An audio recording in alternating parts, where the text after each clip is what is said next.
Good morning, everybody. Welcome to the final day of the Wheelchair Fencing 2024 American Championships. This is the zonal qualifiers for the Americas. I'm Michael DeSaro, and we are coming to you from the Brazilian Paralympic Complex in Sao Paulo, Brazil. We have two events scheduled today. It is men's team Epee and women's team foil. We have two semifinal matches to start with today for men's Epee. Our first match is the United States versus Venezuela. The U.S. team will consist of Scott Rogers, Nicholas Badeau, William Schoonover, and Abe Kaplan. Venezuela team is comprised of Mario Ramones Vera, Wilfred Paz Simonas, and Numa Roja Estrada. Our second semifinal, which will be fenced at the same time, is Colombia versus Brazil. For the Colombian team, we have Alexander Tapasco, Javier Camacho, Hector Fabio Molano Barrios, and Eduardo Escobar. For Brazil, we have Lucas Julio. We have Giovanni Gisione. We have Kevin Damasino and Claude Aldo. We're going to try this one more time. Clodaldo Zapatowski. We will be switching back and forth as the bouts are happening. Today is a very special day for the Paralympics. Today marks 100 days to go until the opening ceremonies in Paris.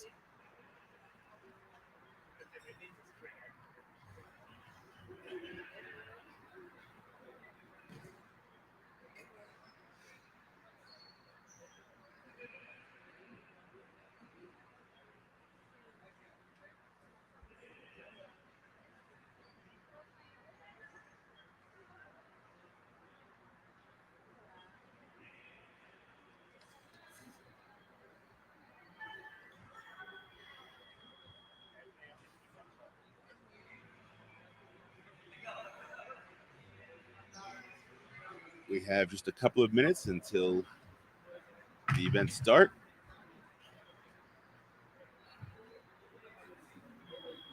All the fences are getting locked and loaded.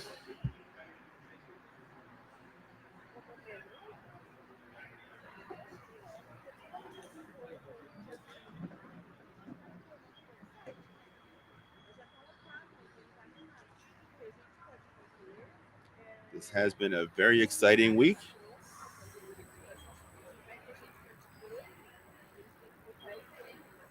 The U.S. has won more medals, I believe, this zonals than ever before.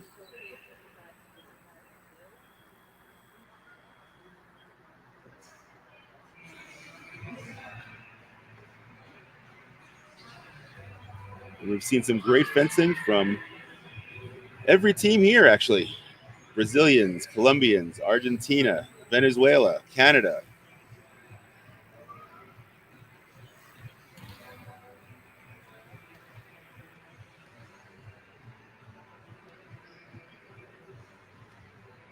We've had repeat winners. We've had new titles given.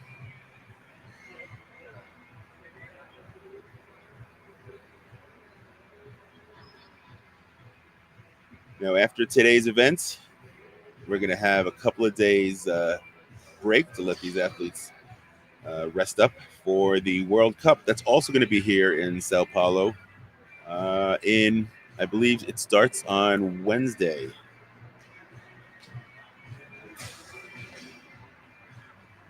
That will be the final World Cup to determine who qualifies for the Paralympics in Paris. Everybody's coming from around the world to compete in that tournament. So make sure you tune in for those events as well.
In about a minute, we will be off and running.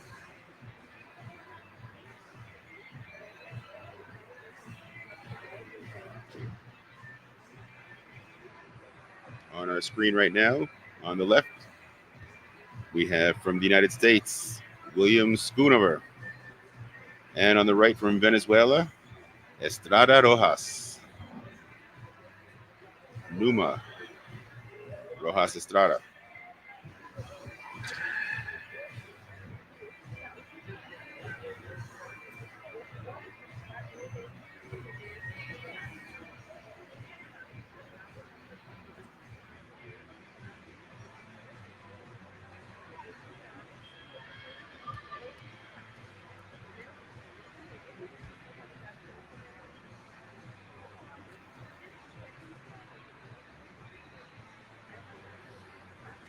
And the first bout in our second semifinal is going to be Hector Fabio Milano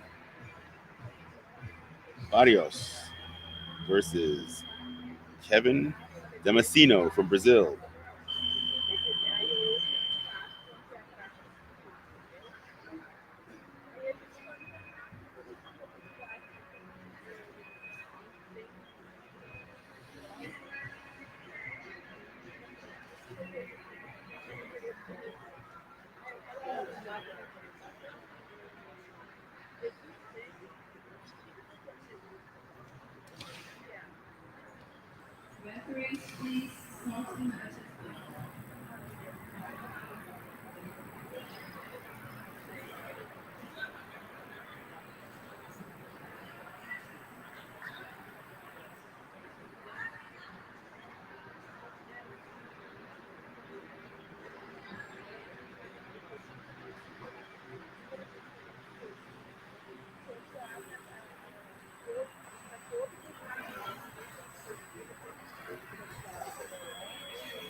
So William Schoonover on our left is our men's category A Epee champion this week.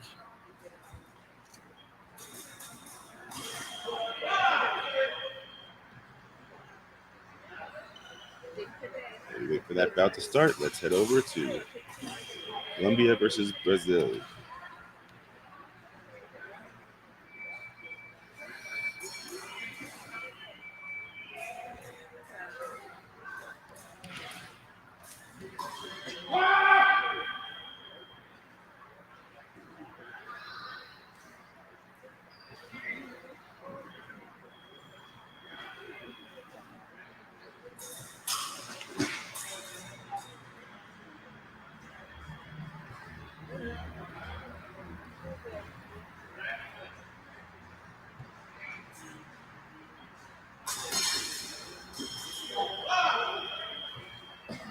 Mr. Milano on left is a Category B fencer. Mr. Damasceno on the right for Brazil is a Category A fencer.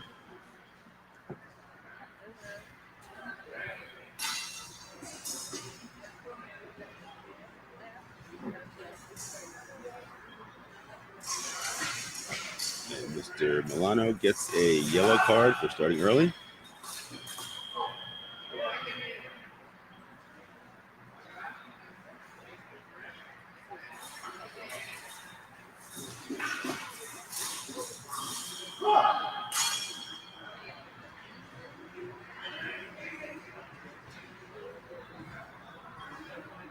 Well, Milano may be a B fencer. He has the longer reach.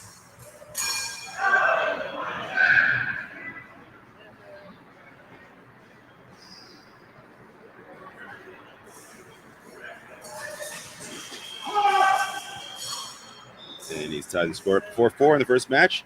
This is a race to 5 to start with.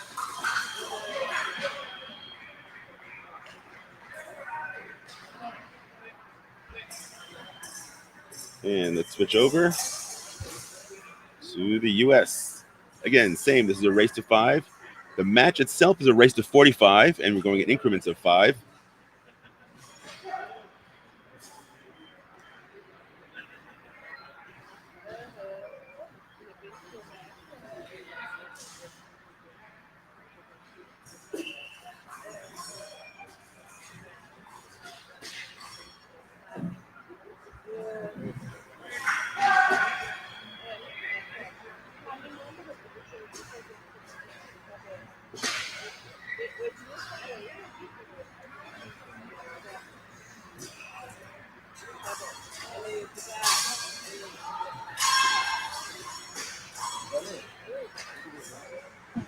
So Schoonover is using a French grip, which is a little bit longer, so we can hold it back a bit, give him a little more reach.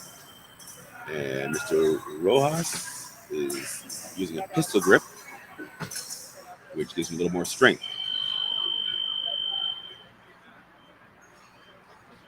So Mr. Schoonover has won that first bout 5-2. Our next bout will be Scott Rogers from the United States versus Wilfred Paz Somoza from Venezuela. That will be a race to 10.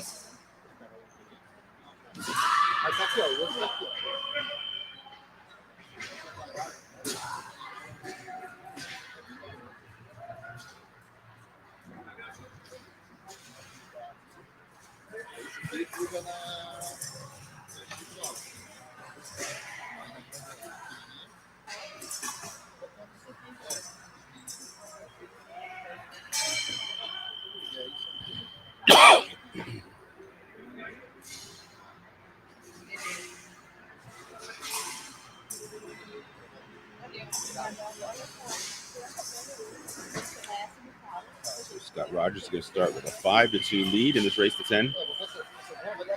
In these team matches, as I said, they go to 45 and they take over the score of the previous match. Previous bout, I should say.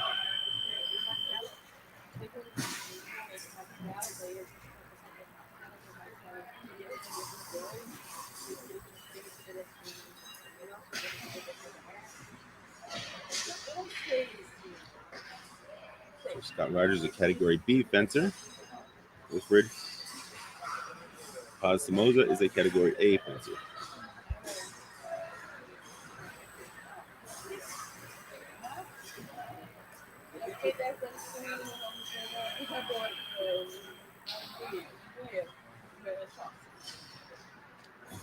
In the categories, Category A means that his injury or disability isn't as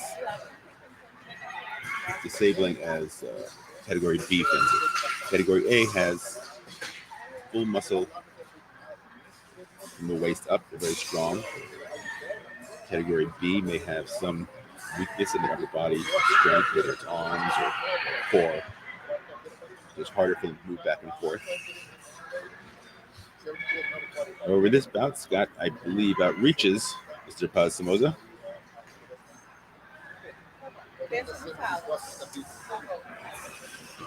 He's got longer reach and more experience. Scott is trying to make his fourth Paralympic team. In epee, when both lights go off, both fencers are awarded a point. That brings our score to 9-6.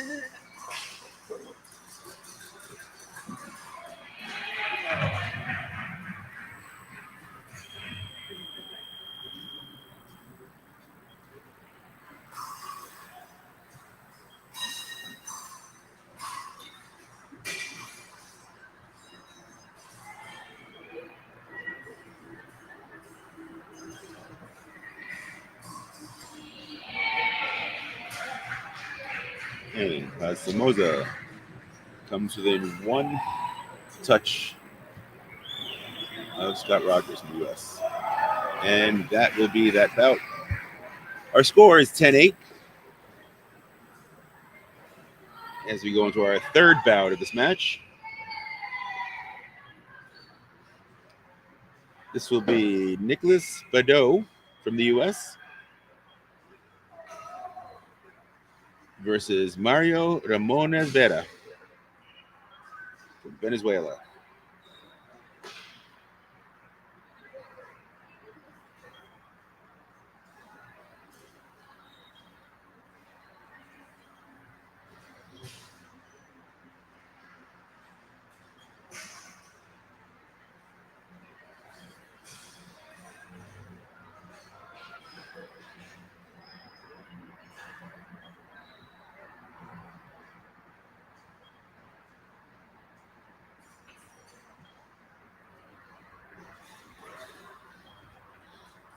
We're waiting for fencers to get situated in the frames.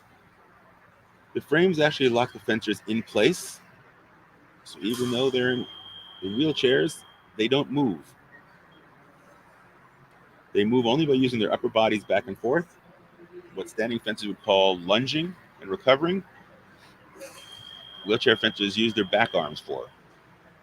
They will push themselves forward for a lunge and recover by pulling backwards. So upper bodies are always launching back and forth.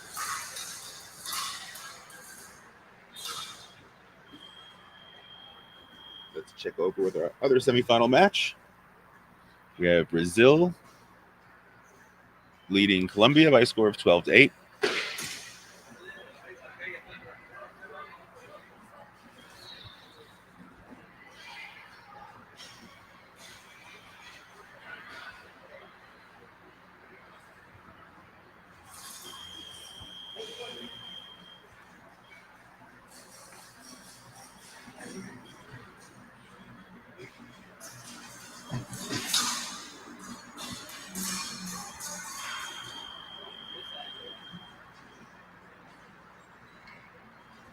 On the right, we have Giovanni Ghiscioni, our gold medalist in category B, men's epee.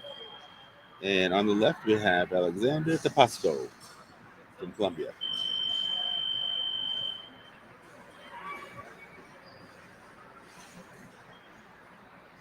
And Brazil leads that match 15-8.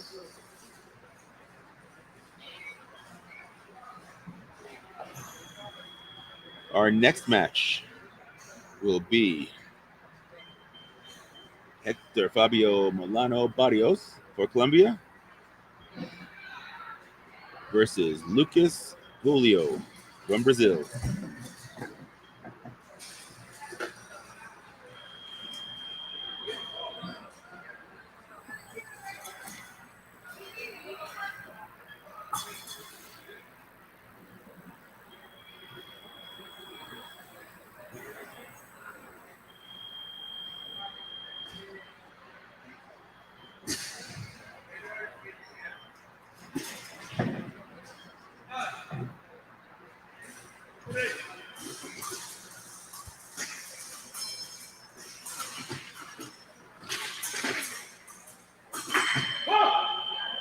Mr. Julio from Brazil is on your right. Double touch. Each fencer is awarded a point.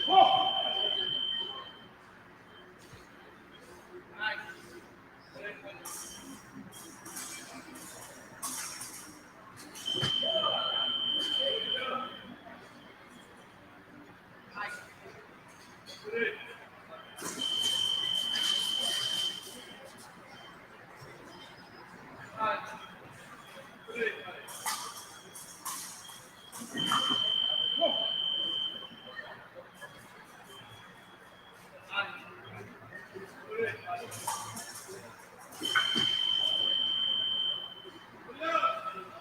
you haven't been with us before, this is the Epee event, and you can see that there is a lame skirt wrapped around the men's waist, which grounds out from the waist down.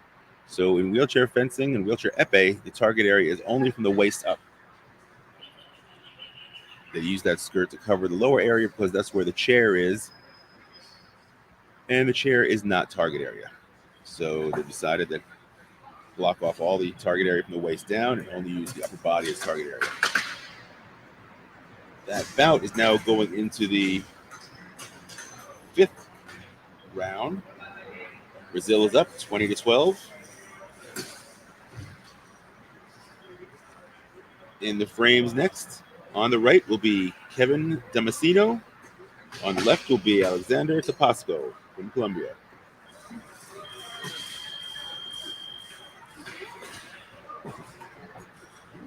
Check in with our U.S. match.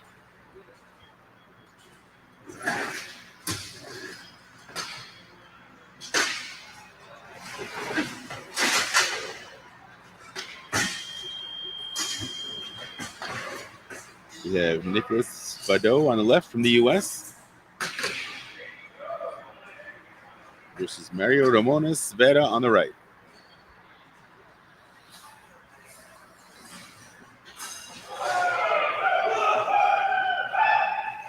Nice strong attack from Nicholas.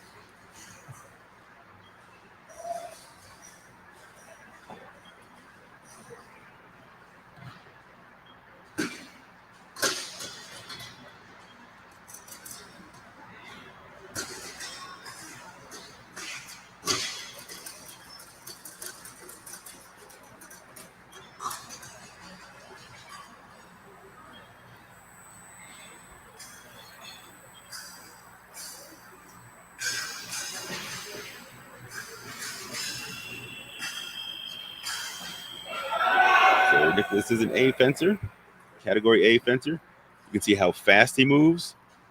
You can see how flexible he is by the way he stretches all the way back out of distance over the back of his chair, like that. I think if I were to attempt that, I couldn't get back up.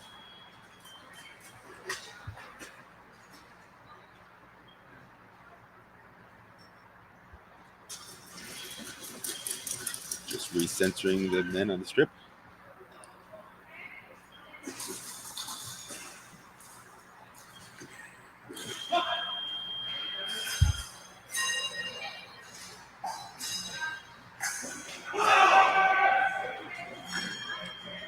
Beautiful touch by Nicholas. He made his attack, missed on the first one, but stayed out there to really keep the pressure on his opponent.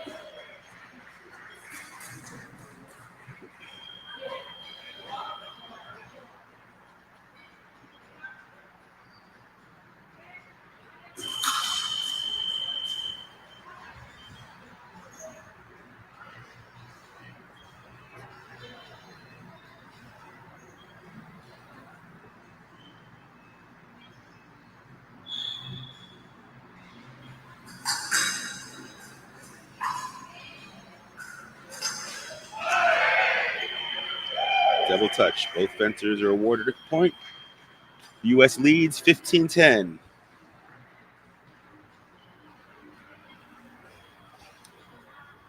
In our next match, for the U.S., we have Scott Rogers on the left and Numa Rojas Estrada on the right for Venezuela.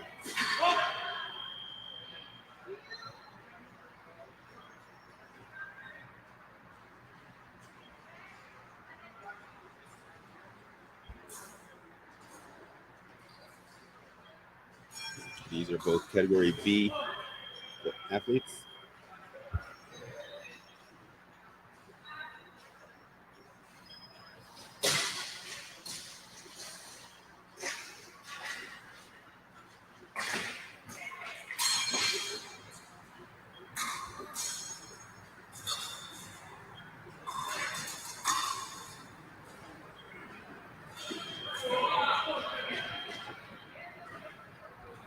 other match, Colombia versus Brazil. Brazil is leading 23 to 17.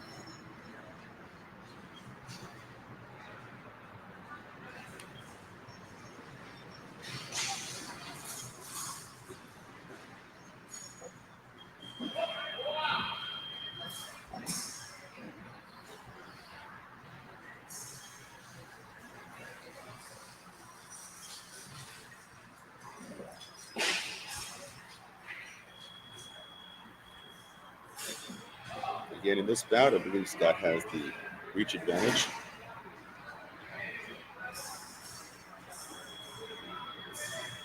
He's definitely the taller of the two fencers.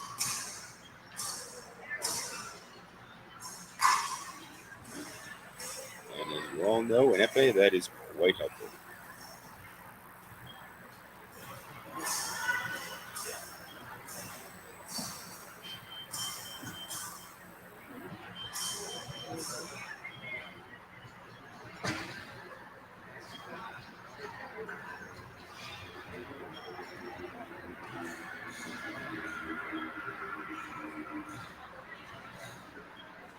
There was a yellow card given to Mr. Rojas Estrada.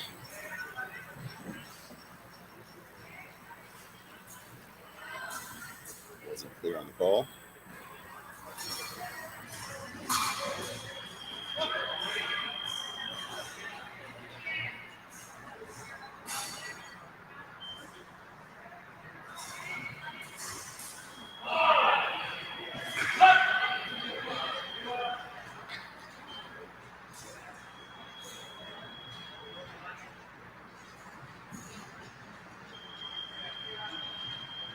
Brazil leads Colombia 25-19.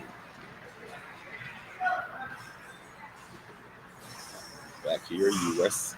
over Venezuela currently 17-10.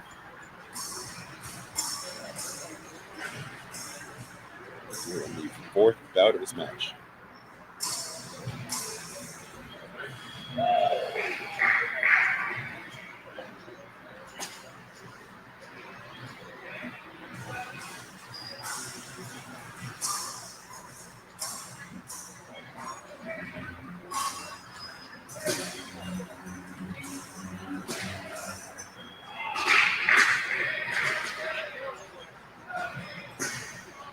Good touch by Scott to widen the gap.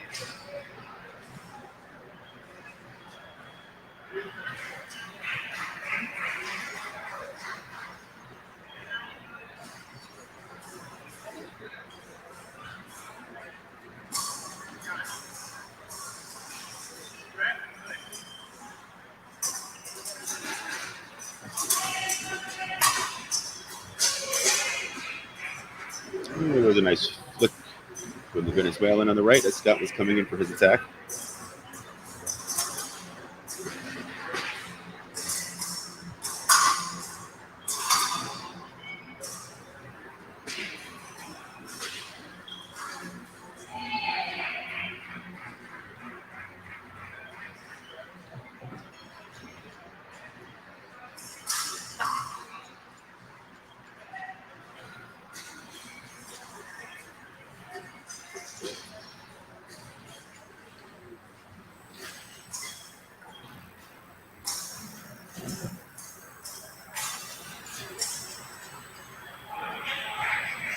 And there's Scott hitting with that long reach again. 2013 for the U.S.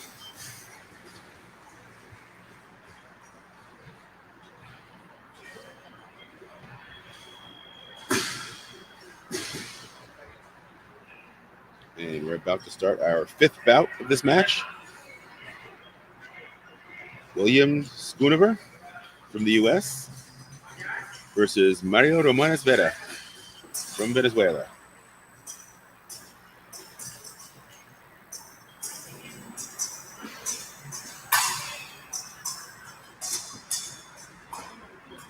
And over in the Brazilian and Colombia match,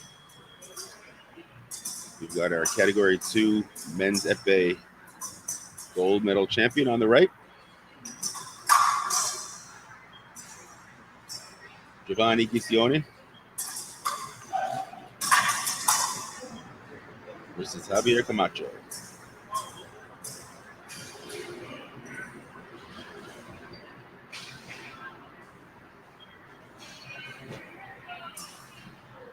Brazil leads that match 25-19.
Take a second to readjust the skirt. Make sure all the wires where they're supposed to be. Skirt is covering all the target area. All the non-valid target area.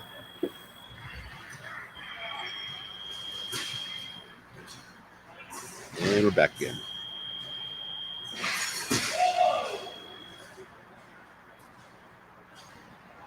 Nice touch by William. Good counterattack.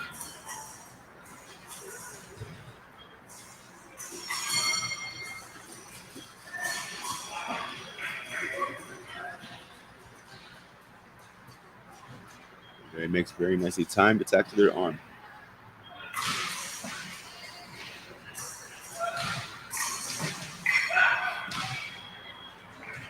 Two lights means both fencers get a point. The U.S. still leads 23-14.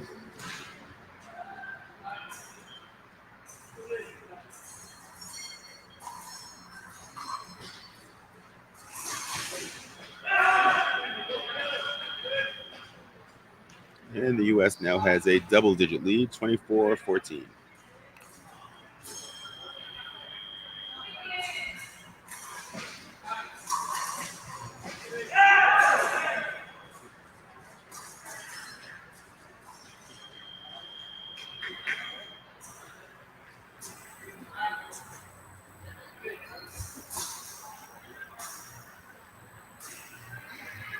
And William Spoonover closes that out. The U.S. is up 25-14.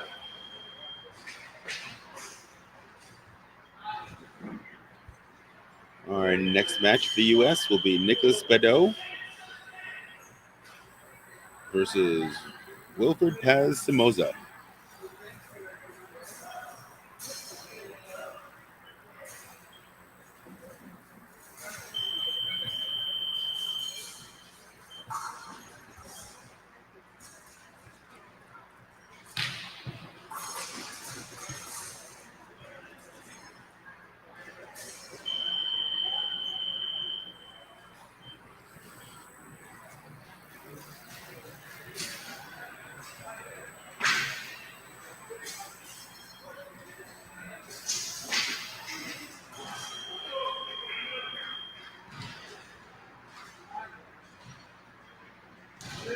On the right, we have Lucas Julio for Brazil. On left, Alexander Tapasco for Colombia. This is a race to 35.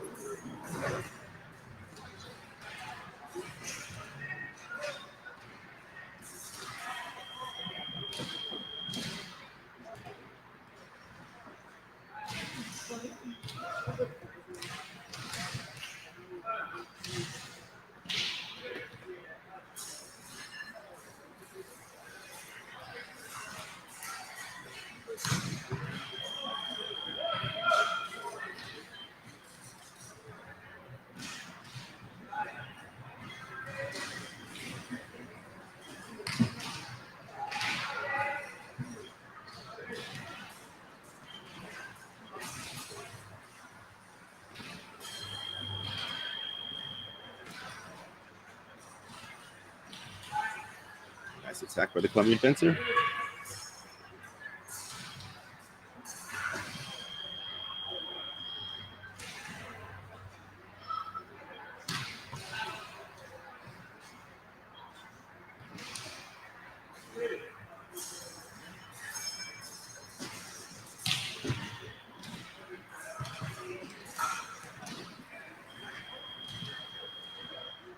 And 35. Brazil has a 14-point lead on Colombia.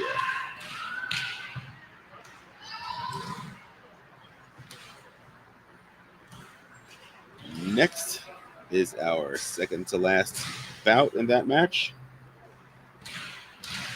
Hector Fabio Milano Barrios versus Giovanni Ghiscioni.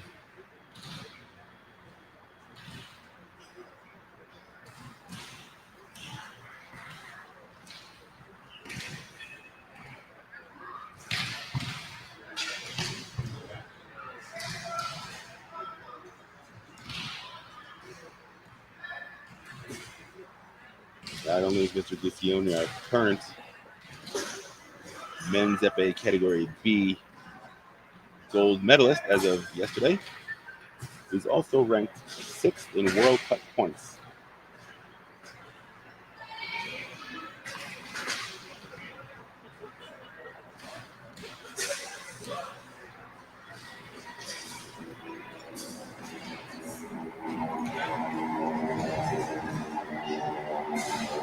This will be a race to 40.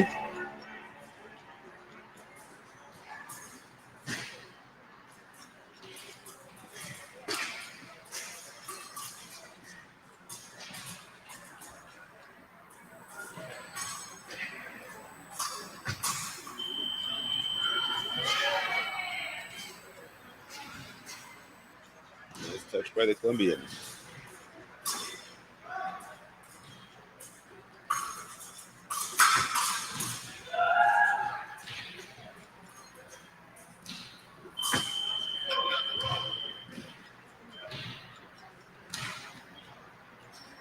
And Mr. Ghiscioni answered back.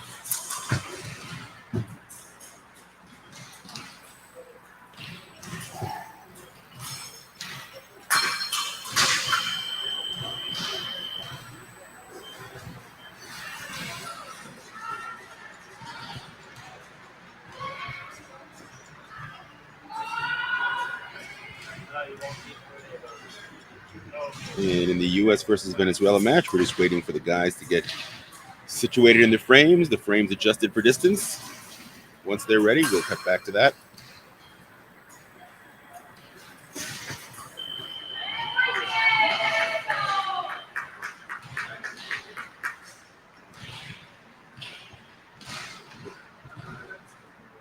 Mr. Milano Barrios seems to have found a way around Mr. Giovanni's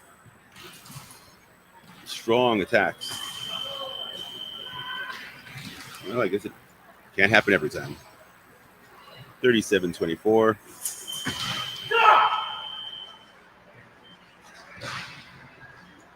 I guess Mr. Ghiscioni decided to make his attacks even stronger.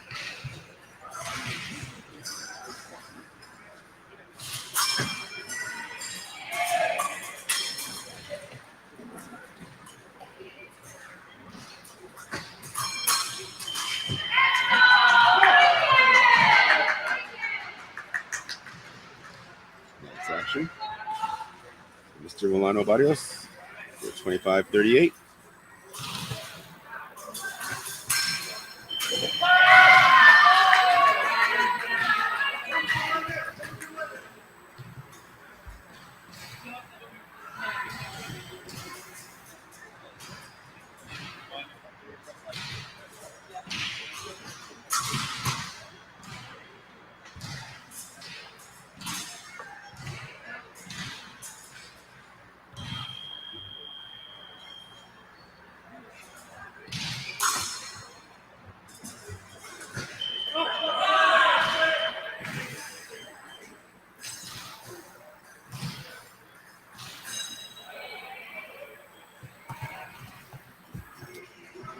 That power up by Mr.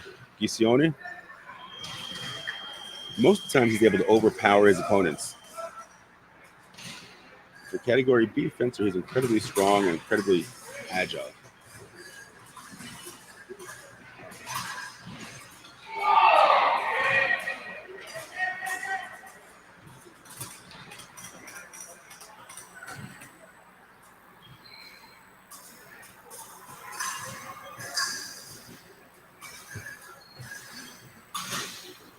looks like this, you can see on his real his attacks haven't been effective as usual. He's missed as many of these hits. He was sitting back a little bit, trying to draw out Mr. Milano Barrios into his attack and not waste the energy. And when the time was right, Giovanni just launched a very nice attack and scored to bring it to 40-26 for Brazil. And coming into our last match, we have on the left Camacho Javier. Sorry, Javier Camacho. And on the right will be Kevin Damasceno. Get over to the U.S. match. The U.S. leads 25-18. Nicholas Badeau on the left and Wilfred Paz Somoza on the right. This one is a race to 30.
And the U.S. leads by 5.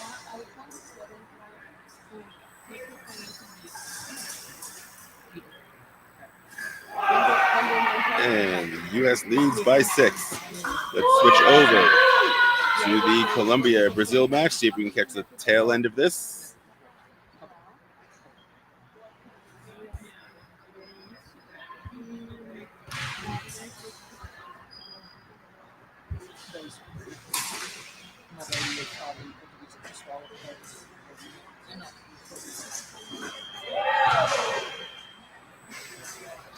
And Brazil is one touch away from a spot in our gold medal match.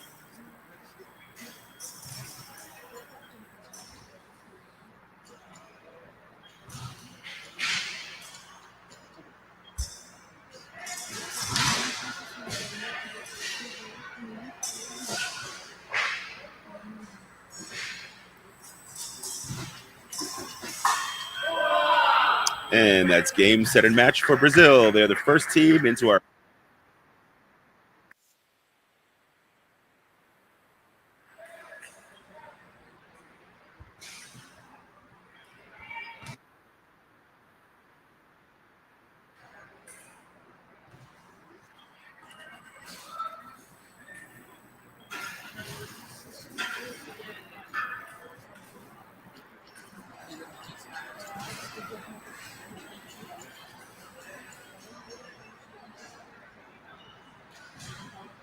and we're getting prepared for our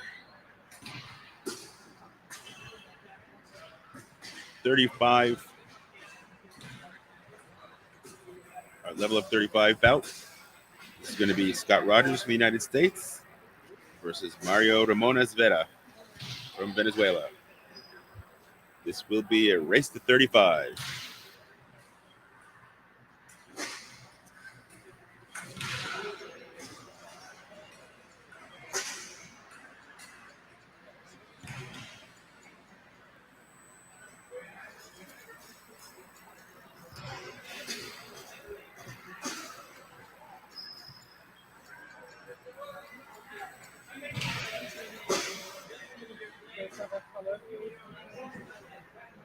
After this, we will have the women's semifinal foil match. We have one semifinal as we have three teams.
All right, we're testing for distance now. As you can see, sometimes it does take some time to get these guys into the frames and all set up. We try to keep two strips going or two frames going at the same time, but sometimes it takes a while to get the frames out of the wheelchairs out of the frames, the next fencers in, everything locked up, distance fixed, all the grounding and wires checked.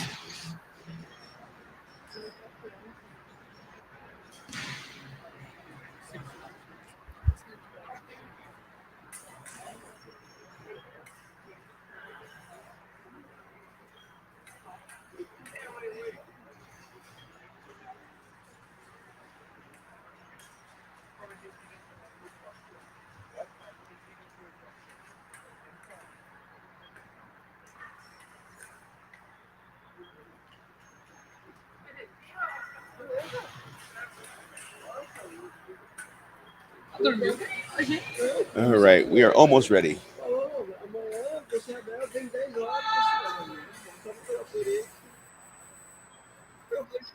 Checking the wires aren't caught or bent. Everything's grounded. Skirts are on and set.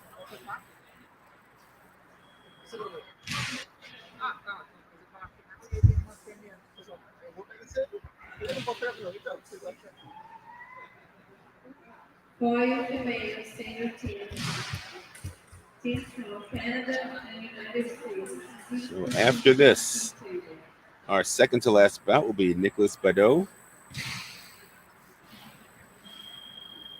versus Numa Roja. And then our final bout will be William Schoonover versus Wilfred Paz Simoza.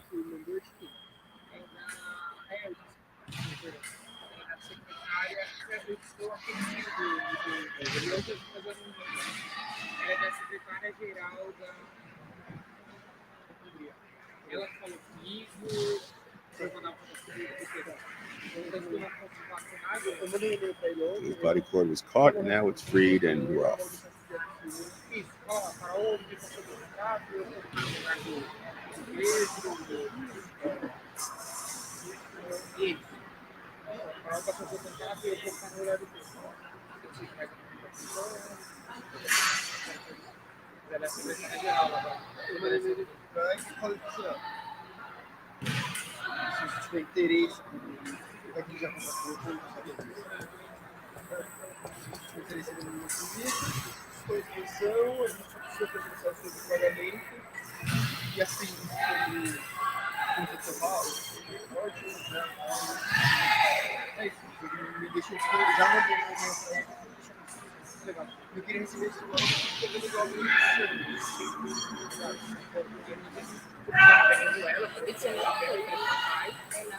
Yeah.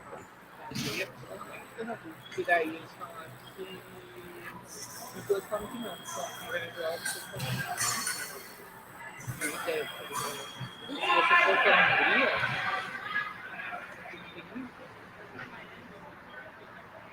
And 7-point lead by the U.S. vai trazer desculpas. Bom, como eu falei, vai trazer a. Olha, essa caveira. Não é reca. Reca. Não é reca. É a. Sora. Não é reca. Puxa, gente, não é agora. And with great point control, Scott is catching Mr. Ramones Vera as he comes in on his attack.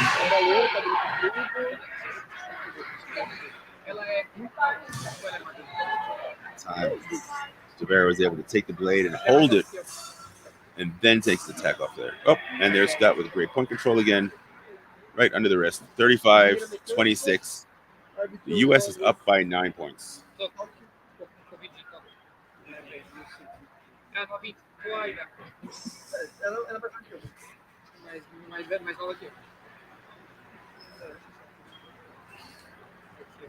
Here we are at our second to last bout. Nicholas Badeau versus Numa Rojas Estrada. This will be a race to 40.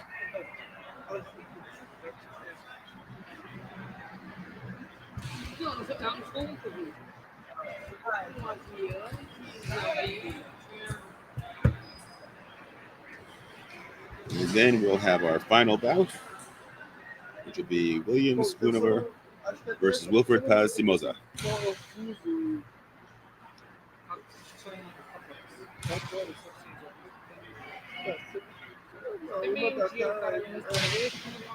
And then our women's semifinal bout will be U.S. versus Canada.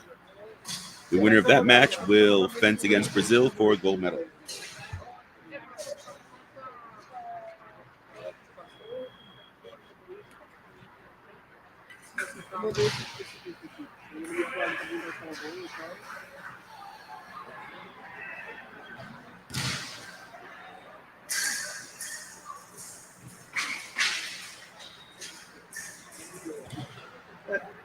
É o que me passaram, tipo, pagamento de pagamento, sabe? Então, ok, explica, sempre explica. And Mr. Estrada gets the first touch in this bout, 27-35. Tá bom, tá bom. And the second touch. Close the gap, 28-35.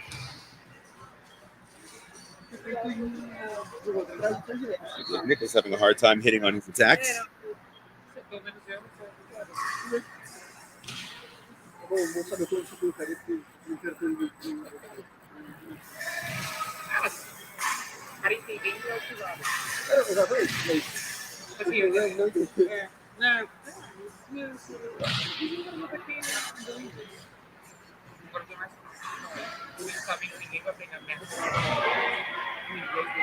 That time he's able to take the blade and then finish his attack. Deep into Mr. Rojas' arm.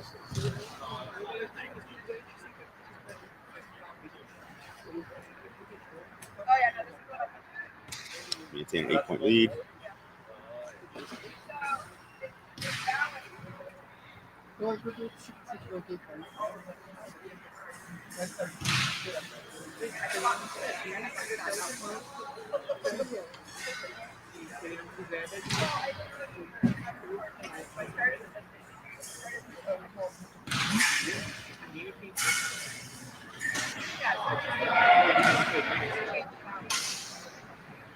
Nice action by Mr. Odell, U.S.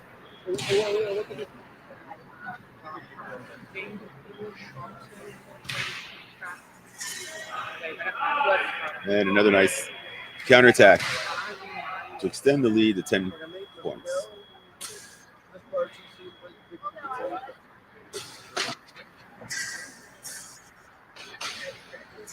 You can see the assessors on the side of the strip checking, watching each fencer to see if they're raising up out of their seats. If that does happen, it will be a yellow card. Another touch for the U.S. One touch away from this eighth match. Eighth bout in the match.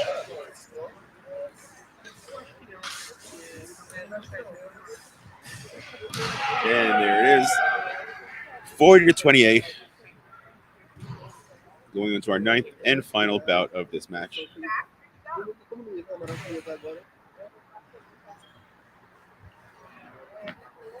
And our final bout will be William Schoonover versus Wilfred Somoza.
All right, as we get set up for our final bout.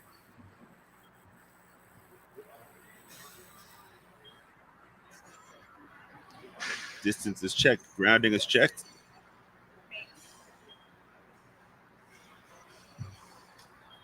Salutes are done, and we're ready to go.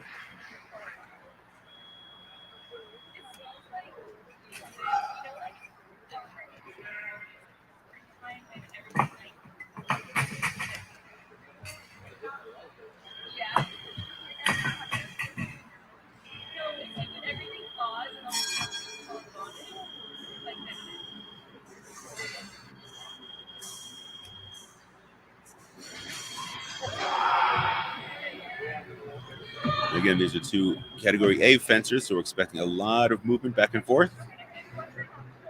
First touch goes to Schoonover from the U.S. 41-28.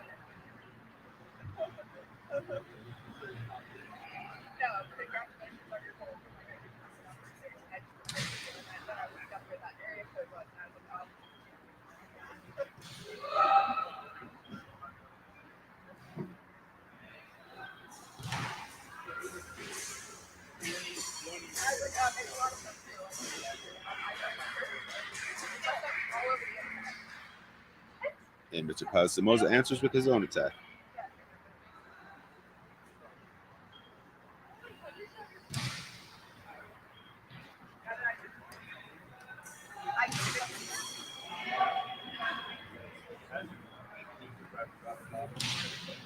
Nice action. William.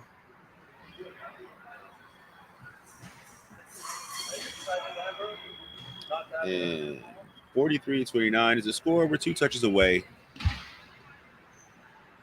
from the U.S. earning a spot in our gold medal bout to fence Brazil.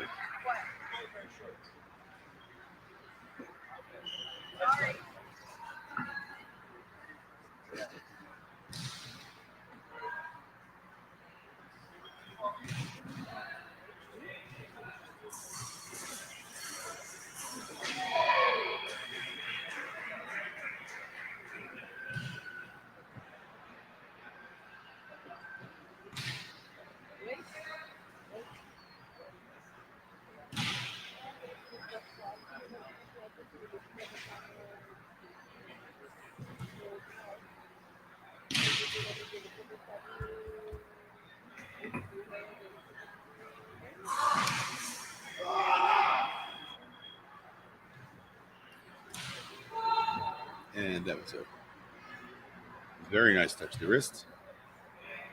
Bringing Mr. Schoonover 1 touch away. And there it is. U.S. will be fencing Brazil for gold medal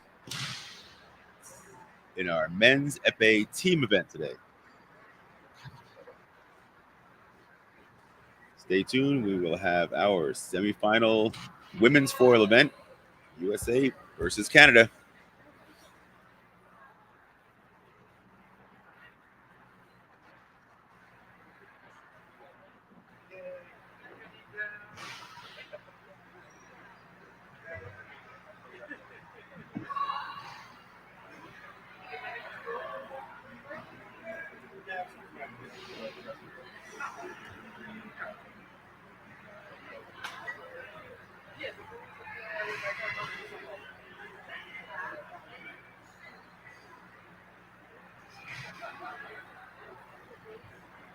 Women foil team captain of USA, please come to the tea table. Team captain of USA.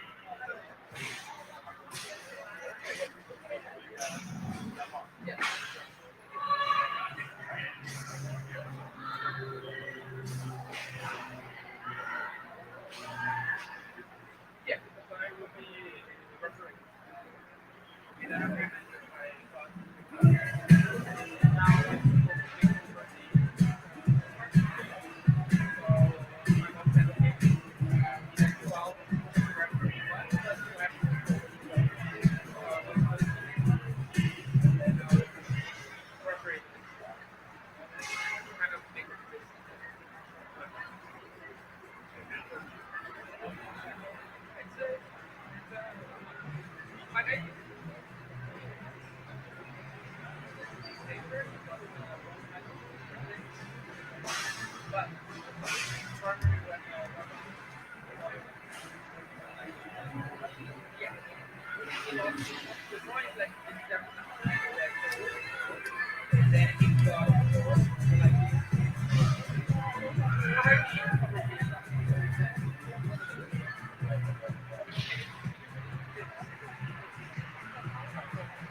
Royal Female Senior Team is one teams from Canada and from the United States. Please go to your time of visit.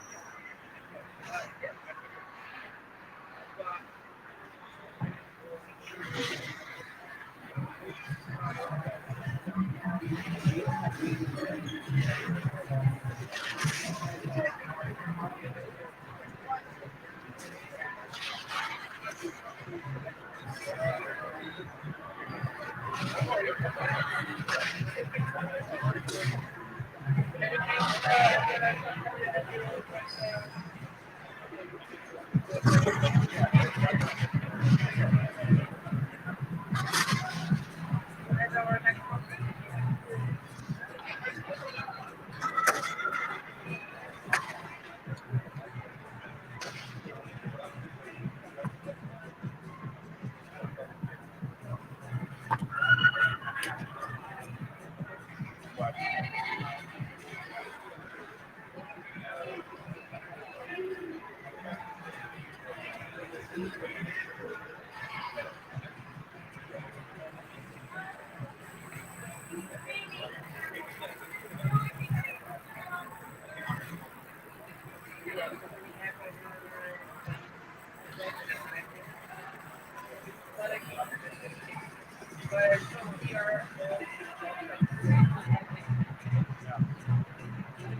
black one was supposed to be this contact.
Good.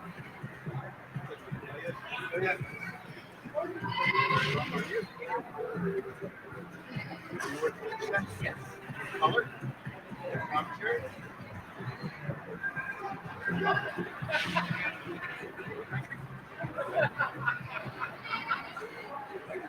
Only the Indian tours.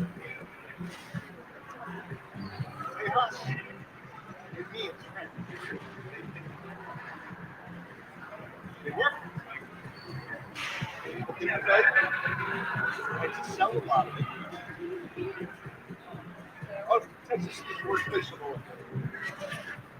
So, all these others started at Mexico. Texas is short Mexico. They try to set up together. And they're curious. Mexico doesn't have slavery. I know, so they formed this rebellion in the Texas Republic, specifically to have slavery. They run up this crazy debt, have to sell, you swell up teams on almost 19%, have to sell most of the country to cover their debts from their revolution. Then join the U.S., then turn into senators. And then there's a holiday in the U.S. It's a celebration of the end of slavery. Here's why it doesn't have a date culture to it. Because right now, the last group of slaves in Texas to find out they were yeah, 2 years after the Civil War. So, what do you do? They don't get the slaves there already. Don't stop here. You stay there. So it's, I remind me, Texas is the worst place. There's somebody from the other might say, hey, what are y'all doing here? What do you mean? Why are you here all the time? We're slaves. Well, there's no slaves. Hey, Mike, is there a message you had for me?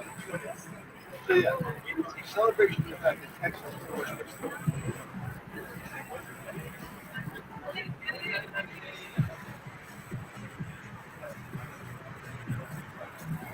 Yeah,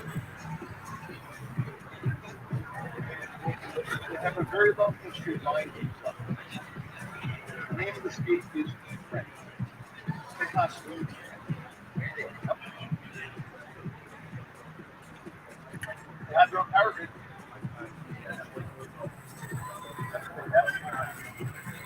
No, wait, which is worse? When we went down, he almost died. When everybody found out it was a sliding rate, they did the top of the scale. So the little babies found out $25 power bills for the light is still doing it. This is like capitalism. Yeah. You have to put it in Texas. That's not right. They have their own navy.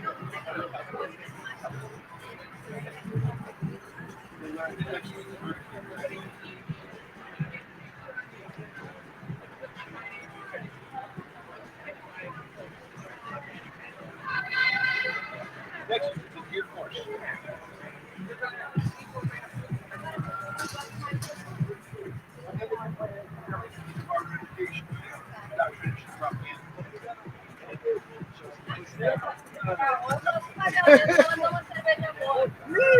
Sabe beber também não.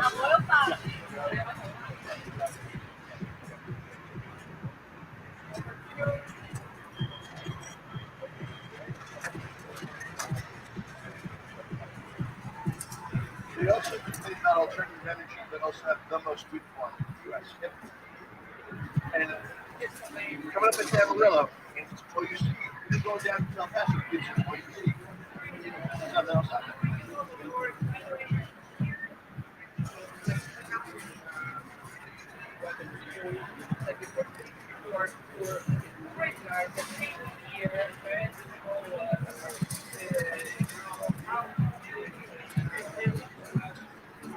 Russia, Jesus.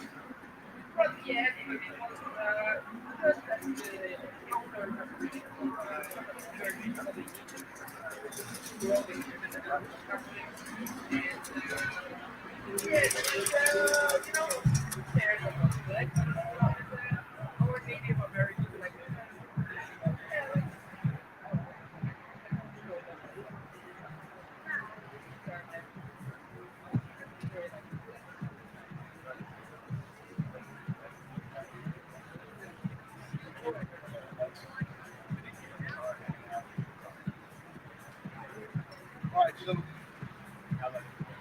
further away you are from cops, the more you can firearm. Like, going around the U.S., Sean, she made it, like,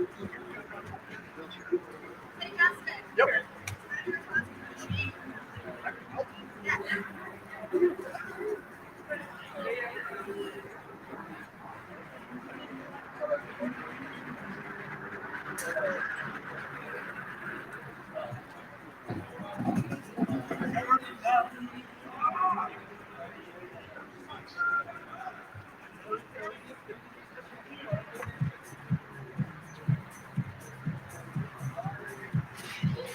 I give extra training.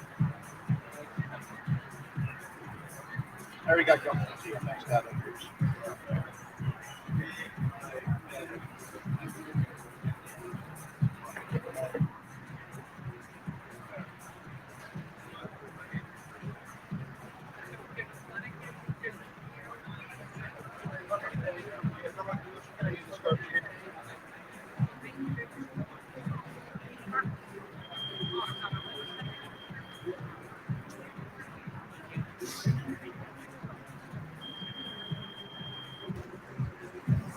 Welcome back to the American Championships 2024. These are the zonal qualifiers for the Paris Paralympics, which will be happening in exactly 100 days from today. Mark that in the calendar. We are about to get ready for our semifinal bout in women's foil. It is the United States versus Canada. The winner of this match will meet Brazil for a battle for the gold medal for the United States. We have Ellen Geddes, Jatea Taylor, Shelby Mitchell, and Victoria Isaacson. For Canada, we've got Trinity Lothian, Sylvie Morel, and Amber Breyer.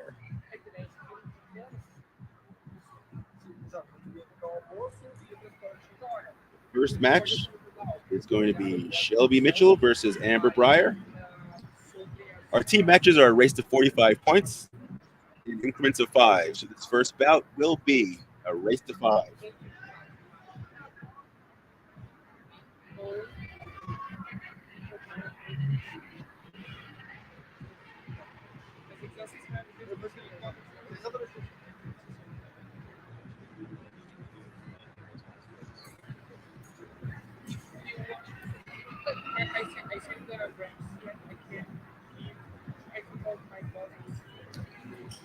We are getting all the athletes into their frames. We're gathering the referees, testing all the weapons, testing all the grounding.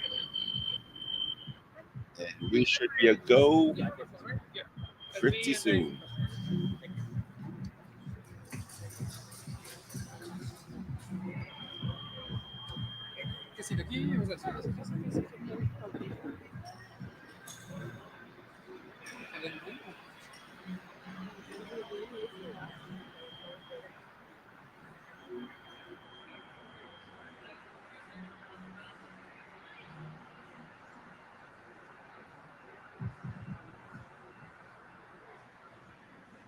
Referees, please stop the bell.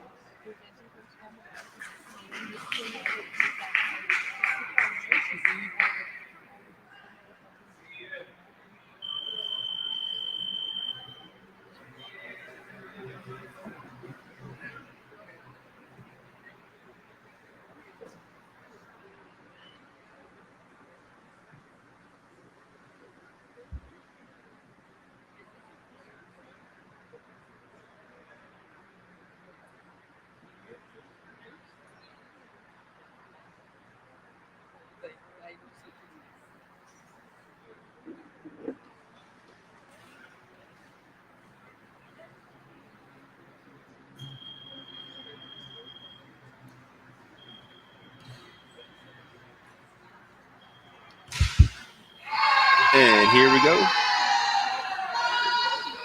Shelby Mitchell on the left. Amber Breyer from Canada on the right.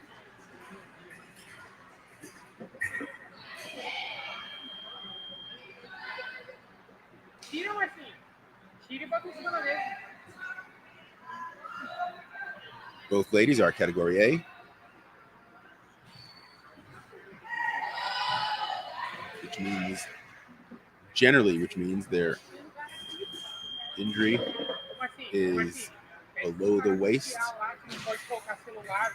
They are strong and really functionally above the waist, so their upper body muscles are toned and strong, and you'll see them moving fast and powerful.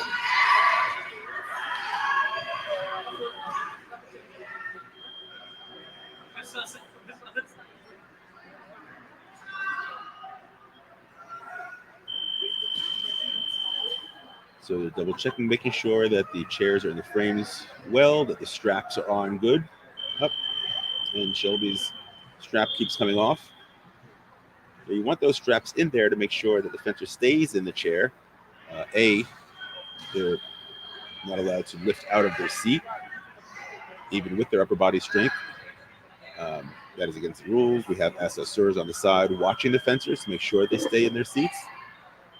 And for safety reasons. Because with as much as they move forward and backward, they can very easily launch themselves out of the chair, and that would be incredibly dangerous.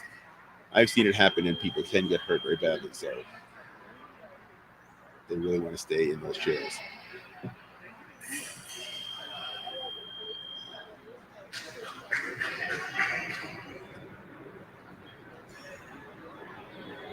Currently, Trinity's up 2-0. The referee calls this last action. I'm sorry, Amber's up 2-0. The referee calls this last action attack for Shelby. And Amber asks for a video challenge. She believes she had the right of way in that.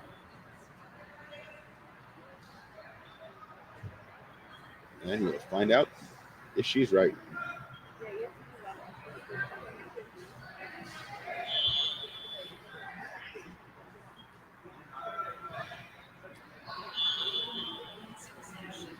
Each fencer has one video challenge per bout. If they are successful, they maintain their challenge. If not, then they lose it. The referee is sticking with his original call. Score is 3-0, and Amber loses her video challenge. And it shows no more for this bout, but it doesn't roll over. The next time she's up fencing, she has another one.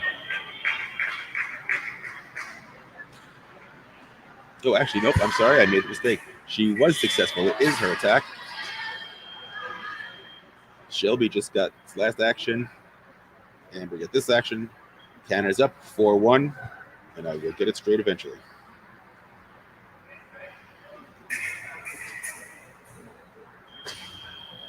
And Amber launches an attack for the 5th touch. And the end of that bout. Canada is up 5-1.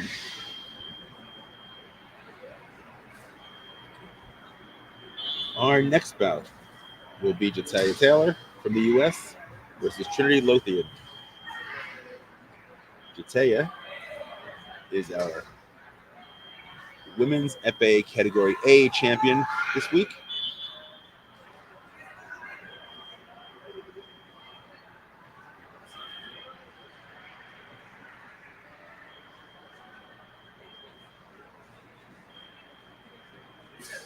Trinity is our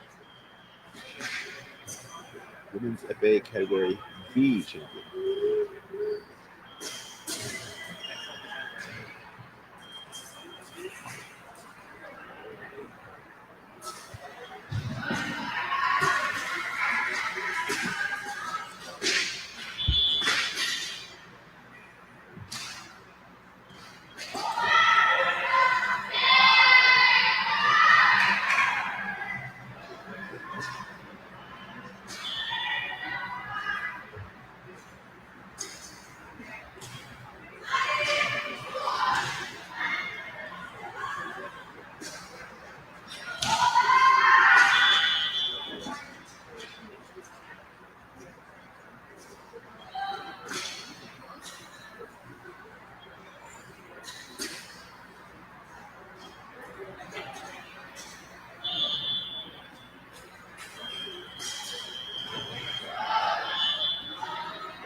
This will be a race to 10.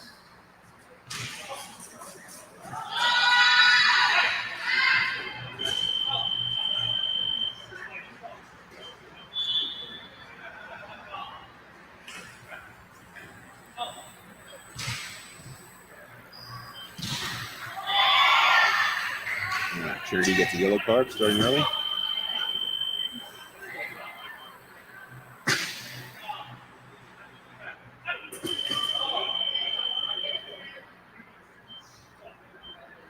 And Taya is taking over this bout with her powerful attacks. She's very strong, very fast, and that's how she was able to win the gold medal earlier this week in Epee.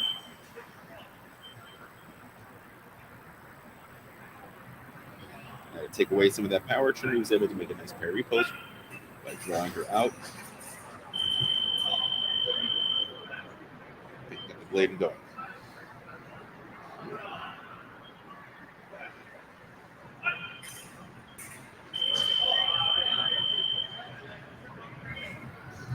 So the repost from Trinity misses.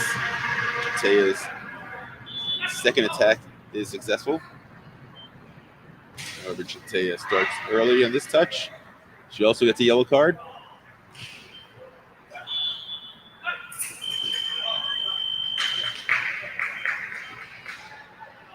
So you can see how strong Taya is there. She just took the blade and took control of it. And same thing there. She's taking control of Trinity's blade and pushing it back at her.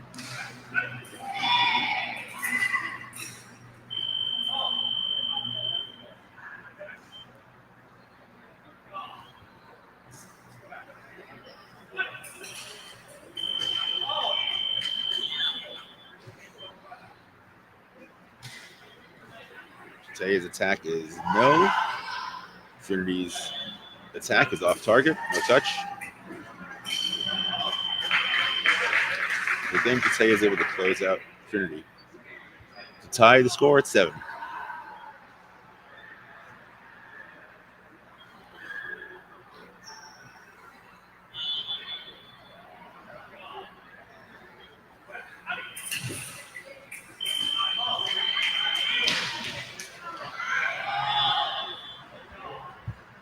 Taya takes the lead by 1 at 8-7.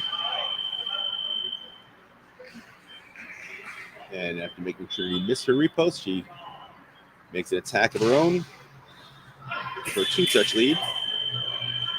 Trinity's repost is off target.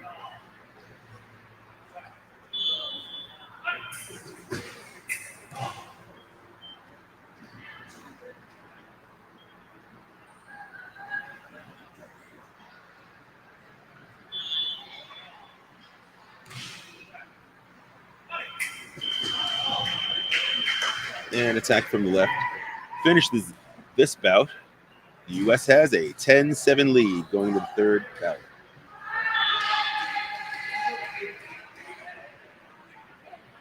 Our next bout is Ellen Geddes from the United States. She's our women's foil category B gold medalist versus Sylvie Morel from Canada.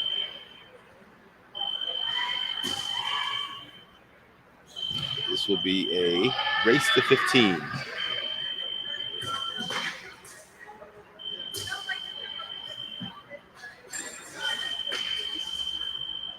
They are currently checking for distance.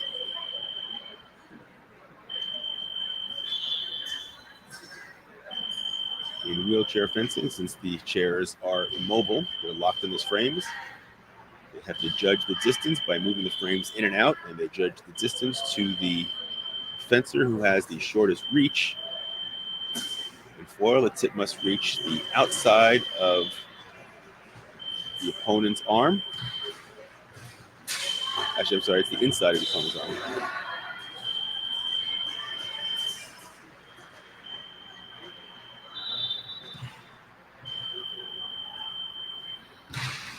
Unlike Epee that we saw before, you notice that the ladies aren't wearing skirts, so there is nothing grounded. There are off targets. Foil is a right-of-way weapon, so an off target will stop the action if it has the right-of-way.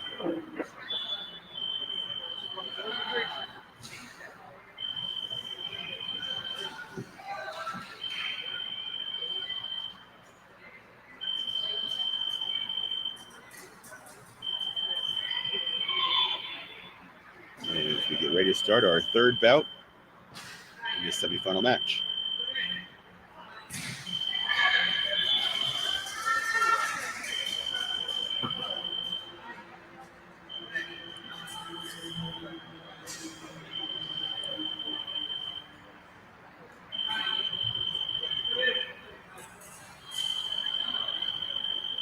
Straight attack by Sylvie.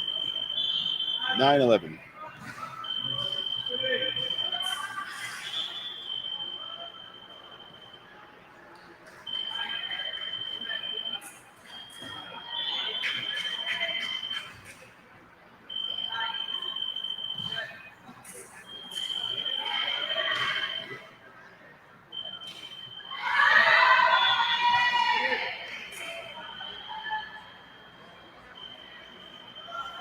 And Ms. Geddes starts before the referee gives the command defense. She's given a yellow card.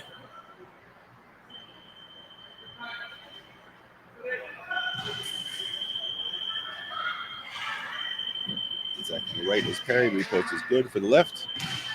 For a 5-point lead, one away from the next bout.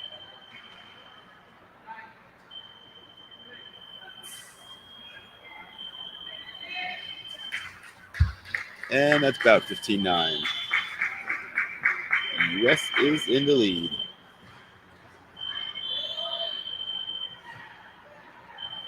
Now fencing will be Shelby Mitchell for the U.S. and Trinity Lothian for Canada.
And here we are.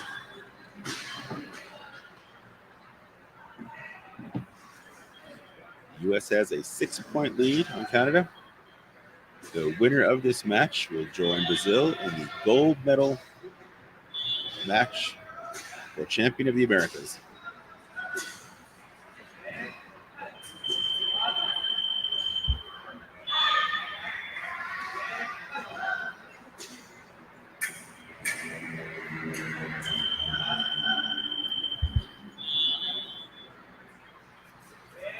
Shelby is a Category A fencer.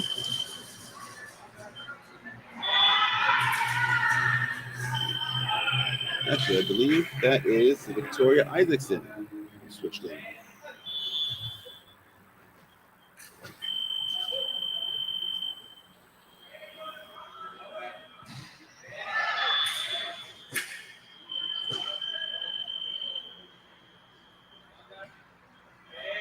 Victoria is our women's foil Category A champion from yesterday.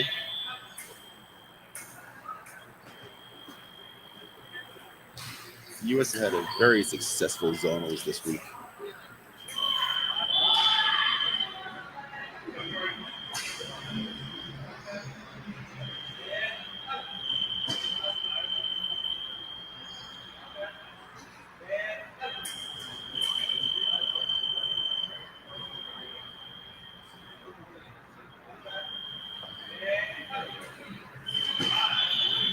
Nice attack by Victoria.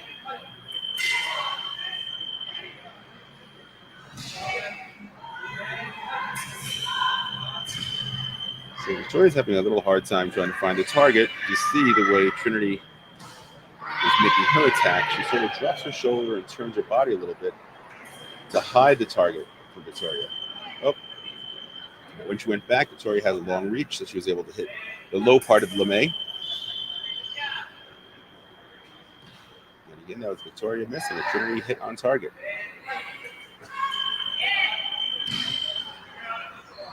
And Trinity had a remise. She seems to be closing the gap. Barry posts off target. Attack is off target. And repost is off target.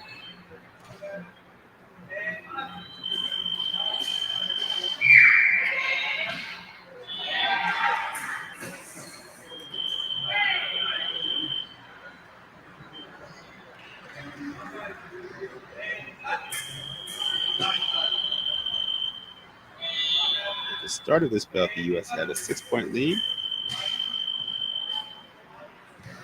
Currently, the lead is down to 5.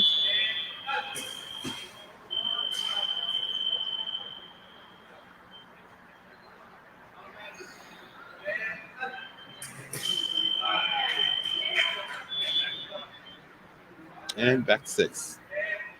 We're one touch away from the next bout, and there it is. U.S.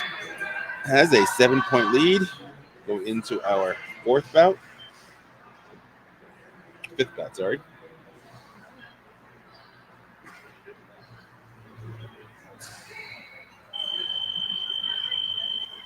This will be Ellen Geddes for the U.S. versus Amber Breyer for Canada.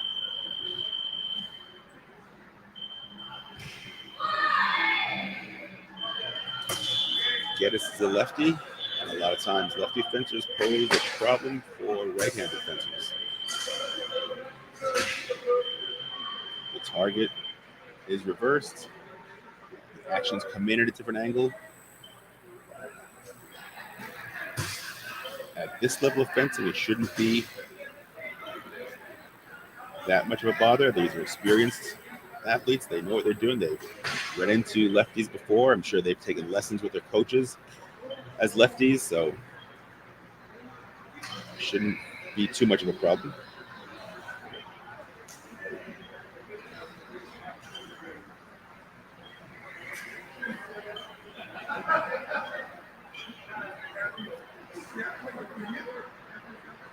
Ellen is a Category B fencer. She's our Category B champion, actually. Amber is Category A. So we'll see if the physical ability of the A can how it will match up with Category B fencer. Each team is comprised of A and B fencers. Those are the rules. You can't have a team of all A fencers.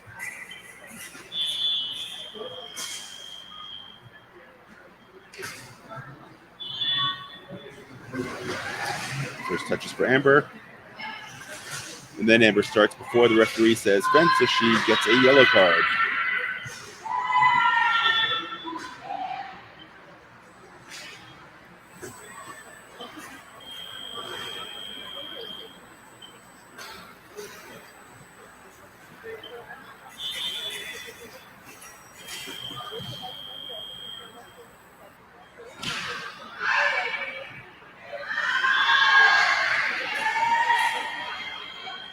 Attack is off target.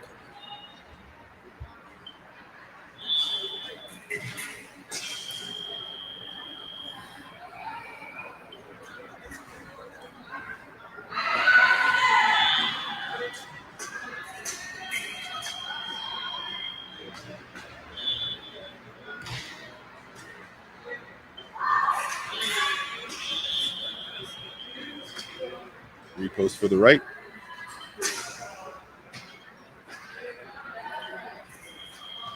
This is a race to 25.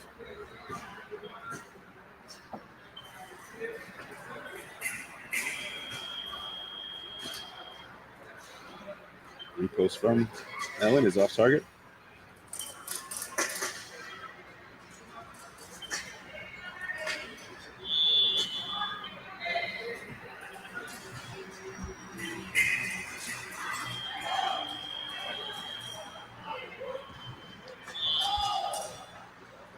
Repost is off target. Amber asks for a video review.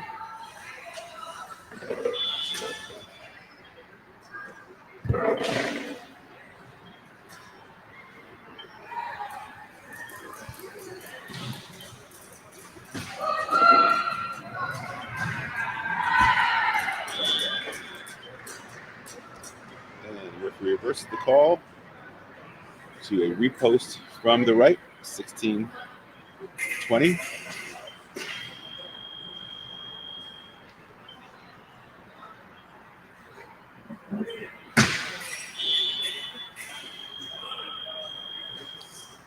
Attack is parried. Repost is left. 21-16.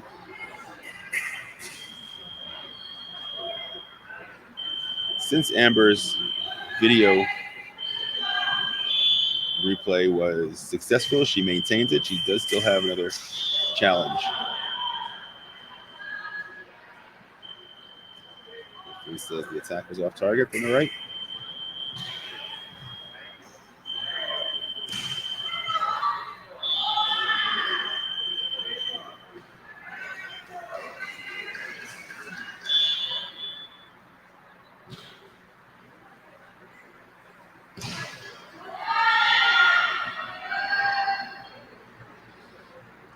The referee voluntarily is looking at the video to get a second view of the action. Parry post for the right. There was no video challenge. He just wanted to take a look at it one more time.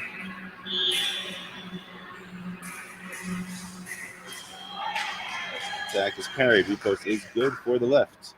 22-18.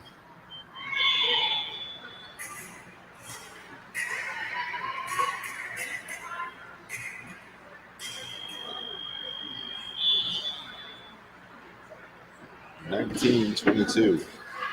Amber has cut into U.S. lead by quite a bit. Attack for the right, 20-22. And parry post by Ellen. Nicely done with a repost to the shoulder, 23-20. We're on a race to 25. Repost from Geddes off target.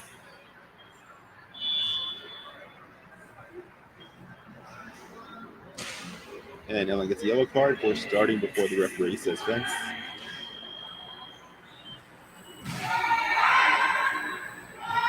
The referee is going back, taking another look at the action before he makes his call. And again, this is not a challenge.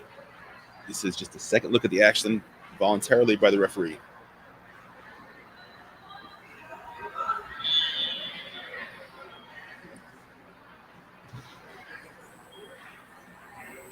And repost by Amber.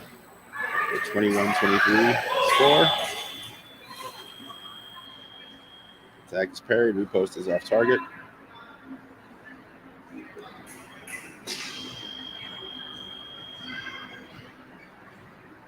Attack is for the right. 22-23. Can repost is off target by Amber.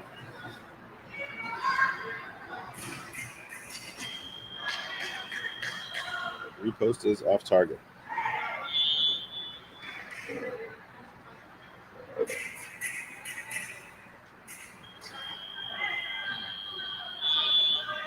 And right touch to bring the score even at 23.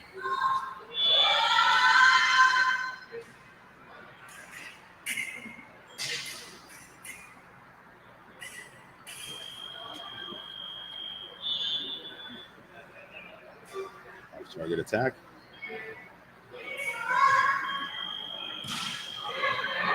Attack from the right is good. Canada takes the lead by 1, 24-23.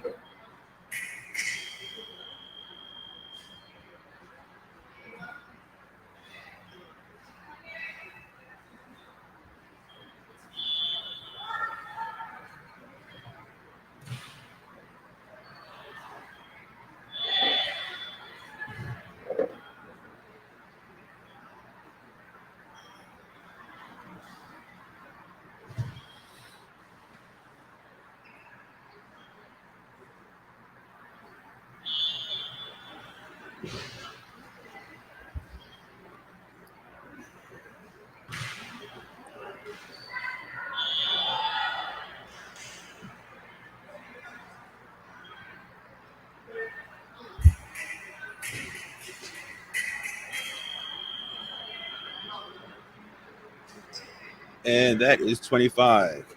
Canada is in the lead for the first time since our first bout.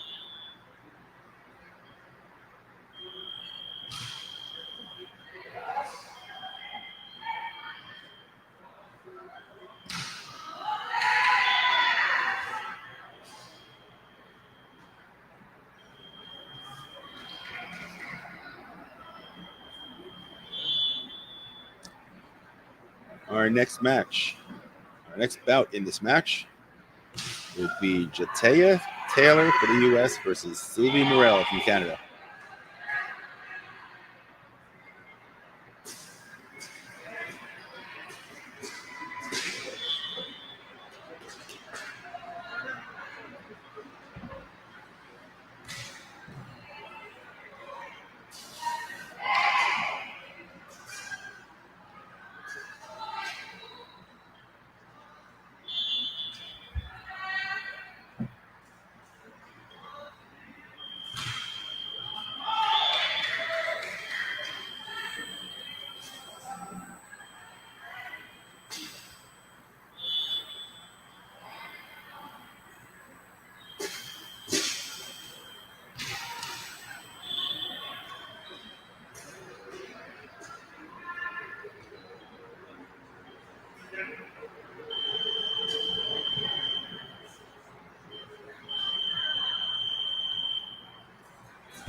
And U.S. gets the first point.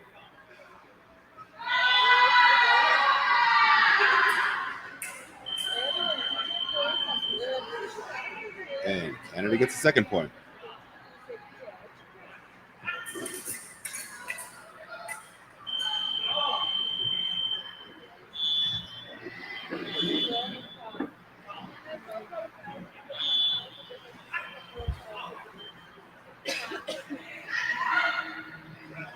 And Miss Taylor from the U.S. starts before the referee gives the command defense, so she is awarded a yellow card.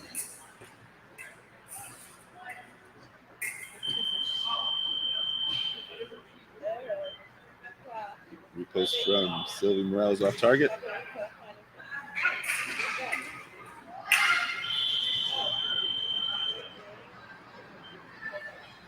Final action is attack from Canada, no.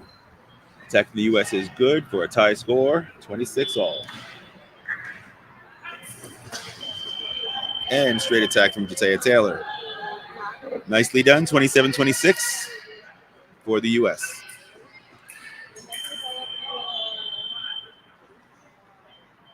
And we're at 28-26. Looks like Jatea Taylor's found something that's working well against Sylvie Morel.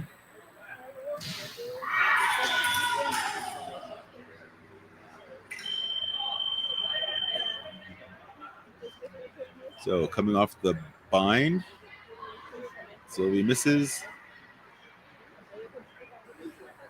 Jatea scores 30-26. The U.S. has a 4-point lead.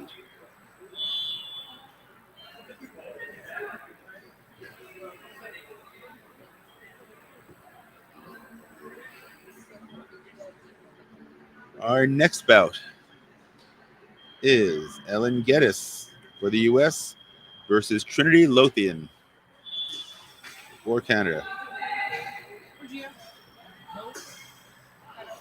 So it is Ellen Geddes, our women's foil category B champion, versus Trinity Lothian, our category B Epee champion.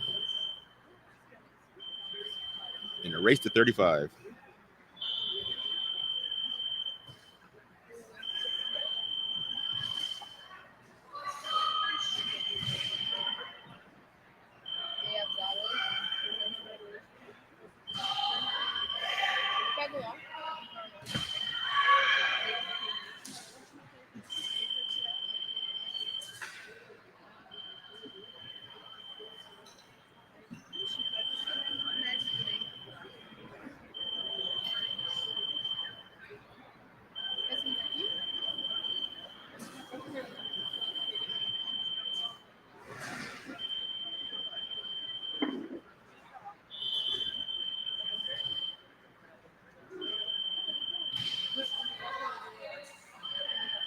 All right, we're almost ready to start this bout. Testing LeMays, saluting each other, and the referees.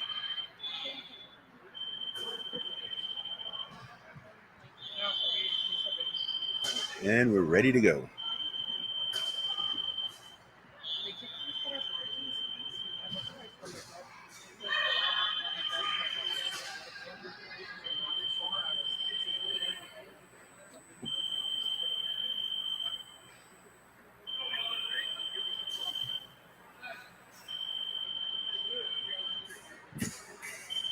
After this match should be the gold medal bout in men's epee team.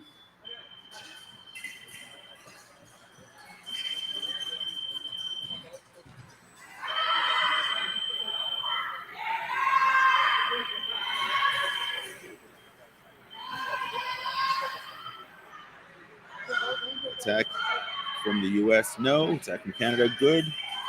Right touch. Allen's attack is parried. Trinity's repost is good.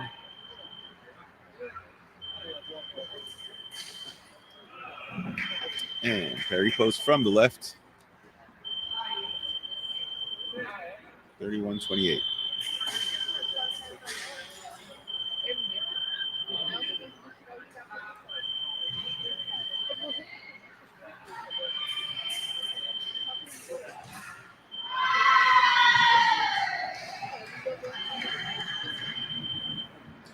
Referee says attack is parried and misses. And continuation to the right is good. And Ellen has asked for a video challenge. She thinks she's taken blade twice. We'll see if the referee agrees.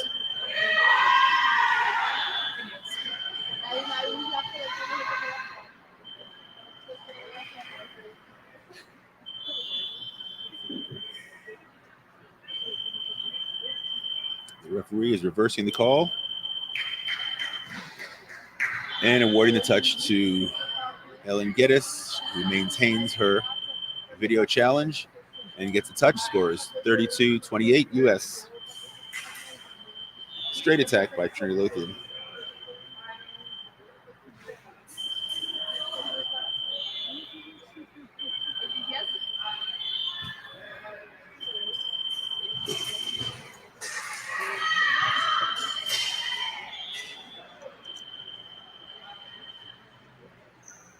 Attack is off target.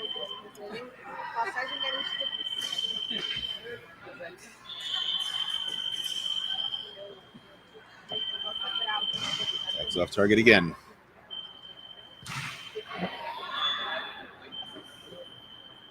This time the attack is good for the right. 30-22. 30-32, sorry. Parry post for the left.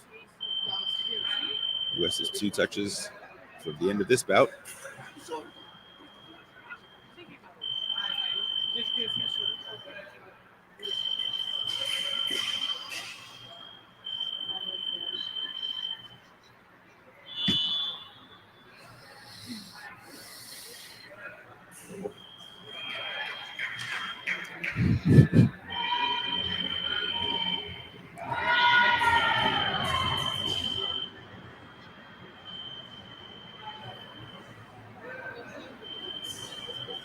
Attack, no. Attack from the right is good. 31-34.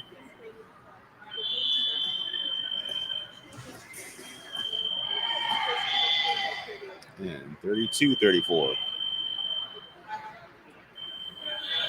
This kid is looking to finish this up.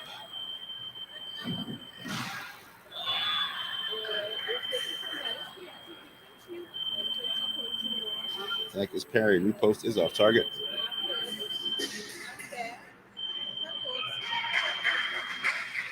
And repost misses from Canada. Continuation for the U.S. is good, and that is the bout.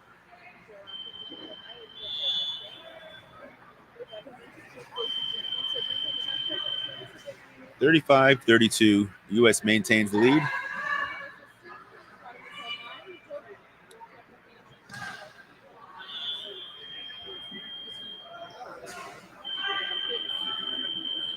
As we go into our second to last bout, Victoria Isaacson for the U.S. versus Sylvie Morel from Canada. This will be a race to 40.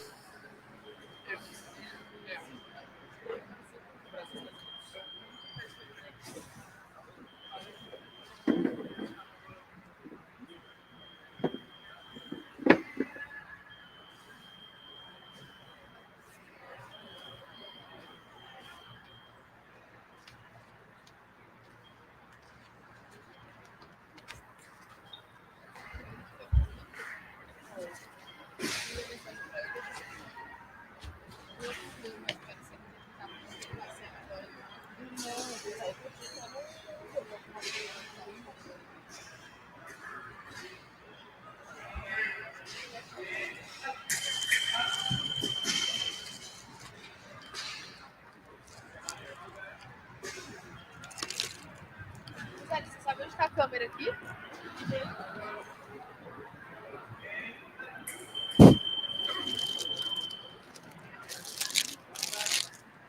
31-26 U.S.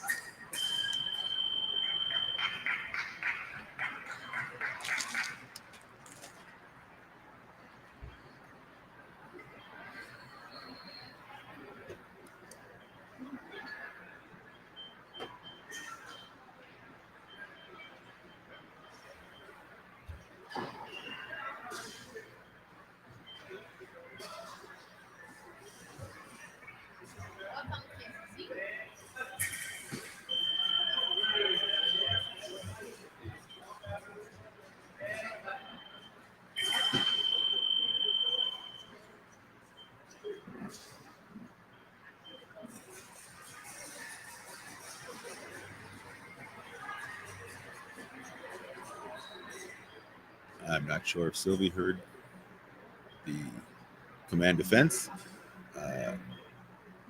Victoria definitely did. And the referee is double checking the video voluntarily.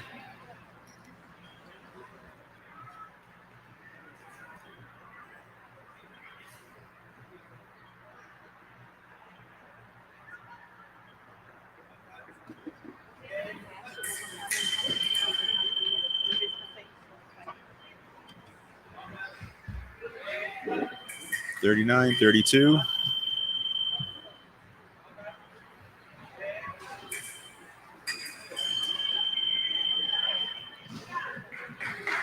And that's 40. We are just 5 touches away to the end of this match. The winner of this match will meet Brazil in the gold medal final.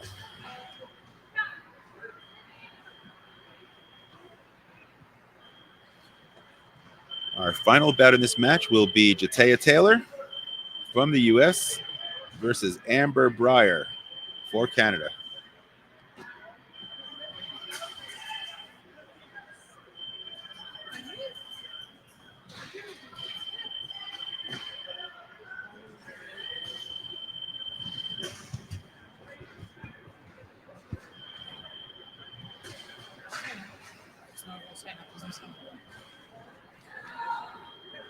After this match, we will have the gold and bronze medal matches for Team Men's Epee.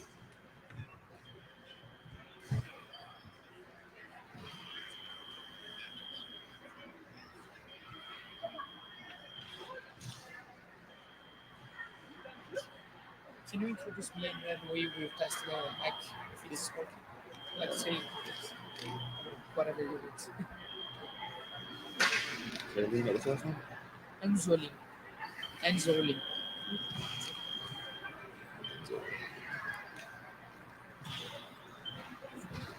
All right, joining me on the mic over here is Carolina Anzoli.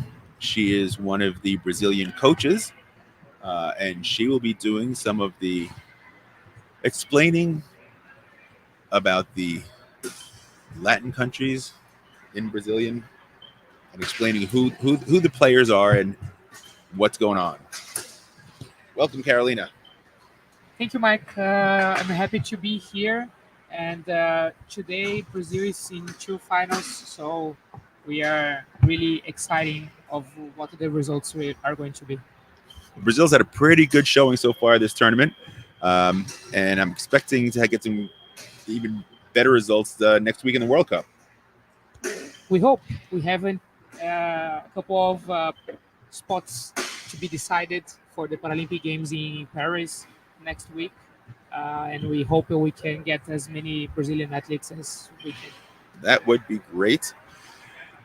Let's get back here to our final women's foil bout in this match.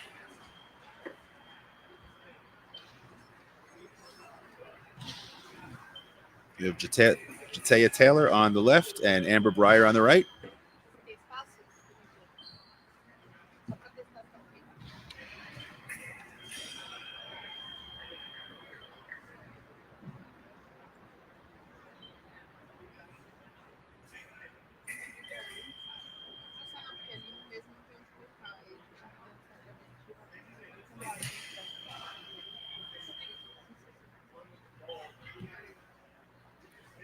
We're at 42-32. The U.S. takes a double-digit lead. We're now at 43. Amber asks for a video review.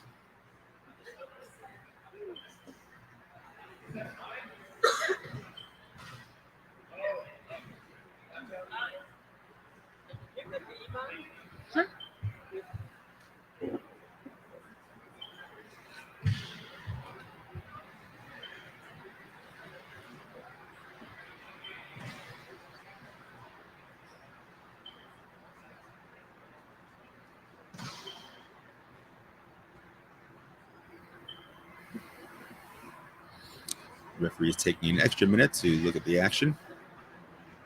And he's going to come back with his decision. And he's keeping with his original call. Attack from the left. Score is 43-32, and we're 2 touches away from the U.S. getting a spot in the gold medal bout versus Brazil. Counterattack is Perry. Repost is off target.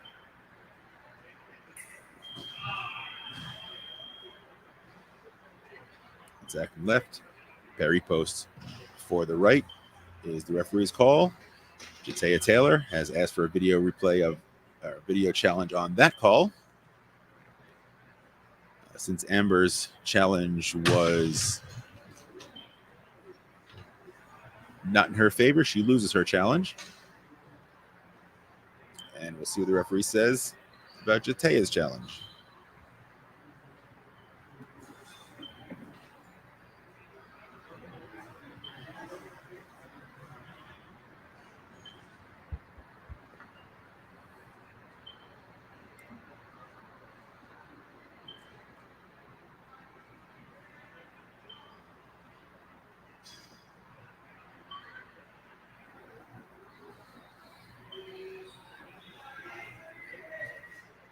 And the referee sticks with his original call. And both ladies are out of challenges.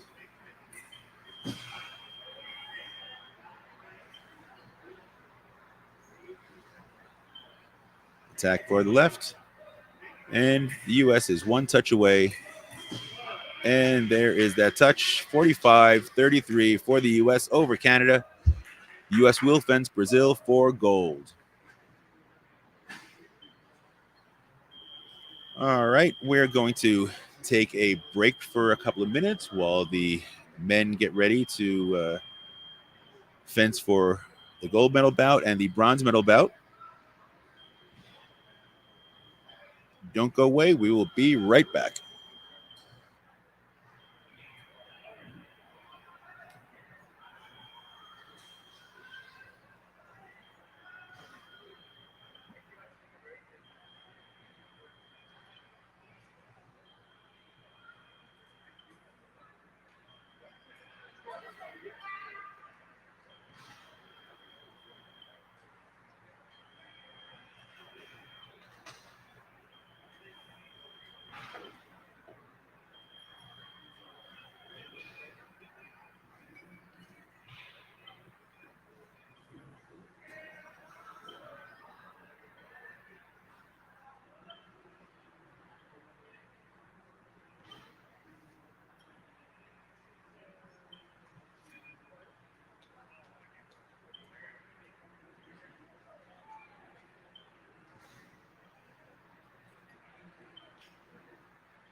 Epee Ladies Senior Team. List 3-4. Teams from Colombia and Venezuela. List 1 and 2. Teams from Brazil and United States. Please, teams go to the call.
kind of really, yeah.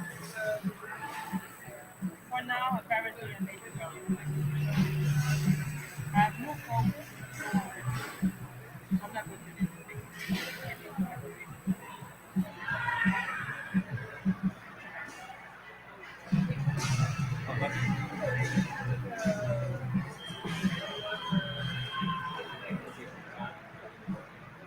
I'd be happy.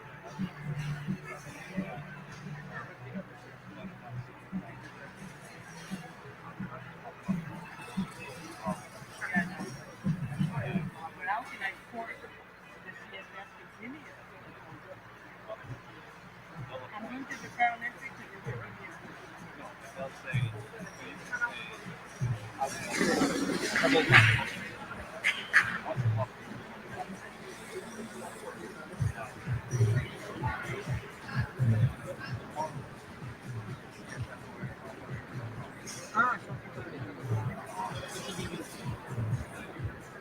Okay, we are back. All right, welcome back to the Wheelchair Fencing 2024 Americans Championships. This is Michael DeSaro, and I'm here with Carolina Anzoli. She is a coach here in Sao Paulo. She is going to be helping me out here on the commentating. We've got two U.S. versus Brazil matches today, gold medal matches. So it's only fair to have someone on each side of the court here. We're going to start off with our men's Epee team. It is our U.S. men's Epee team versus Brazil. It's going to be a really good match. We've had the gold medalists from the Epee events have both come from either Brazil or the U.S. So this is going to be a really well fought match. Our first bout is going to be Abe Kaplan from the United States versus Giovanni Ghisoni. Good morning, everyone. So, yeah, first matches we have a B category B Brazilian guy, Giovanni Ghisoni. He's our Paralympic champion, and against Abe Kaplan. So, category B against a category A guy. The category B from Brazil has much more experience than our U.S. fencer. He was a gold medalist in London 2012 and a silver medalist in Tokyo last year. No, not last year, 2021. And yeah, he's a pretty experienced guy, and that's why he's also closing this match for us.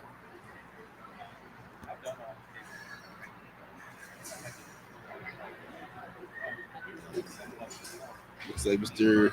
Ghisoni is getting a yellow card. Was this Vanale? I don't know. I would assume it's for lifting up. I didn't actually see the call, but it does lead this bout 2-0. I thought I removed myself.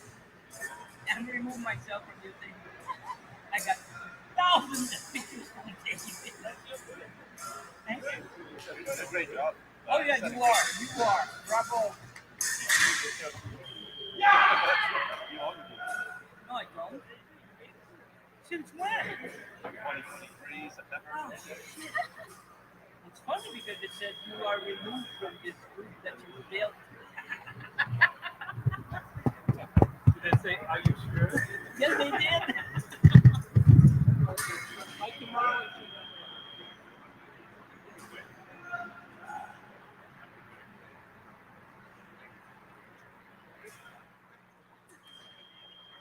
Então, para vocês que estão acompanhando aí a transmissão, a gente tem agora 5-0. O Giovanni vai abrir e vai fechar esse encontro para a gente como o nosso cara mais experiente.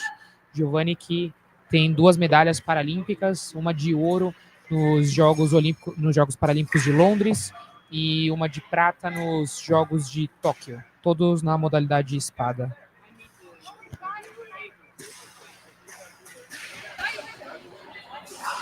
Giovanni Ghisoni wins that first bout 5-0 in the race to 5.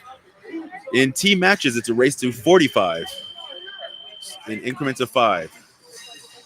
So this next bout will be to 10. They'll continue with the score from the previous bout and continue all the way up to 45. So Lucas Julião is the second guy for Brazil now, and pretty young guy, lefty-handed, and he practiced here at the Paralympic Center with the head coach of the Brazilian team, Ivan Schwantz.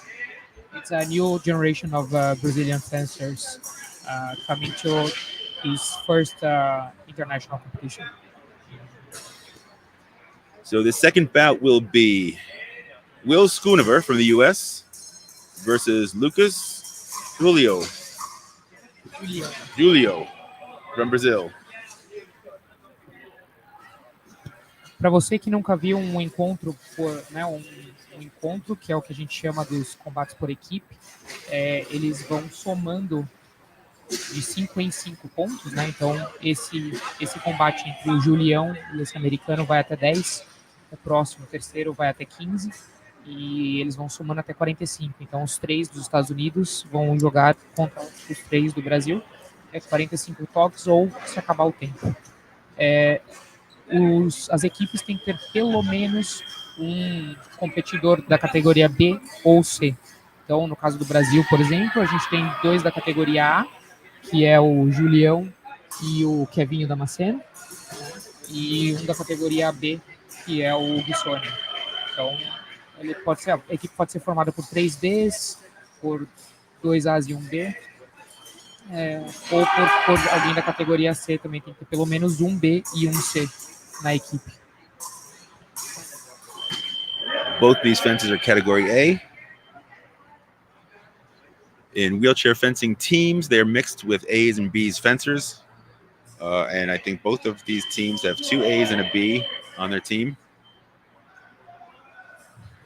So, if I'm not mistaken, Schnover just won the 3 gold medals at U.S. Nationals, right? I believe he did, and he also won the Category A men's epee here. Pretty strong guy, and it's now with Julião, a pretty young guy from Brazil.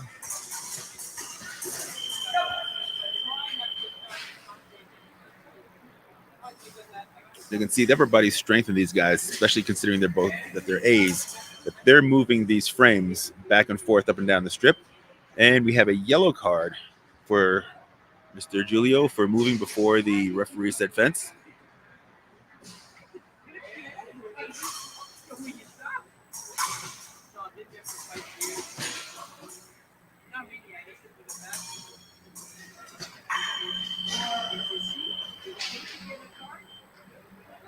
So as a referee, now we have Andres Quevedo from Colombia. He's a young referee, and it's important referee for the South Americans. Young guy and brings new blood for our referee team.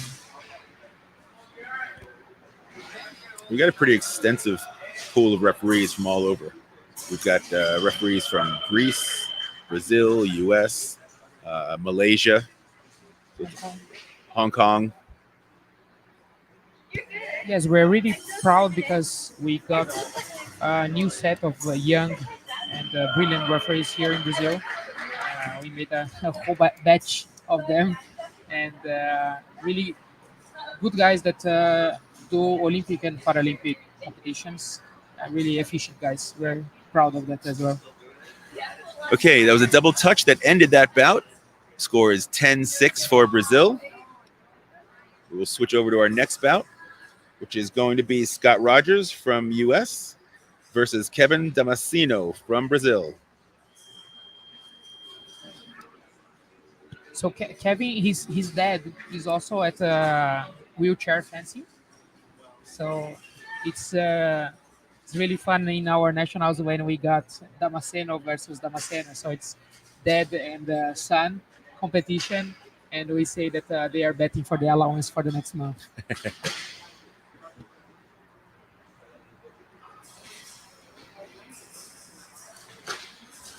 In this match, Scott Rogers is the B for the US team, and Kevin Damasceno is in category A.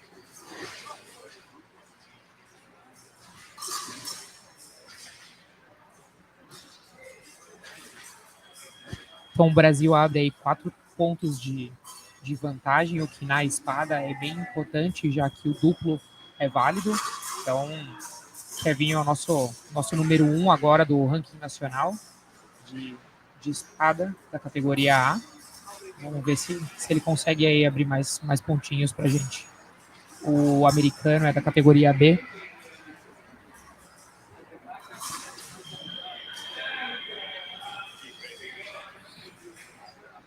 We also have the bronze medal match going on at the same time between Colombia and Venezuela. They're tied at 10 at the moment. This one is going to be really tight. Every time at this tournament that Venezuela and Colombia got one against another, it was like one or two touches difference. So they have a pretty similar level of fencing, and it's going to be a really close bout, no doubt.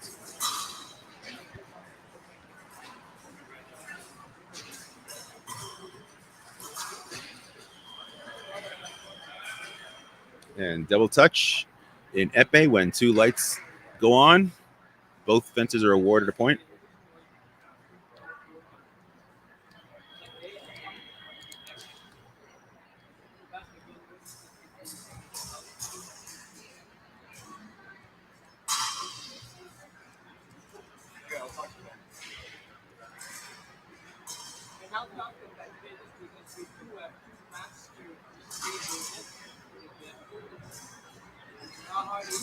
I think this is the zonal tournament for our part of the road that we had most countries attending to, because we had Canada, U.S., Mexico, Jamaica, Venezuela, Brazil, Canada. Venezuela, Colombia, Argentina. So it's 8 countries. I think that's the most that we could get, and this is good. That means that we are growing in the Americas, and this is good for the sports. We hopefully are able to get also wheelchair fencing or Paralympic fencing at the Pan American Games. That's our hope.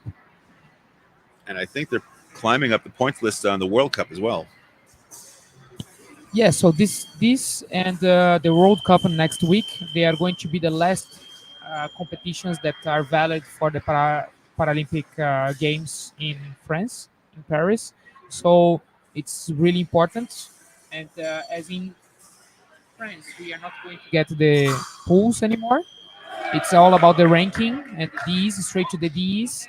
Every touch counts. Every point counts of the classification to get a uh, better DE. So everybody's going to be here next week. It's going to be really exciting.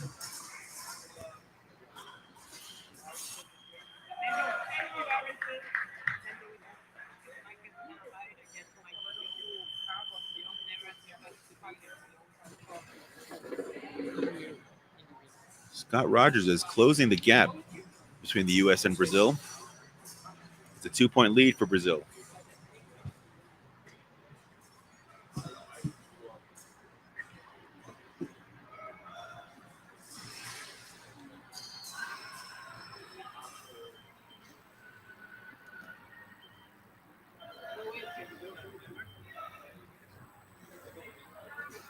And Mr. Damasceno is given a yellow card for lifting out of the seat.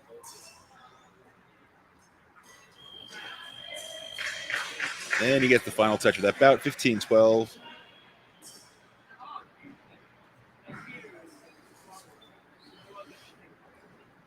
Next is our bout between Abe Kaplan for the U.S.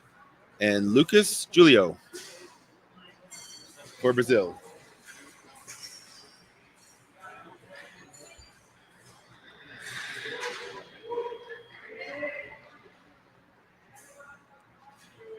Julião é atleta aqui do Centro Paralímpico mesmo e é dessa nova geração de atletas que a gente tem.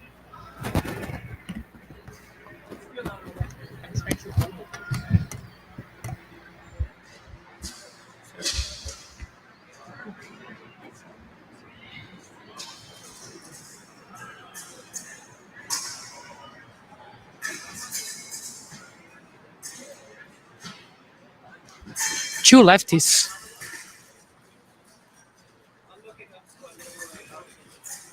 Always a challenge for the volunteers to change the platforms when we have lefty guys. Oh, the frames. That's right. It can't be comfortable for either fencer since we don't know how used to fencing other lefties they are.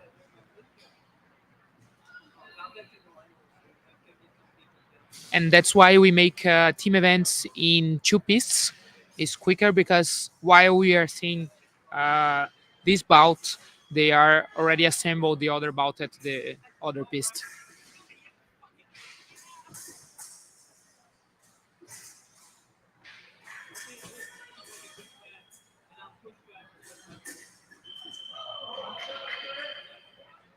And that's 2 touches in a row for Brazil. The lead is 5 points, 17-12. Julião aí deixando o placar um pouco mais elástico pra gente de novo. E aí na espada, quanto mais a gente conseguir abrir melhor nesse começo, assim os caras vão ter que acelerar para poder fazer uma pontuação, tentar chegar na nossa pontuação, e quanto mais acelerado, mais erros eles cometem. Então, pra gente, esse placar tá excelente.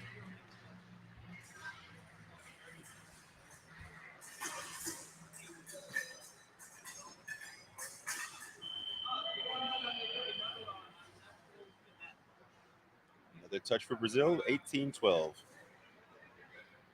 So far, this is the biggest lead for Brazil in this match.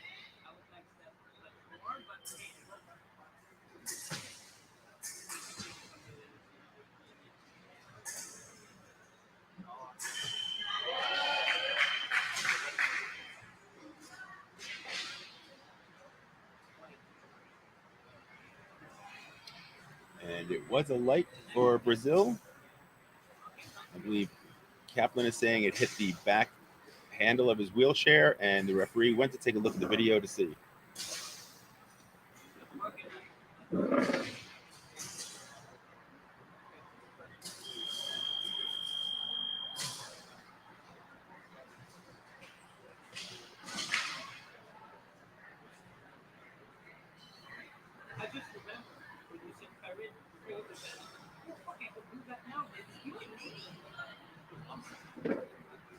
And the referee agrees and is annulling the touch. And right there, that's a reason why they have the skirts. The skirts should be up and covering that part of the frame if it can.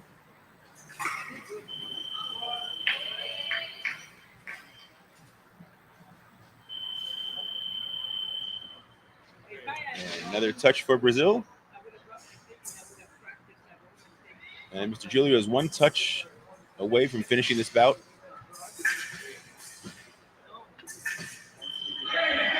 And there's a touch for Kaplan. 13-9.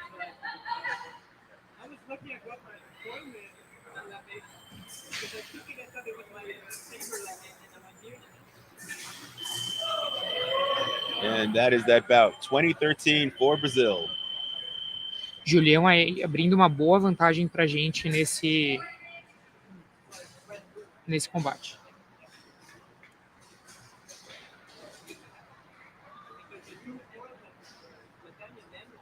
Our next match is a battle of the category Bs. Scott Rogers for US versus Giovanni Giassoni. Now, this is the rematch of the gold medal men's category B Epee match. Giassoni won that bout, and Scott took second. So he's a silver medalist versus gold medalist for the second time this week.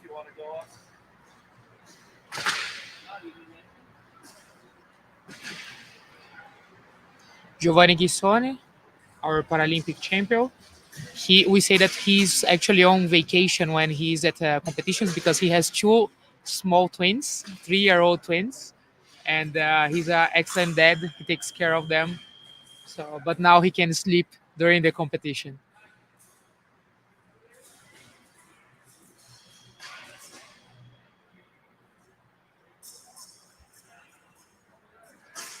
And the referee is Igor Otaegui from Spain. Nice touch by Giovanni. Nice tip right to the wrist. And there's a strong attack. For a B fencer, he's a big, strong, fast guy. You don't expect that generally from category B fencers. Just before Tokyo, we made a camp here at the Paralympic Center, and I fenced Giovanni at Epee, and I lost 15-1, and I'm pretty sure that he let me make him one touch. He's really, really strong. It's like the Epee is made from paper, and he flicks really nicely. Uh, strong guy with solid fencing.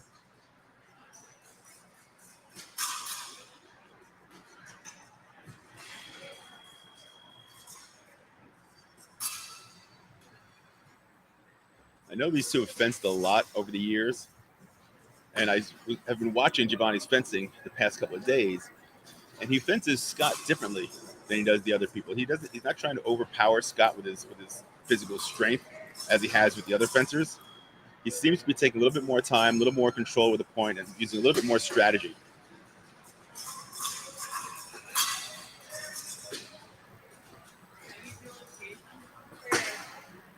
Well, we have the time on our favor now because of the difference of patches, so that helps. And with that, I think that is a non-combativity. So the score is going to remain 14-23 in favor of Brazil, and we're going to go to the next bout.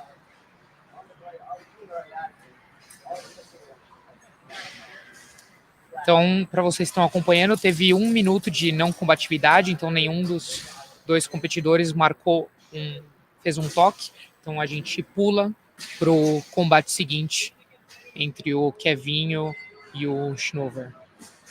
And the next bout is going to be Mr. Schoonover from the U.S.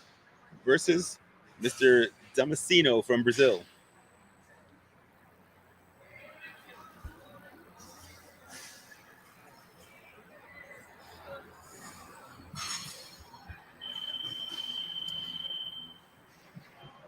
If you are watching Brazilian news, we had a big flooding at the south part of Brazil, and both Kevin and Giovanni are from that part of our country, and they had to change all the logistic parts and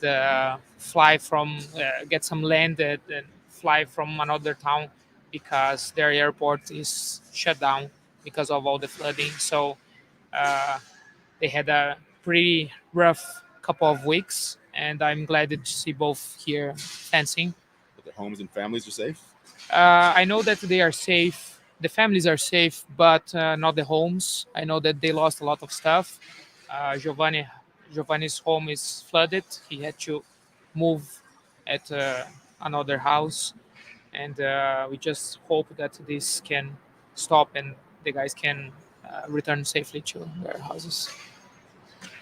But Give a them lot both of our best wishes. I mean, it's got to be, it's got to be tough enough for people who aren't in wheelchairs. I can imagine the extra burden that is. Yeah, one of our competitors, Jinea Manica, could not come because she's isolated of all the water, Oh. and all the other guys that are here, they at least lost a lot of their stuff uh, because of the flooding. So Yeah, that's rough. that's terrible. Well, I'm glad they were able to make it. I'm glad everybody's safe at least.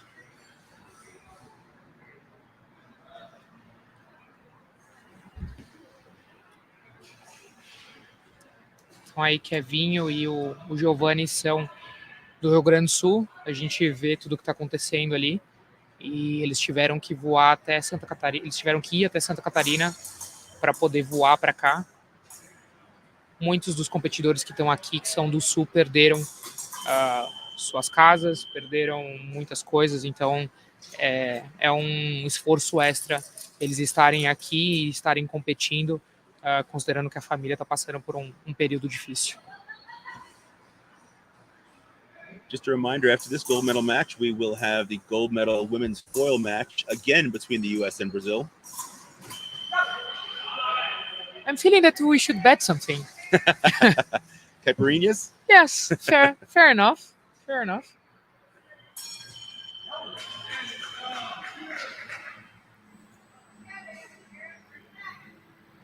These are both A category A fencers.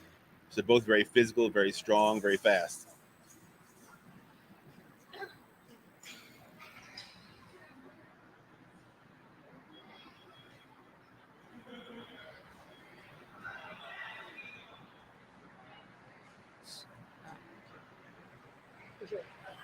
Tem como tu pedir pro pessoal na hora que for tirar a prótese pra voltar mais pro lado que tá aparecendo aqui na transmissão?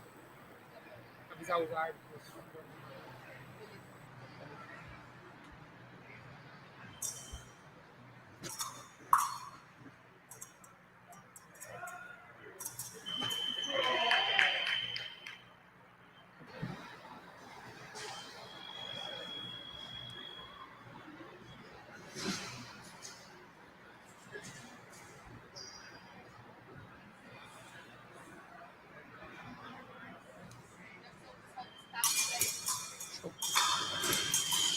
Tem uma perna aqui no meio do. Né? Rola assim. Rola assim. É que a gente tá acostumado, né?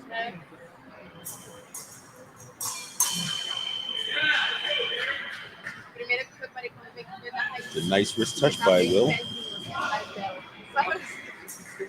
Close the gap to 8 points. Double touch. Both fencers are awarded a point.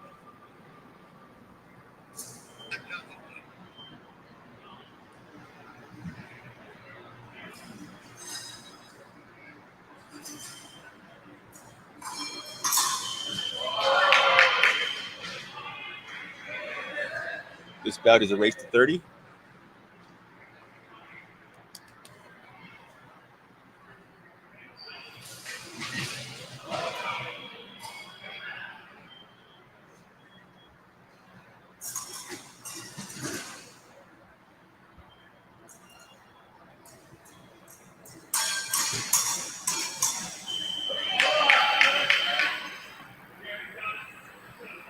Vocês podem ver que depois de cada ponto os atletas eles arrumam essa saia, né? Essa saia isola a parte de baixo do corpo deles, aonde o ponto não é válido.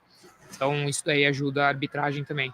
Então, como eles se movimentam, a saia acaba saindo de lugar e aí eles colocam de volta no lugar até o início do próximo ponto.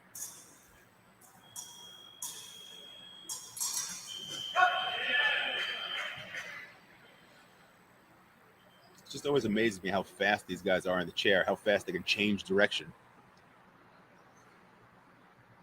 And these platforms are actually pretty heavy, and they manage to move them a lot. I remember when we had the really light platforms made of carbon fibers, and these guys could lift the platform and the chair. That's how strong they are. Yeah, but I think these frames are actually made of steel. Those other ones were the carbon fibers. They're light. Too light. The Yeah. fact that they can actually, I mean, I've seen guys go up in the air with these frames. Yep. All right, Brazil is currently in the lead, 30-20.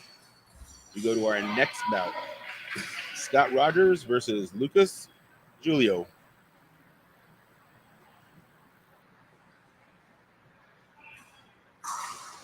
This match is going to be to 35.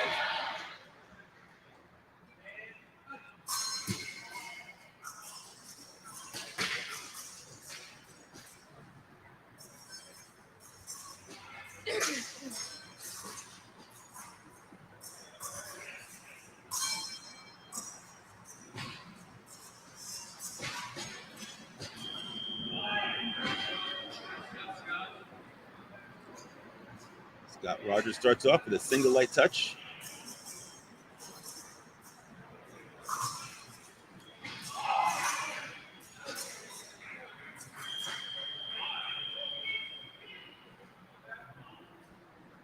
Scott is a B, and Julio is category A fencer.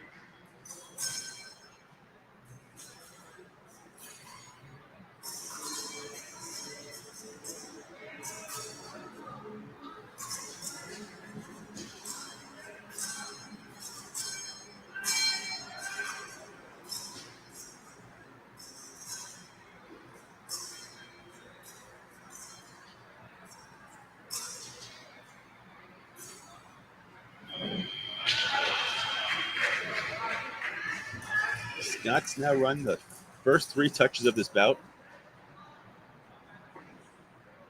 And the gap is a 7-point lead by Brazil. And that's another touch for Scott.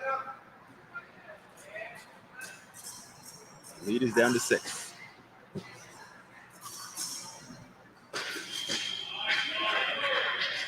And another. Scott's run 5 touches in a row.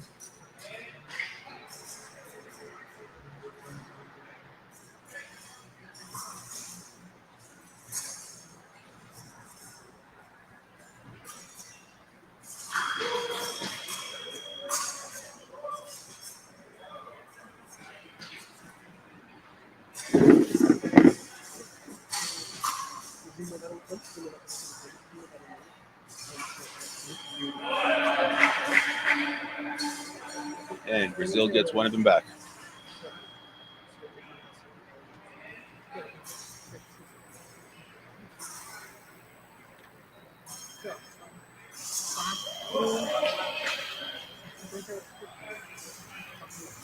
And the second one.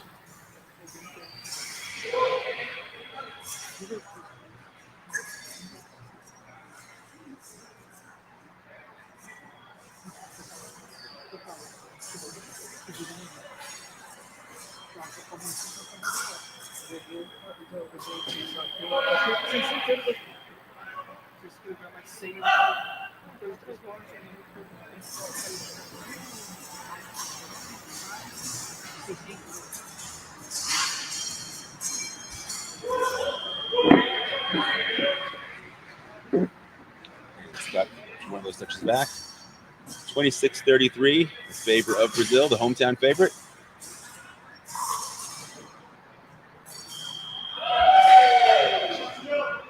And 27. This bout is already 7-3 to Rogers. He's taking a lot of touches out of the defense to Brazil.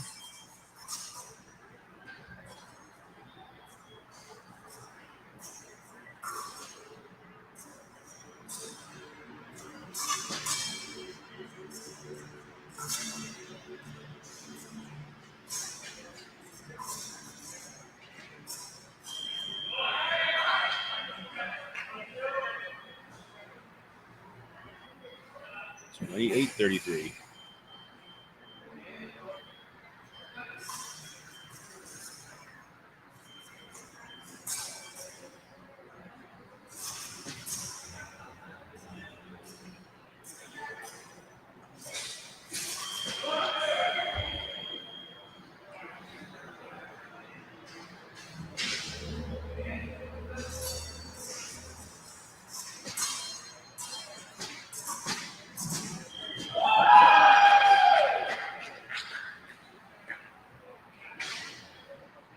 About 3.5 seconds left. And that's about. Rogers scores 9 touches to Was it? Julio's 4 touches. Good bout for US. Good comeback, yeah. In the other match that we are having, Colombia and Venezuela, the score is 31 to Colombia, 21 to Venezuela. It's not as tight as I thought. I think Colombia's got a little bit more experience right now. It's true. They have more time in wheelchair fencing than Venezuela. The coach from Venezuela, Aaron, is now getting the funds that he needs to really develop wheelchair fencing in Venezuela. In Colombia, they have at least 2 or 3 different towns with wheelchair fencing, with, of course, different conditions. And Coach Melissa, that is here, is at a military base, and she's doing a great job to develop wheelchair fencing there. That's awesome. Wheelchair fencing is just growing in general, and it's great to see it down in South America. All right, this is a race to 40 between They think they made a change. They put in Nicolas Baudot for the U.S. against Kevin Damasceno from Brazil.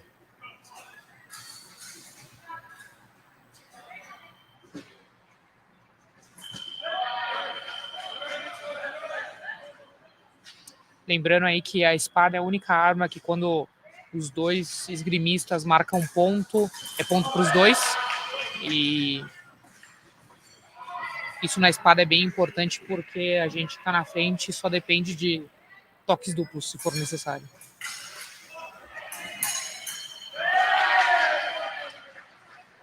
And that is that bout. 40 for Brazil and 31 for the U.S.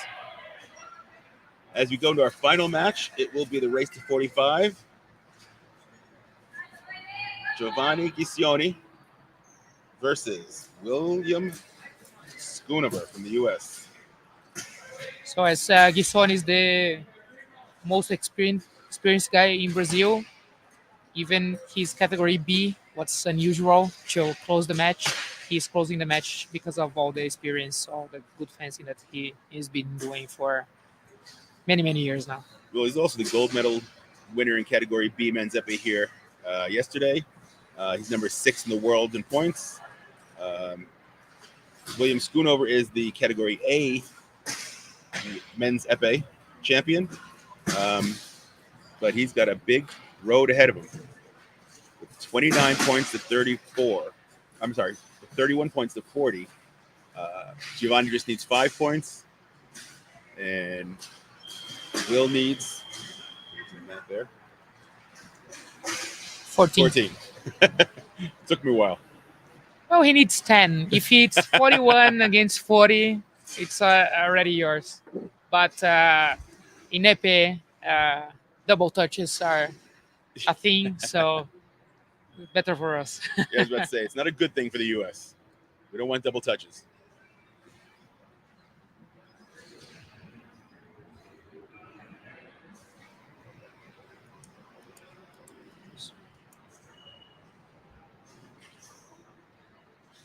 Então agora eles estão tirando a distância. Lembrando que na espada a distância é no cotovelo do adversário que está com o braço a 90 graus. E sempre o cara que é menor escolhe se é a distância menor ou a distância maior.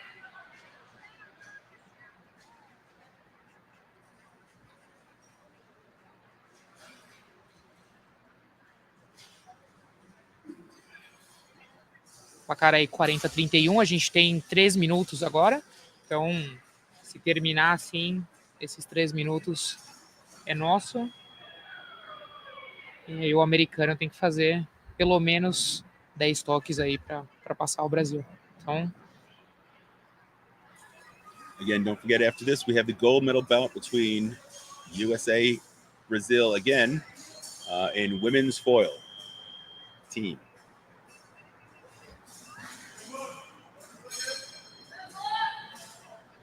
na disputa de terceiro entre Colômbia e Venezuela, tá 35-26 para Colômbia agora.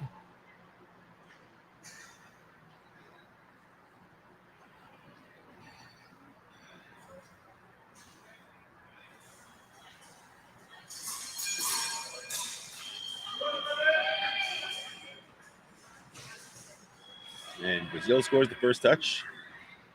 41-31, 10-point lead for Brazil.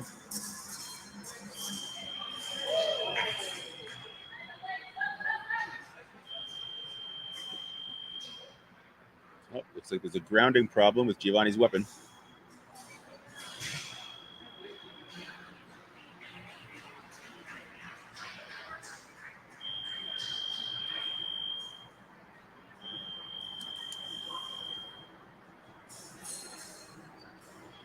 So no touches scored, and he will switch out his weapon. Então agora o americano tocou no copo do Giovanni. Eles viram que era um problema no fio de corpo dele. Eles vão trocar o fio de corpo do Giovanni e esse toque do americano não é válido. While we switch that out, let's check out a couple touches in the bronze medal bout.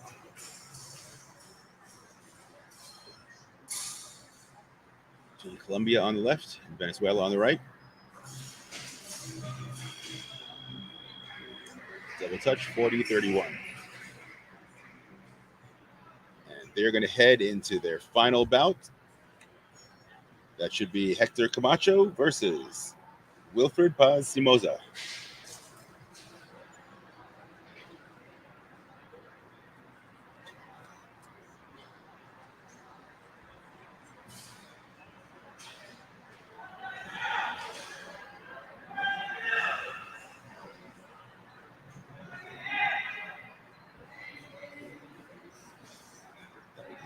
These two right here.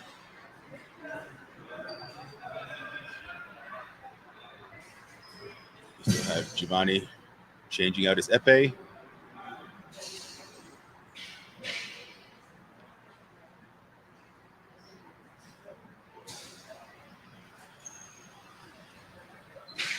Then two U.S. referees at the third medal bout. that's Sean right. Shumate now is making the last Final bout. Yeah. And as assessor, it's Leo Curtis. So they put all the Brazilians and U.S. referees for the third medal match.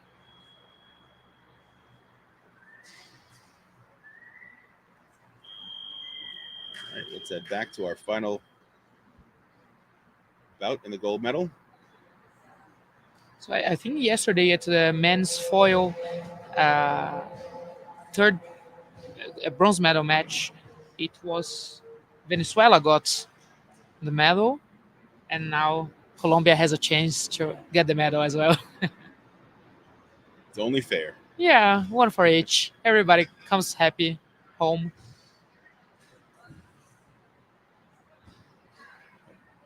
Let's switch back while they're still checking out Giovanni's weapon.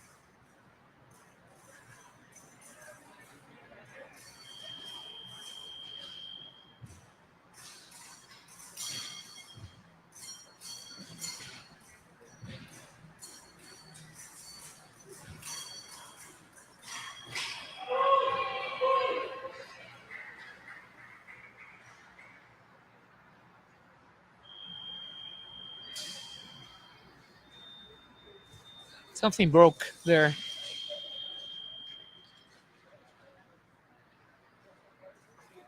And there's weapon problems here also. Yep. So over on the Brazilian side, Giovanni looks like it may be more than just his weapon, and maybe it's a body cord, maybe it's a real cord, but something's not grounding the way it's supposed to be. And I'm assuming they will call the armor to get everything fixed up. Então, enquanto a gente resolve o problema elétrico ali na pista da final, a gente acompanha aí a disputa de terceiro lugar entre Colômbia à sua esquerda e Venezuela à sua direita. Colômbia aí liderando por 10 pontos. A revanche em relação a ontem, quando a Venezuela ficou com a medalha de bronze do florete masculino por equipes. Agora a Colômbia tem a chance aí de ganhar a sua medalha de bronze por equipes também. I was going to say that. So what did you learn about Portuguese words till now? I learned that even when I'm taught Portuguese words, I can't say them. You learned caipirinha, right? Well, That's important one. That's universal.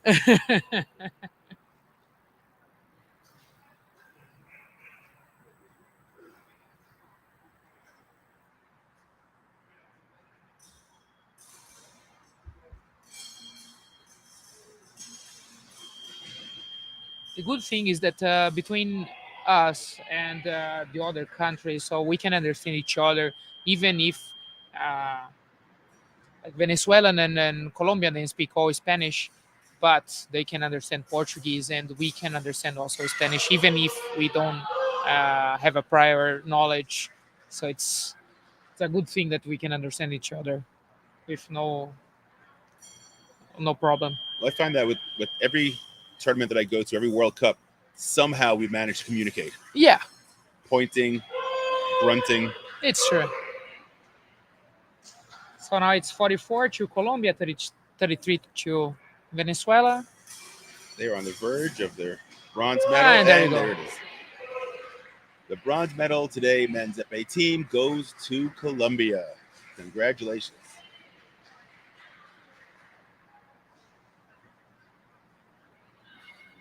A couple of years ago, Brazil received a camp for wheelchair fencing here at the Paralympic Center. We also had coach, classifier, and referee seminars. So a lot of countries came and spent 2 weeks with us. So these Colombian guys, I know them for a while now because they stayed, I think, for a month here in Brazil, and we had such a great time. And well, they taught me how to dance a little bit of salsa also. Well, too bad I'm leaving soon, or else you could have taught me. Sure. No, but then I could not teach them samba because I'm bad at dancing, but we can make it work. Then I need a week of therapy to fix myself, or I can be a wheelchair fencer.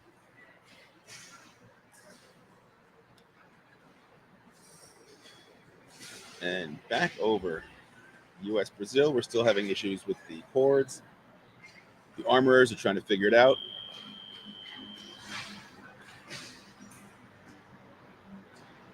I think they're changing everything just to be sure. It wouldn't be a fencing competition if the equipment didn't get in the way of a great weekend.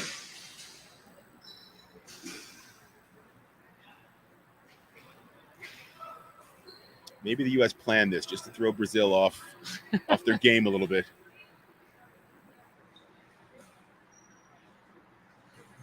Somebody went ran over the wire and made something.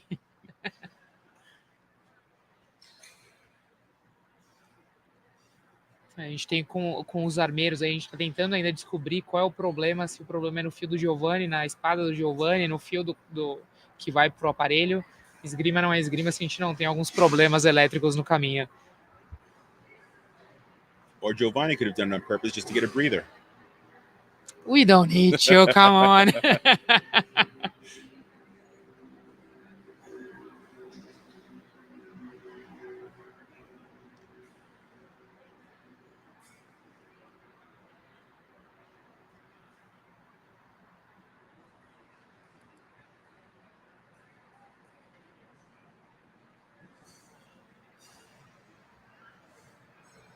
When I start to fix equipments, I was doing the body cords, and Davi, the one that one of the armors that we have here in Brazil. This other one guy is called Jota, but Davi taught me how to fix the body cords.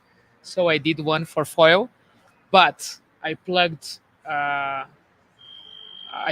switched the poles, and so I was refereeing actually my guy at the Brazilian Nationals. It was pools, and I had to give a yellow card for my guy because You made a mistake. Yes. So that's life. I never done this again. Could you give yourself a yellow card? Yeah, unfortunately, I had to give to him. Well, he was okay. At least he didn't did Vanale, so it was just a yellow card. Luckily for me. So that's why I fence saber. If something breaks, you just buy a whole new uniform. It's You true. don't have to know how to fix anything. Oh, well, body cards, yes. I just get a new one. Steal one from somebody else. That's a good strategy. But just not having to glue wires in the foils or epee, so saber is the best Takes one. too much time. Yeah, It's we true. don't have the patience. Yeah.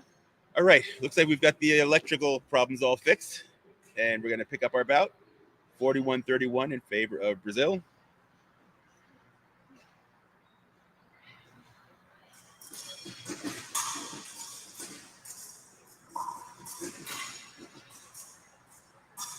O americano aí tá correndo contra o tempo agora, ele tem que tirar uma diferença de 10 pontos do Brasil, por isso que ele tá acelerando o combate.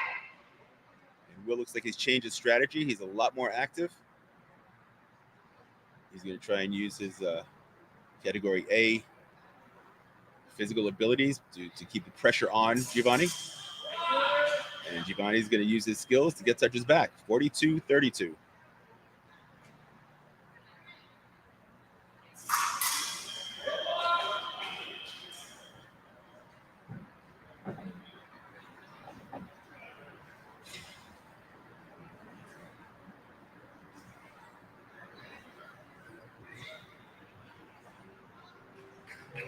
Vanale. Guillaume started first before the referee said fence, so he gets a yellow card as a gift.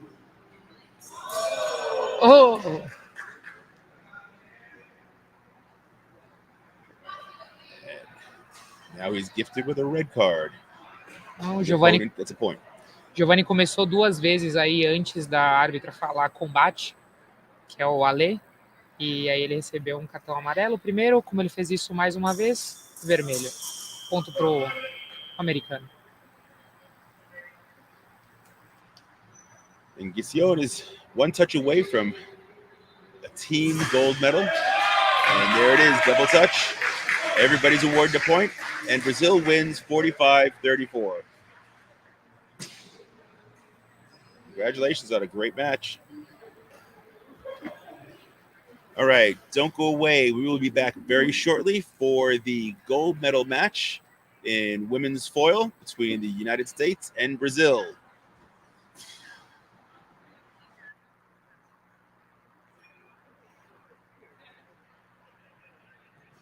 Quiet in the teams from Brazil and United States. Please go to the corner.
Yes, Epee, Epee has a field end out this week with a gold medal.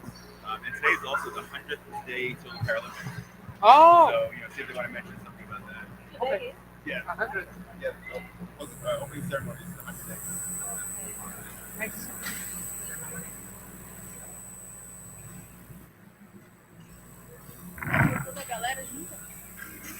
Os quatro.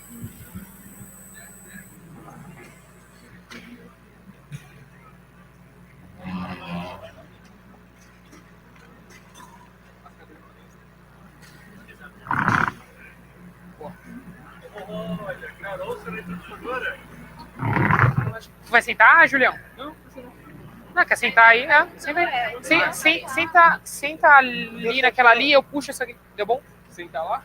Senta. Não, esse aqui é mais bonito, né? Sentar. Ah, pode ser. Então senta lá, Julião. E aí, Giovanni fica aqui no meio.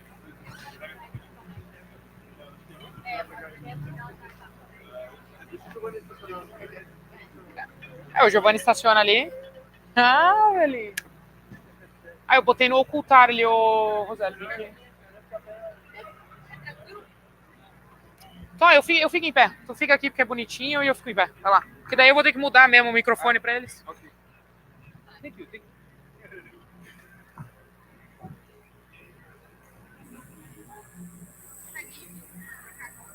E eu venho mais pra cá.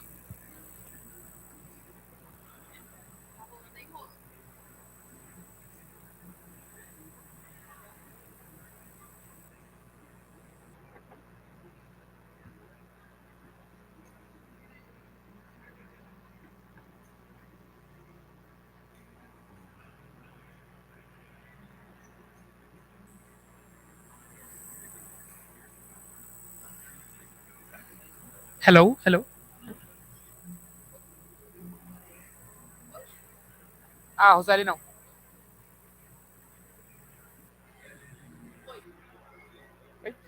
Bom, pessoal, parabéns, meninos. Estou muito feliz de estar fazendo a entrevista aqui. Totalmente parcial, eu estava ali nessa transmissão. Então, ó, faltam 100 dias para a abertura dos Jogos Paralímpicos. Quero saber como é que vocês estão se sentindo aí com essa mais uma medalha de ouro para o Brasil nesse torneio regional. Vou começar aqui com o Giovanni, o capitão da equipe. Oi, pessoal, tudo bem? Obrigado pela torcida de todos. Eu quero dizer que eu estou muito feliz pela nossa equipe aqui. Como eu falei ontem, cantei a pedra que hoje a gente ia buscar a medalha de ouro na equipe na espada também. Tá aí o resultado. Quero agradecer de coração a todos aí que se empenharam aí, meus colegas. Um apoio também de sempre aí da nossa, do Paulistano, a Confederação Brasileira, as Loterias Caixa, porque com vocês, com certeza, a gente não chegaria onde que a gente chegou. Então, eu quero agradecer de coração, porque a gente trabalhou, a gente buscou ponto a ponto, acreditando sempre no próximo toque, e deu tudo certo. Eu estou muito feliz com a medalha de ouro na nossa equipe. Bom, bom dia, boa tarde. Muito feliz com o resultado. Eu até conversei com o pessoal aqui um pouco antes, que para mim é uma emoção muito grande, é a minha primeira competição internacional. E tá vestindo a camisa e jogando, participando dos jogos, foi muito gratificante, aprendi bastante. E, cara, muito feliz mesmo, só tenho a agradecer aí, até agradecer publicamente aqui o Giovanni por ter me apresentado esse esporte. Se não fosse por ele, eu não estaria aqui. Então, cara, toda a minha equipe também, todo o apoio, toda a torcida, até o meu treinador Ivan, por todo o trabalho e muito obrigado mesmo. Bom, queria parabenizar novamente a equipe aí pelo esforço desde o começo dos jogos, que conseguiu mais uma medalha aí na equipe, né? Só queria ser breve mesmo para parabenizar todos e bora para o campeonato, para a Copa do Mundo que vai começar depois de, acho que dia 23, né? Vamos lá. Poder fazer parte da equipe nacional é fantástico, né? E não é competição internacional, vendo essas feras trabalhando aqui, vendo cada um na tua característica, trazendo o resultado do individual agora para a equipe e mostrando assim algo que cada um normalmente mostraria no individual, mas aqui parece que vem um pouco a mais, né? Como o Julião falou agora há pouco, a emoção da equipe é muito maior. Então, participar dessa equipe é fantástico. Estar ao lado de grandes campeões e ver com que agora eles vão participar da Copa do Mundo vai representar o Brasil muito bem. Então, parabéns a eles também, a todos que participaram da competição do regional. É a pré-competição agora para a Copa do Mundo. E vamos ver esses grandes campeões nas Paralimpíadas logo logo. Né? Então, prazer estar com eles. Vai fechar com... 1, 2, 3. Brasil! Bom, brigadão, meninos. Parabéns pela medalha. E boa sorte para quem conseguir se classificar nos jogos. Voltamos agora com logo mais a final do florete feminino por equipes também entre os Estados Unidos e o Brasil.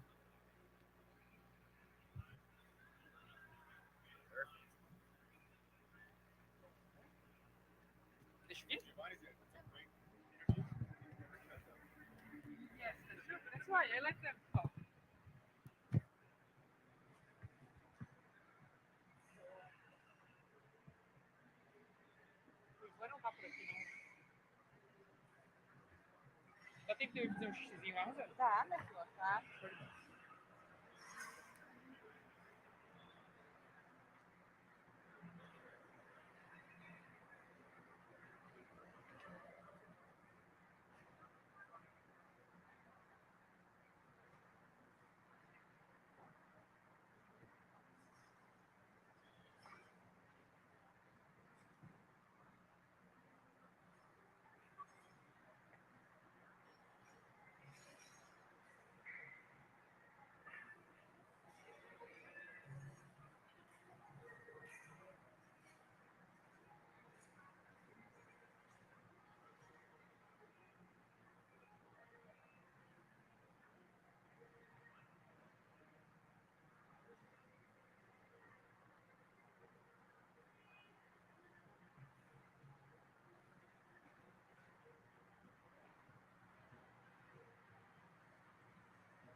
Vou fazer um post, né?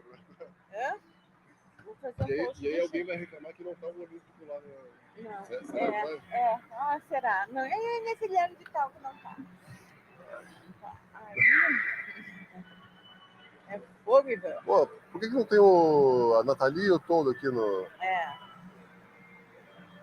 não sei se está aqui. Eu fiz acho que no Photoshop. Aqui, ó. Eu fiz assim. Então vai gratuito? Tem uma versão gratuita e tem uma versão paga. Eu uso a versão paga porque tem muito mais recursos, assim, é muito mais fácil. Mas não é caro, é 200 pila por ano, eu acho. Eu fiz isso aqui para eles, né? Agora eu quero fazer. Eu ponho só o Giovanni. Não. Vai em banheira? Hã? Vai em banheira? É, aquela composição corporal. Ah, não. Sabe que a mãe quer saber trazer roupa para poder entrar? Eu falei, não, vai pra lá não. Eu não sei como é que é esse teste, cara. Tempo, cara. Dá pra tem que trazer roupa para eles serem orientados, né? Sim.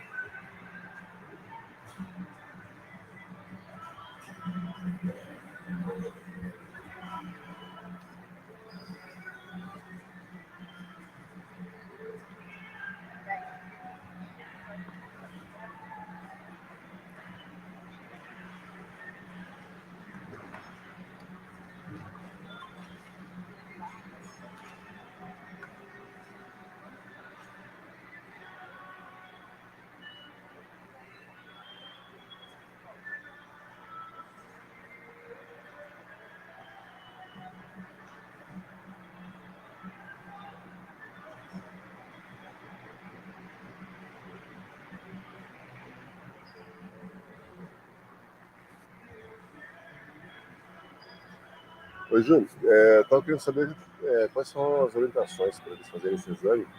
Porque eu não sei qual que é a máquina, mas entrando numa banheira, com água, que roupa tem que usar, tem que fazer toalha, como é que funciona? Para me passar, tá? Aí eu passo para eles, já deixei eles prontos para amanhã. Obrigado. E daí eu pergunto quem eu ponho sempre esse cartão. A sua ideia é botar poucas pessoas, ou um monte? Eu acho que se a gente botar... O Giovanni é o único que está 100% confirmado?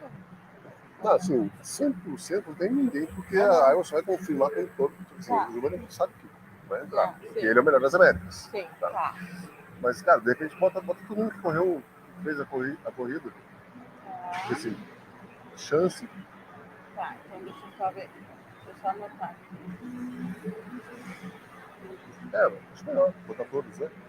Porque, assim, hoje ainda estão na corrida. Não fechou. E eles estão na corrida, todos eu eles. no texto daí. Todo mundo ainda na corrida. A gente encerra com essa competição aqui. No Brasil, é a última e tal. A gente está batendo bastante. Quem mais? Mônica, Wanderson, Raíssa,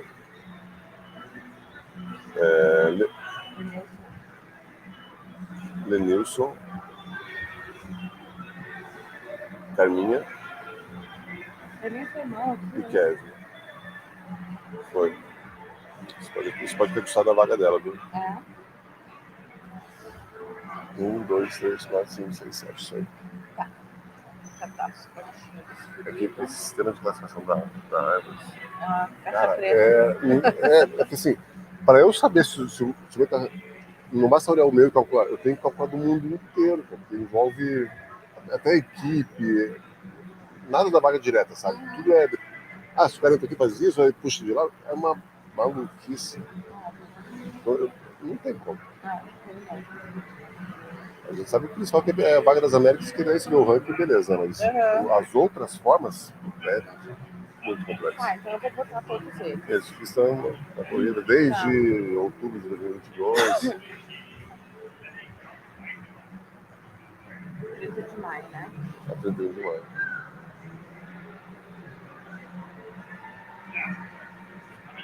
Tá, beleza. Vai ficar forte. Mulherzinha estressadinha essa aqui, hein? É mesmo? Grossa. Eu nunca vi essa árbitra aí, viu? Acho que é a primeira vez que eu não lembro dela. De onde que ela é? Não, sabia ali, o Jarbas foi, levantou pra ajudar, deu uns gritos pro Jarbas, pelo amor de Deus, Jarbas. Ela? Aham. Jesus!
É isso? Aham, valeu, obrigada. Valeu.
Oi.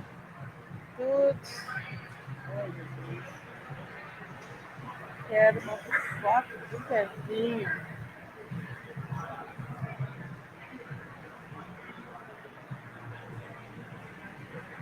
E aí, já chegou bastante gente? Já chegou bastante gente? Mais ou menos. Tem gente que chegou, mas não veio pra cá hoje, pra poder chegar só. Aham. Só fazer um pedido lá, pela frente. Tá bom.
this.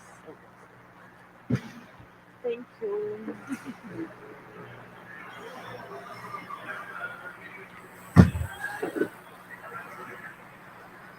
Nossa, tô com uma fome grande agora.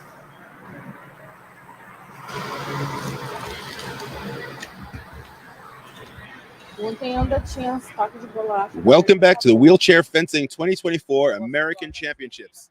This is the zonal qualifiers for wheelchair fencing. This is Michael DeSaro, and I'm here with my partner, Carolina Anzoli. We are here getting ready for the final event of this championships. It is women's team foil. We have United States versus Brazil fencing off for the gold medal. Hello, everyone. I guess whoever wins this competition gets the team to the Paralympic. So this is a big match for both of them. Yeah, this is going to be an interesting match. We've got the gold medal in women's epee category A in Jatea Taylor on the U.S. team. We've got Ellen Geddes, who won the women's foil category B. And I think Fabiana was silver medalist in that one. I think so. So we've got medalist versus medalist versus medalist this whole match. So it should be, I guess we call in the U.S. a barn burner. It will be interesting. Our first match is going to be Jatea Taylor versus Carmen Oliveira. Carminha is from a club mainly made by Epees in Paraná. It's another state from Brazil.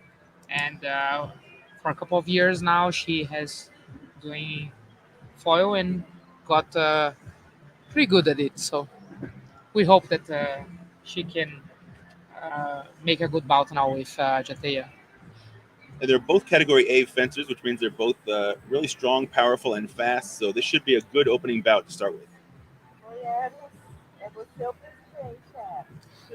Carminha aí do Paraná vai abrir o combate. Ela que é da MK ali de Curitiba, treinada pelo mestre Cato e pela Tabea Alves, pelo Gabriel Assis.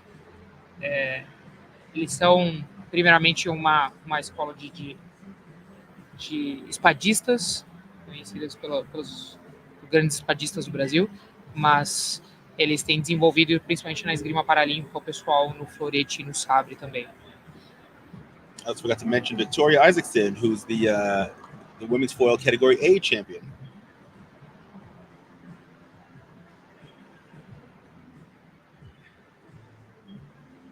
So this is the last match of these games. Then these athletes are going to have a couple days break to kind of heal and get their energy and power back up. They'll stay here in Sao Paulo, do a little mini camp, take a couple lessons with their coaches, and getting ready for the World Cup that is also going to be here starting on Wednesday, I believe. Wednesday it starts or Thursday? on Thursday. Thursday, correct. Yeah, it's from Thursday to Sunday. We have 4 days of World Cup.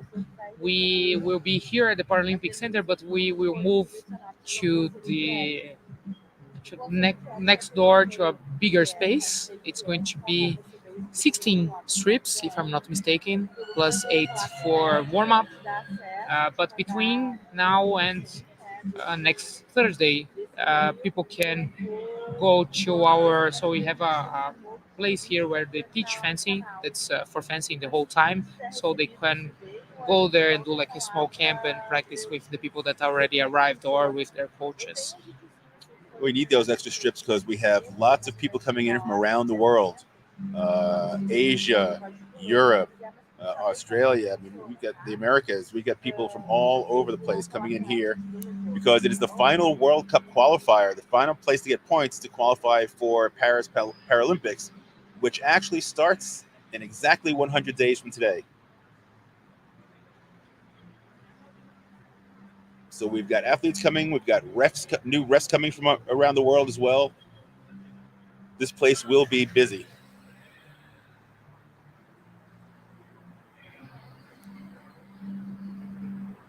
So we're going to be starting our bouts in about 2 minutes.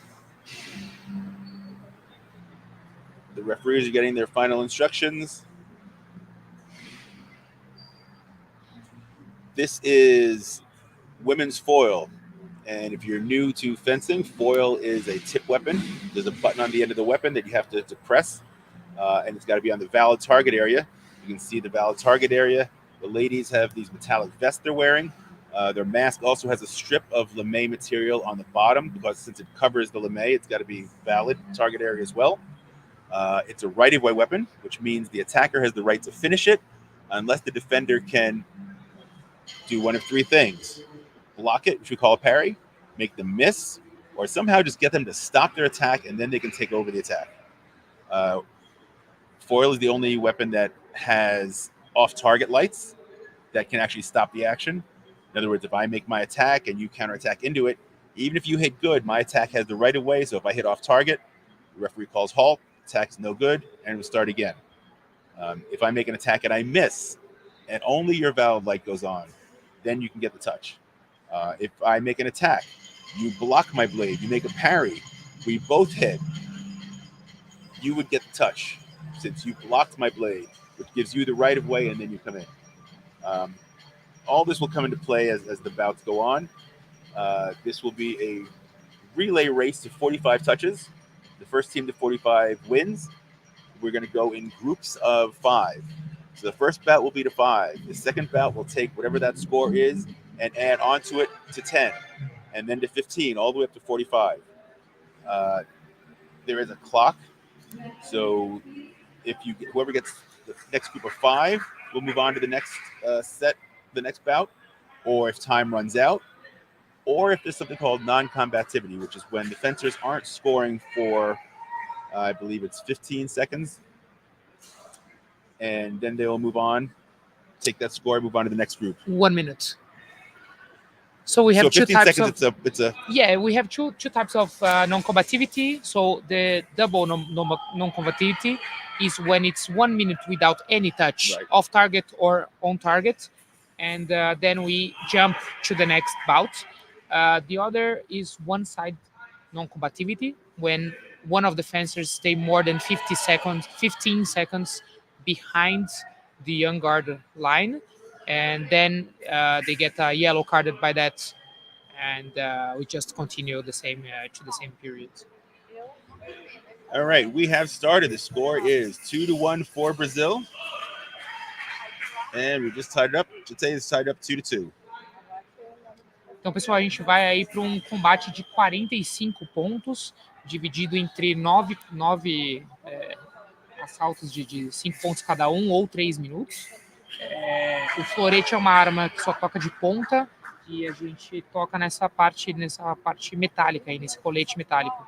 Tudo que for no colete metálico vai acender uma luz colorida, e tudo que for fora desse colete metálico vai acender uma luz branca. Então, se for da americana, que está do seu lado esquerdo, vai ser uma luz vermelha, indicando que ela acertou o alvo. E se for da brasileira, que está à direita aí do seu vídeo, vai ser uma luz verde.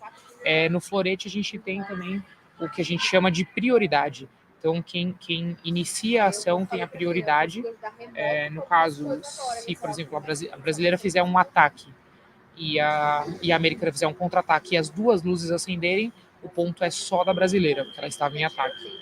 Agora, se a brasileira fizer um ataque e a americana fizer uma defesa, né, fizer uma parada, e as duas acertarem a zona válida, aí o ponto seria só da americana. A gente não tem, quem estava acompanhando aí a transmissão, estava acompanhando a espada masculina, na espada tocou é ponto. Tocou as duas luzes, acenderam as duas luzes, ponto para as duas pessoas. No florete, não. No florete é só uma das pessoas marca ponto, ou se os dois fizerem a mesma coisa, se o árbitro interpretar que os dois fizeram o mesmo ataque, né, ao mesmo tempo, aí não é ponto para ninguém e a gente recomeça o combate.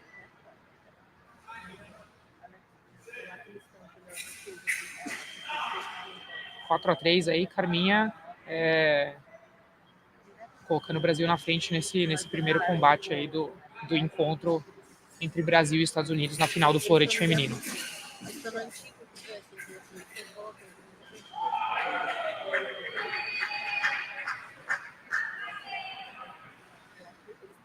And it looks like it's 5-3 for Brazil. Jatea has asked for a video review of the last touch. The referee called Perry reposts for Carmina. Just remember at team events, each team has one challenge each bout. So if you are right, you keep this challenge and can do it again. If you are wrong, then you lose it, and just the other at the other bout you regain a challenge. And the referee keeps his original call. And the score is 5-3 in favor of Brazil. Our second bout is Ellen Geddes from the U.S. versus Fabiana Suarez from Brazil. From Brazil. She's the only. Fabiana is the only wheelchair fencer from Rio, and she she's from a small club in Rio. And actually, she doesn't live in the city of Rio. She lives at the state of Rio. She lives in a small town called Petropolis, and it's really nice town. Really good weather. I enjoy going there. Maybe she can invite us all over to her house afterwards for caipirinhas. Sure. She had a pizza place. So every time I went there, I knew that I was going to eat really good.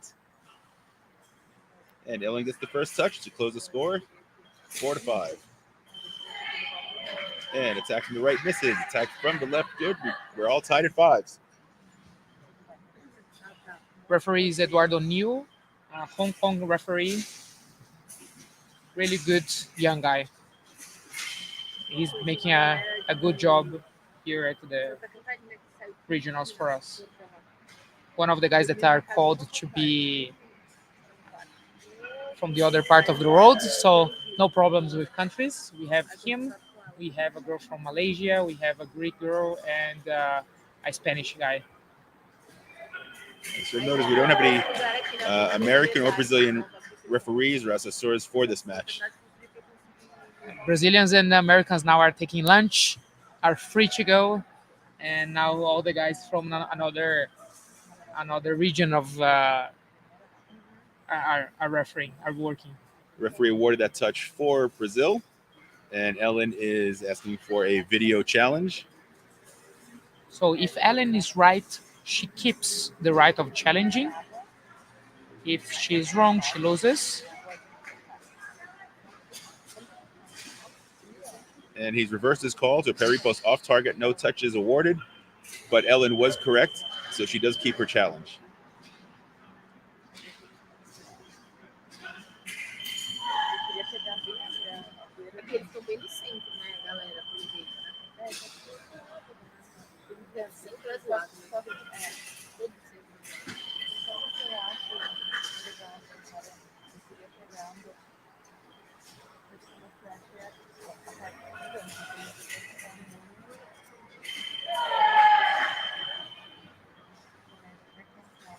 Nice attack from Fabiana.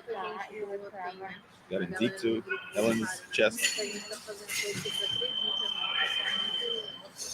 Or as a lefty, Geddes has a nice quartz power post. So it's going to be tough to get a touch there. See?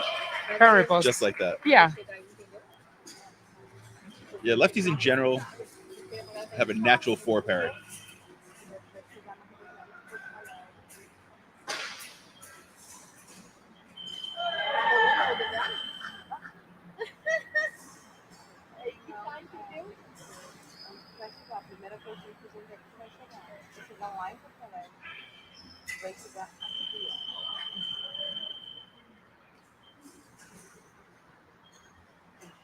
Então, lembrando, esse combate aí vai até 10 toques. 8-6 Brasil. Essa luz branca que aparece aí para vocês significa que foi fora do alvo.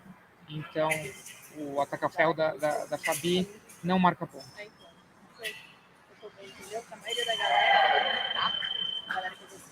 Again, another nice deep attack by Fabiana. Brings the score to 9-6, one touch away from the end of this bout.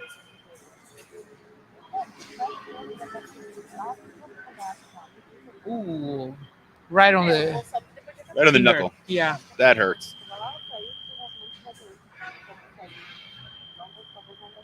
E eles já vão estar até no campo, eles vão estar até no novo abrigo, provavelmente. O novo abrigo é aqui, ó. Tem da Liberdade 1303. Fala pra ele. Ao lado do Macronês. Provavelmente eles já vão estar lá. Eles estão construindo um negócio de 3 metros quadrados. Eles estão ganhando o galpão e estão só recheando com a casa dentro da lá. 1.300. Aí capaz que já foi direto pra lá. É o primeiro combate que tem uma atleta da categoria A, que é a Fabiana, e uma atleta da categoria B, que é a Guedes. Ah, o Macronês é no Votorão, tá? É lá também, mas não é no lugar tão grande. Eles ganharam o galpão de 3 metros quadrados. And that is 10-6 for Brazil.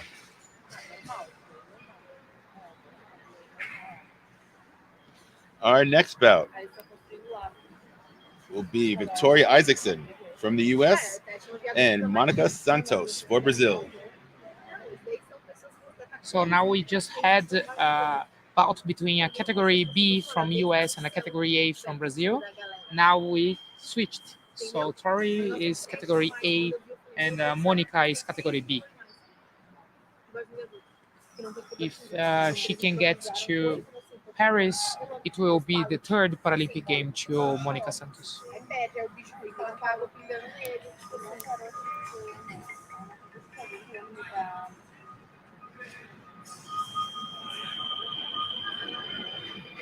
Hello.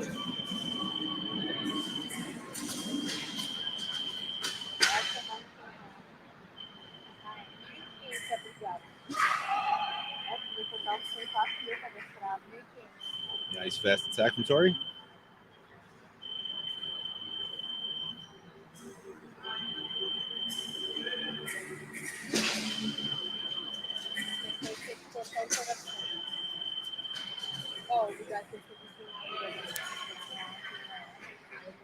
Remember from an interview with her the other day, she says she loves that fast, straight attack in. She likes to be very physical when she fences.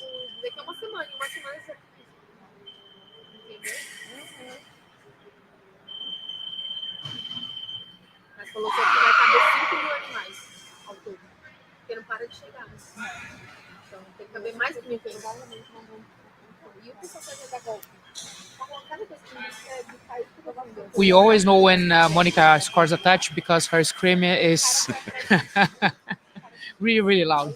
So it doesn't matter which side of the venue you are, you know that she's fencing. She's got a lot of energy. Fences with a lot of energy.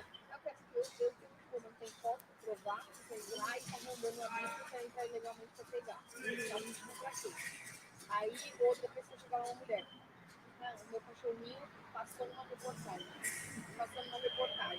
Em cima do telhado. Aí foi lá e mostrou foto do cachorro dela que realmente parecia da reportagem. Chegou lá, não era o cachorro dela. Aí a mulher foi lá, viu? Não era, saiu super triste. Aí falou que só The May keeps getting the zipper is opening up a little bit. Só que aí falaram assim, não, esse cachorro não tá aqui, porque sabiam que a mulher já tinha ido bem e tava. Aí a pessoa And this is where you can see the difference between a category A and a category B about the mobility of the bodies. Like you can see the Tori is faster. She gets deep into Monica's torso. And Monica relies only in the arm to make the parry posts. Now she misses. 10-11. This is tight. They're getting closer. Yeah.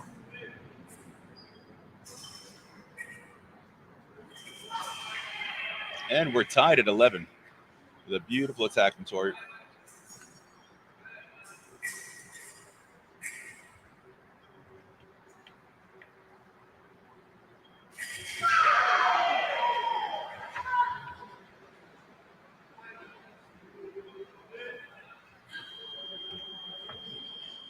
So since she doesn't have the physical ability that Tori does, she's got to be smart with the strategy. We invite her in with an attack and try and make parry posts. Try and catch her as she comes in. Tori is very fast. She's able to get out in that strong attack and then get away really quickly before Monica can make a parry post.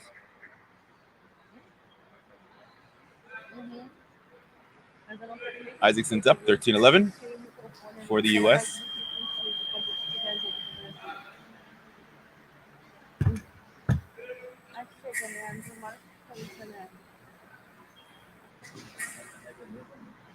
These long attacks of Tori are very, very good. Oh, nice counter attack.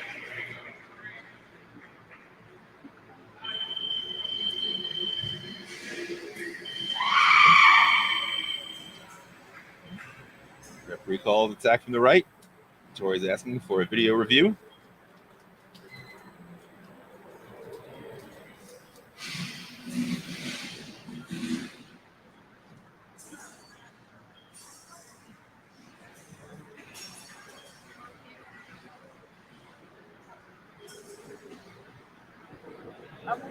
So again, if Tori is right, she can keep her challenge. Let's see. So referee keeps the decision. So Tori loses the right of challenge at this bout. And Monica is awarded that touch, so it is now 12-14. Nice parry post. And that ends that bout with the current score, US 15, Brazil 12. We switch to our next bout, which is Carminha Oliveira and Ellen Geddes. There it is. So Carminha, category A, and Ellen, the category B.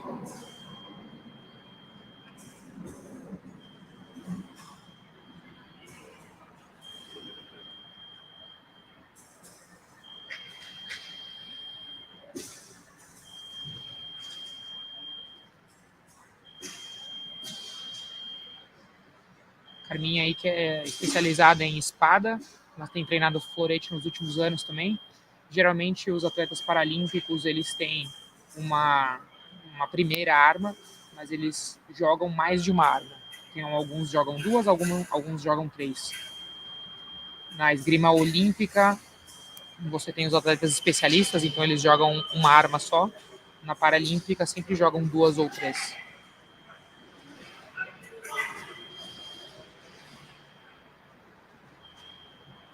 And Carmita started before the referee said fence, so she's given a yellow card.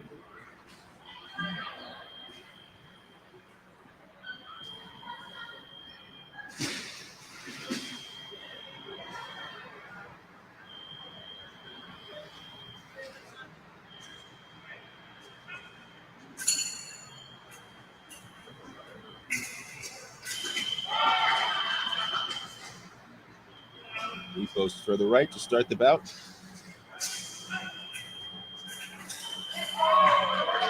And a second repost for the right.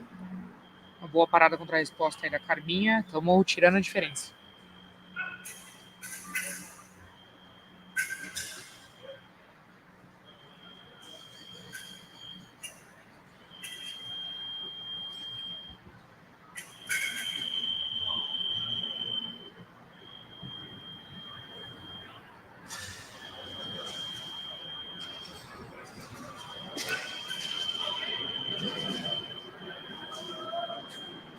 This is a race to 20 points.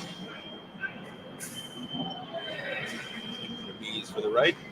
We're tied at 15.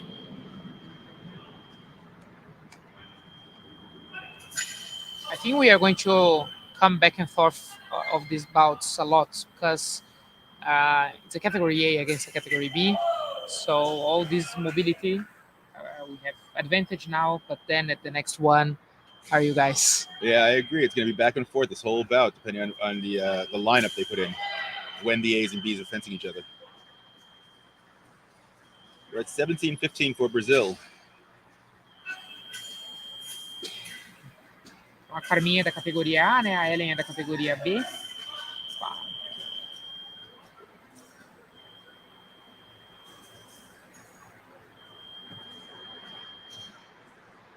Oh, Ellen slept through this one. She thought it was over.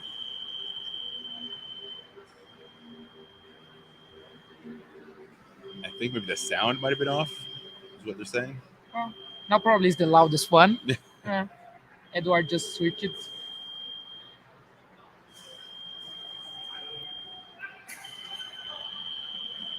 think as they are assembled the other strip, probably she heard the sound of the other Oh, yeah. strip, and then she thought that somebody had scored a touch.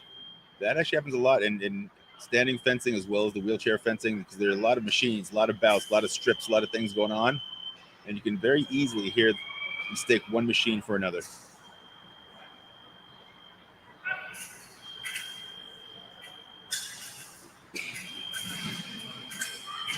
As we told, at wheelchair fencing, the match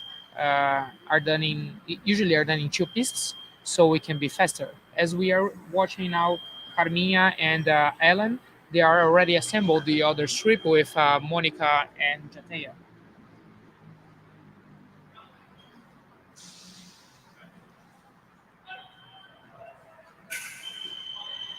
Bom, pessoal, a gente está abrindo aí a vantagem de novo. Carminha está conseguindo uns pontos importantes para a gente, 18-15 para o Brasil. Próximo combate, a gente tem aí a Mônica Santos, que é da categoria B, então a gente deve ficar indo e voltando nessa pontuação. Vocês podem ver que o pessoal da categoria A tem muito mais mobilidade que o pessoal da categoria B, então é uma vantagem a gente estar agora com uma atleta da categoria A em pista. As a general rule, you can see the category B fencers also tire a little easier. You see as the bouts go on, as the match goes on, their arms drop a little bit more. It's harder to get their energy back in recovery.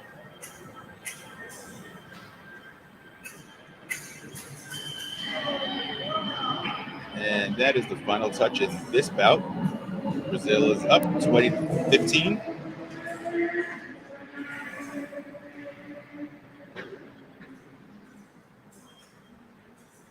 Our next match is Jateia Taylor for the U.S. and Monica Santos for Brazil.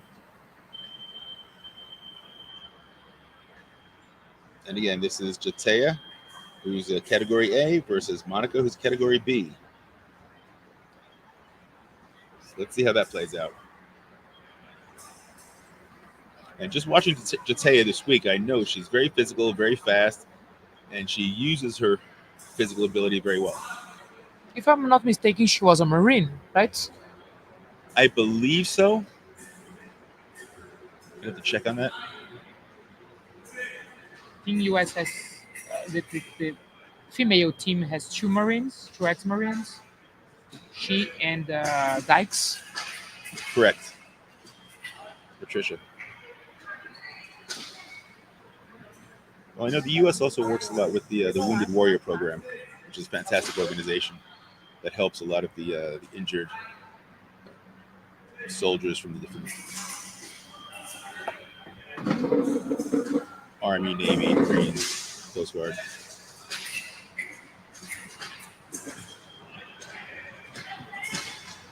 And Jateia picks up a touch there. 16-20 in favor of Brazil.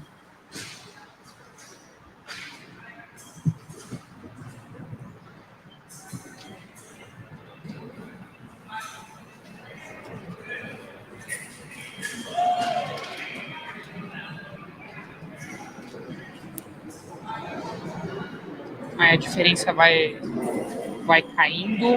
Isso é o que a gente está falando, né? O pessoal da categoria A tem muito mais mobilidade que o pessoal da categoria B. Então a Mônica aí tem que tentar resolver tudo no braço, porque em condições físicas ela está em desvantagem aí com a americana.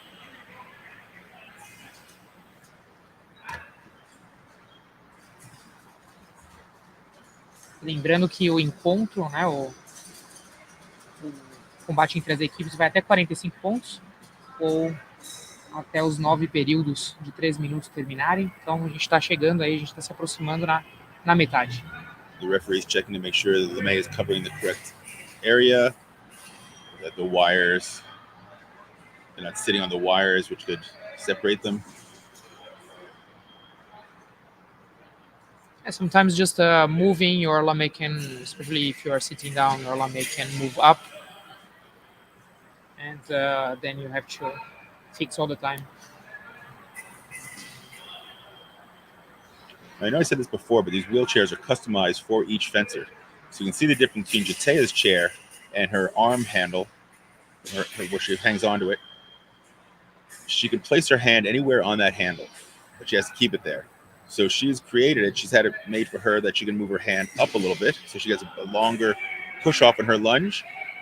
And then in the very back, there's a big space there where she can actually lean over, so it's lower and it's deeper, so she can actually lean all the way back out of her opponent's distance. The score is tied right now at 20 up. It's now 21-20 in favor of the U.S. Yeah, every athlete has his own equipment.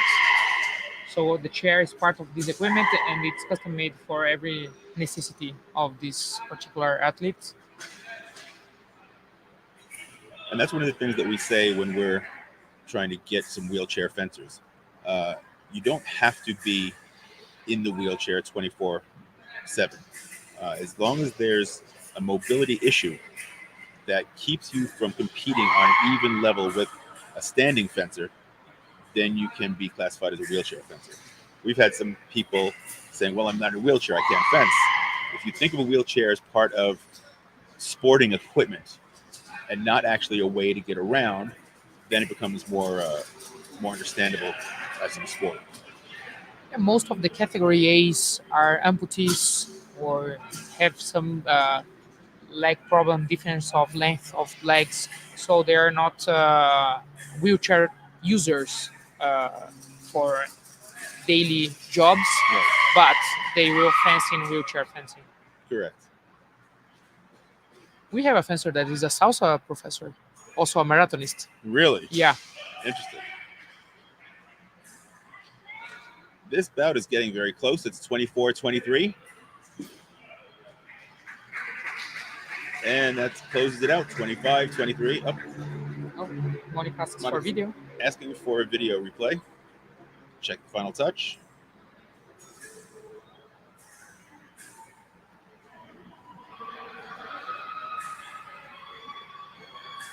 Vocês podem ver, né, a cadeira das duas é diferente, então cada cadeira é feita sobre encomenda, dependendo da necessidade de cada atleta. And that does it. The call stands. US is up 25-23. Our next match is Tori Isaacson for the US versus Fabiana Soares for Brazil. And this will be a match 230. We haven't had any non-combativity in this match. It's all been a good fight back and forth.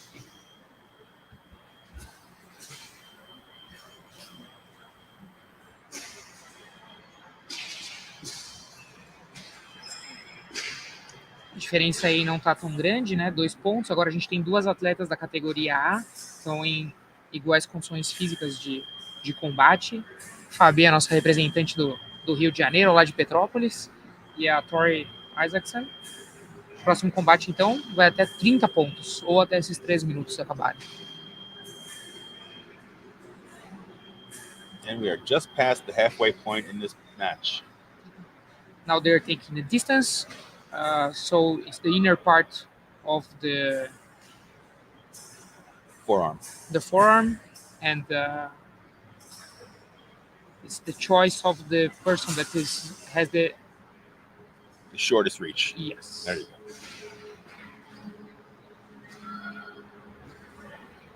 Remembering that this line on the back of every athlete has to be aligned with the other line that they have on the back of the chair. That's the middle of the chair. And they just have to be aligned for the distance taking. So when they start the bout, as long as they are in the middle of the chair, that's fine. They don't have to be aligned. So just align for the taking of the measure. And it's always the shortest person choice. If they want to be at their distance, at the longest distance, or somewhere between.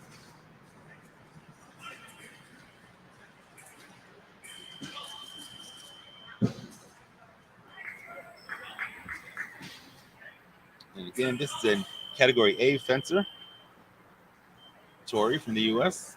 against a category B fencer, Fabiana. Oh no, they're both A's. I'm sorry, Both A's. that's the wrong list. So And they'll both be moving. yeah, that they are going to move a lot. They're both really fast, and we were talking about the handles of the and the custom made wheelchairs. As you can see, Tori sometimes she don't use the handle, and when she goes, especially for the long like this, like the long attacks, she takes out the hand so she can reach more. And she's really relying on those straps to keep her legs down into the chair. And a lot of time at the gym to build core strength also.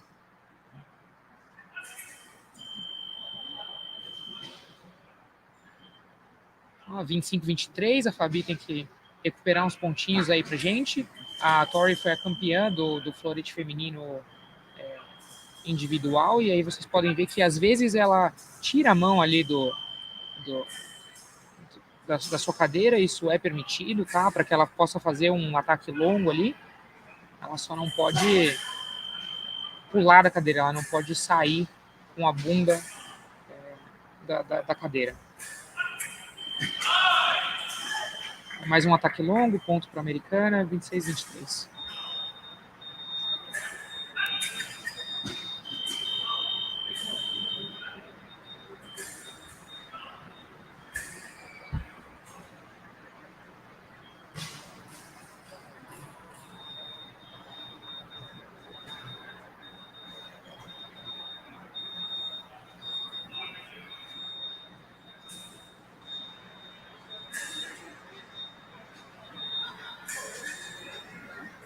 So when they are on guard, the foils cannot touch, and the points should be up and not pass the line of the guard of the opponent.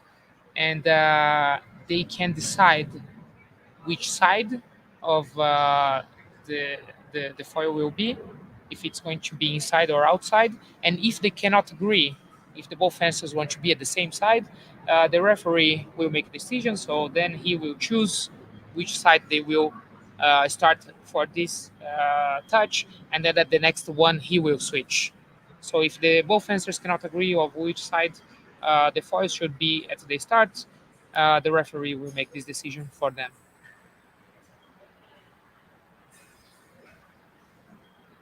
And I think that's what they're talking about now.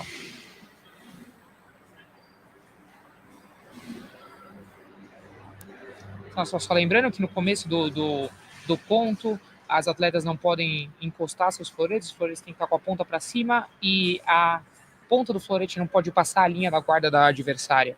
Se elas não conseguem decidir em que posição começar, o árbitro deve tomar essa decisão e aí depois ele inverte no próximo ponto.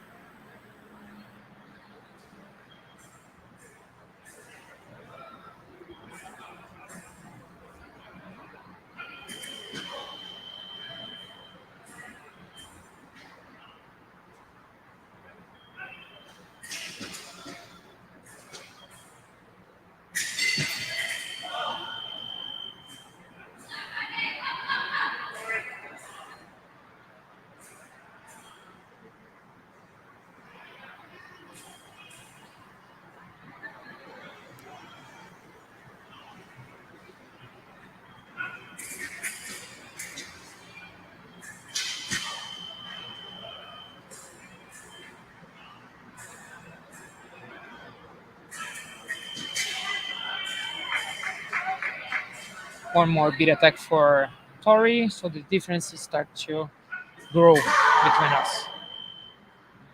The referee is going to go back and check the video voluntarily. This isn't a challenge. He just wants to make sure that he can see the action again and make the best call he can. So the referee can go to the video as many times as he likes during a bout.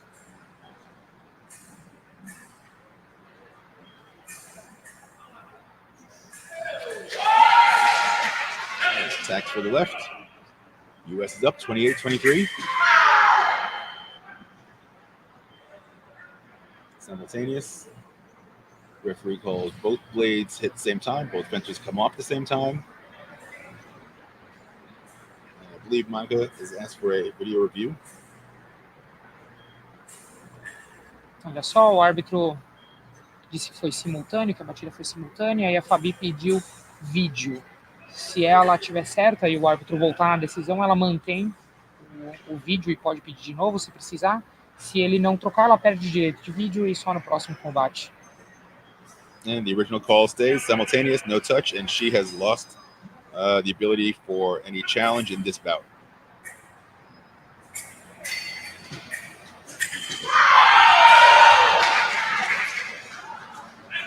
Perry post for the left. US is up 29-23. It's the biggest lead of the match. Things are starting to get complicated for us. Yeah. I would say so.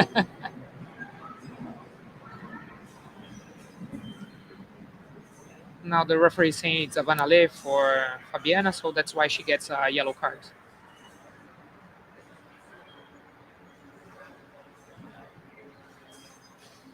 He's saying that she was moving her foil before the So you have to be Ale.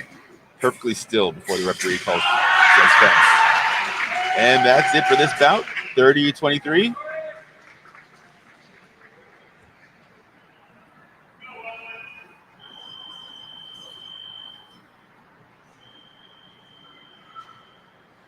Our next match will be Ellen Geddes versus Monica Santos. Two Category B fencers. Yep. I was going to say that. I was just checking my math. Oh, I know them for many years because I think I ref both a lot.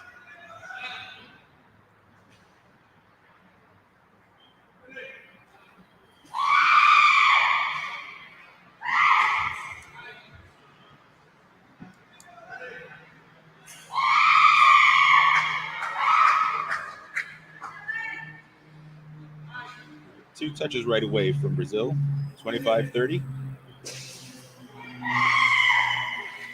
I think this was the semifinal for the individual I think when you're right. Geddes won. Referee says attack misses. Attack from the left is good. And Monica's asking for video replay. Double check.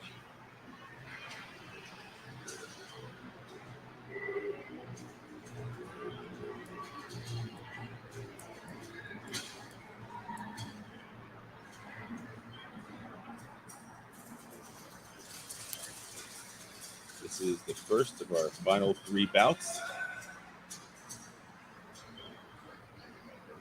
São 31-25, essas duas atletas são da categoria B. Esse foi o mesmo combate da semifinal do individual, no qual a americana levou a melhor em cima da Mônica. Vamos torcer agora para que a história seja completamente diferente. Temos aí 6 pontinhos para buscar.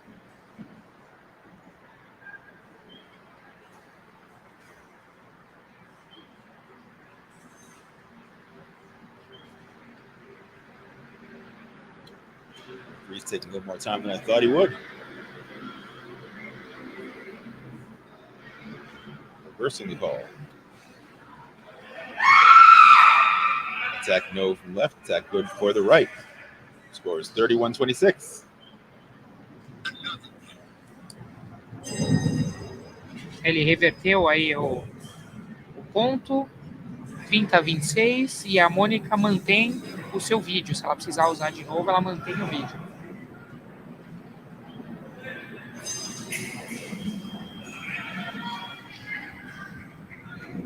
Referees Igor Otaegui from Spain. Attack misses from Ellen. Attack is good for the right. It was just a 3-point lead now. And a straight attack. It is now a 2-point lead for the U.S.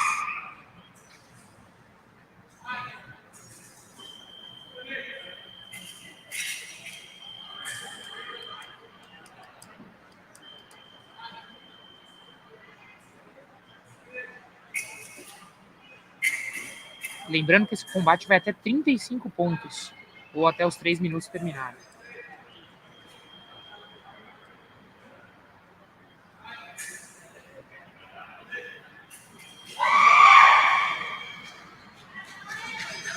Perry post for the left. 31-28. U.S. leads. Referee calls Perry post for the right. Ellen is asking for a video challenge.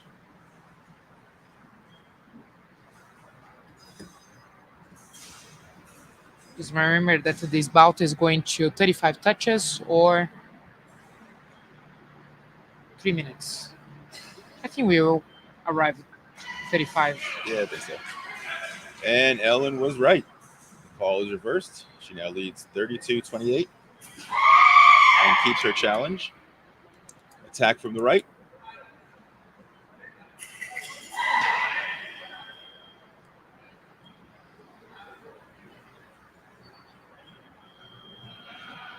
And Perry post from the right is off target.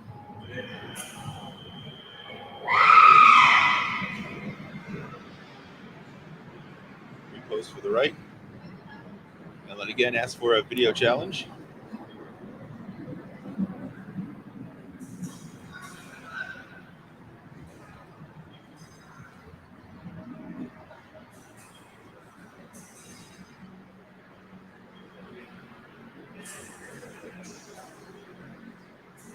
And the call stays.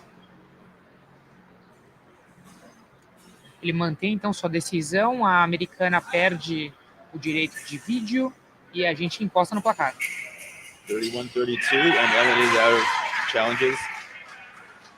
It's Perry post. It's now 33-31 for the U.S.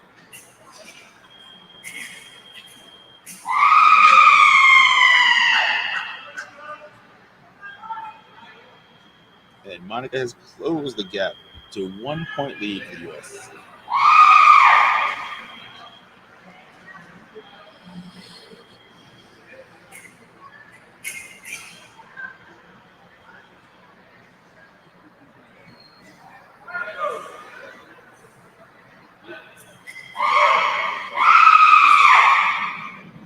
And the referee is going to go back and voluntarily look at the video. Let's see that action one more time.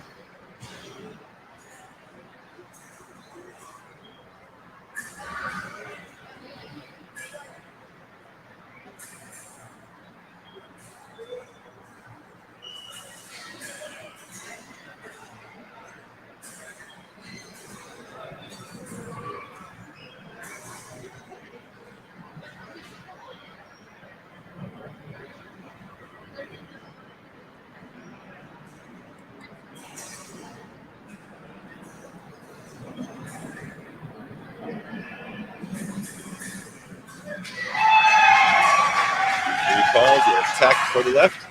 U.S. is up 34-32 in this race to 35. As Ellen searches for the blade. Attack comes from the right. 33-34. 34-34. We are tied up at 34.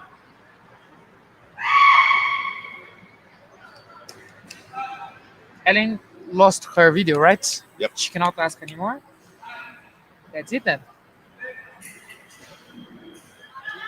Então a americana perdeu o direito de vídeo, agora mesmo que ela discorde, não há nada que ela consiga fazer.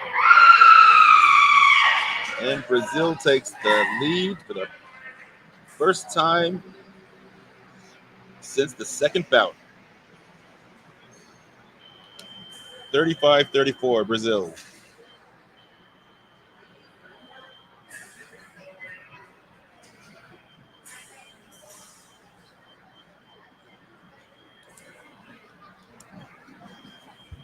We have our second to last bout, Tori Isaacson versus Carmina Oliveira. This is going to be a race to 40, and this is a tight match. We're at 35-34. Brazil is up by 1. Combate difícil agora, a gente vai chegando ao final do encontro. Esse combate vai até 40 pontos, o oitavo combate, entre a Carminha e a Tori. Estamos ganhando por 1 ponto, vamos embora.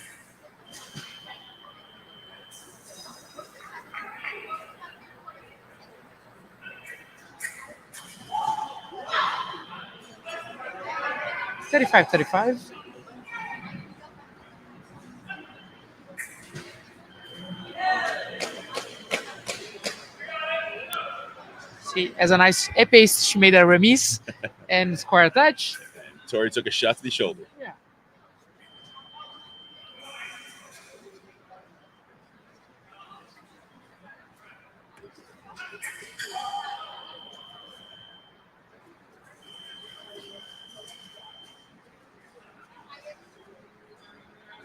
That did not feel good to the arm. Sometimes that happens. They both tackle at the same time. Their guards pass each other and they get caught up.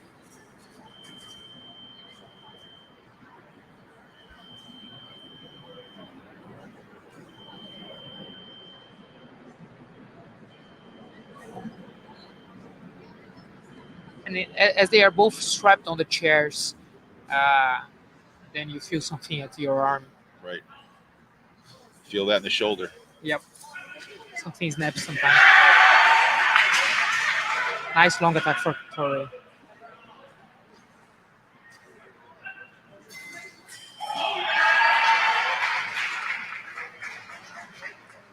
And we're tied at 37.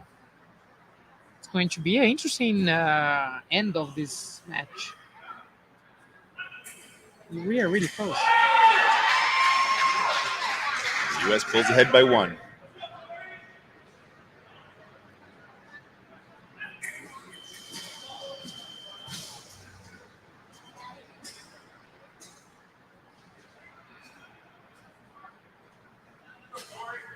You know, these fencers have to be tired. It's been a long week for them.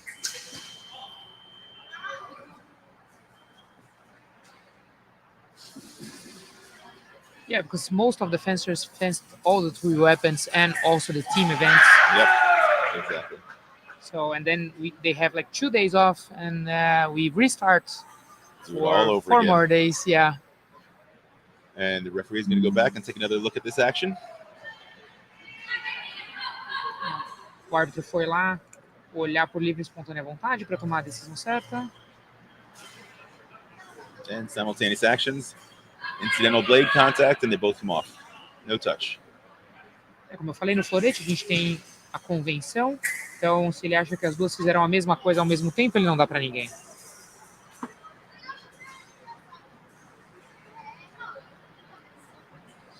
they called Coach Eric. Torres feeling something. Yeah, I think Tori's just taking a break. Something hurts. I don't know if it's a shoulder, her forearm. Maybe they asked for a medical break. But I think when they lock bell guards like that, it really pulled on her shoulder, so she's a little sore.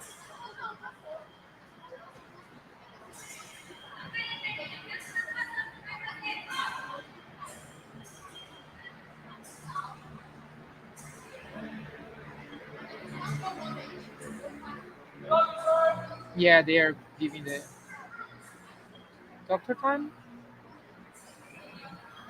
If they need, they have Shelby on the bench. They can put her also. But I think Are Tori they is allowed to feeling switch better. out in the middle of a bout? For a medical break, yes. For a medical reason, yes.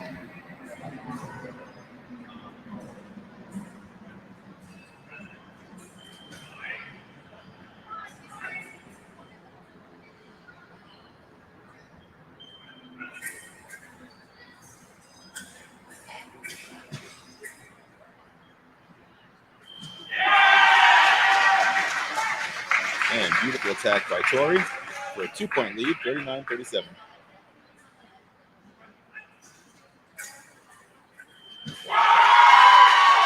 And that does it for that bout. U.S. is in the lead by 3 points, 40-37. 40-37, a gente vai chegando aí ao final desse encontro entre Brasil e Estados Unidos pelo florete feminino. Agora a gente vai ter o último combate e temos aí uma diferencinha de 3 pontos para tirar. We've got our final match, our final bout of this match coming up between Jatea Taylor and Fabiana Suarez. And I've got to say, I don't know if I was expecting this match to be this close. These ladies have their work cut out for them to finish us up. If Tori needs, Fabiana is a physical therapist. So after they can set something up.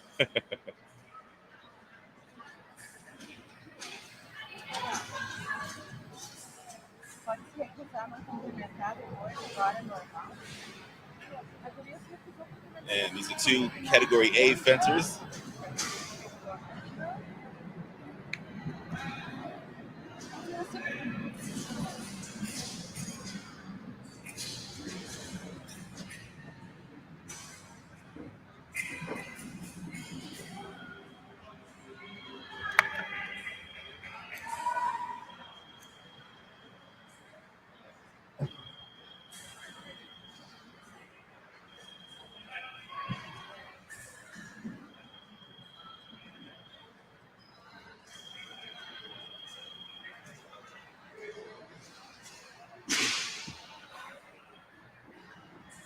And the frames have come undone.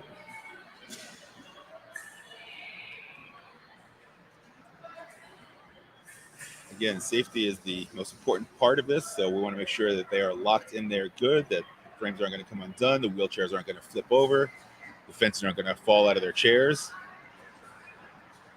So there's a lot of moving parts in wheelchair fencing. Sometimes when the wheel is not, the tire is a little bit loose, then this thing that gets into the wheel, it goes off. So they have to put that again. Nice touch by Jatea. And it's matched by a nice touch by Fabiana.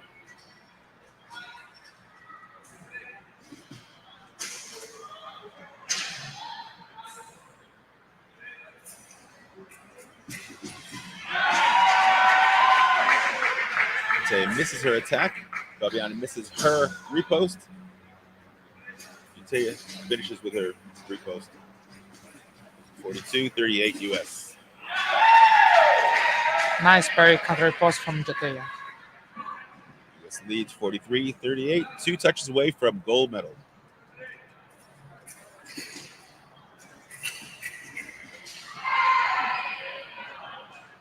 But Fabiana's not going to let it go that easy. She comes back with a beautiful touch of her own with a parry repost, 39-43. A gente está aí se aproximando do final. Fabi aí tem 4 pontinhos para tirar da diferença. And Fabiana is getting called for lifting out of the chair. The yellow card. Fabi agora tomou um cartão por levantar a cadeira, então vocês estão vendo que tem 2 árbitros auxiliares que ficam vendo só essa falta.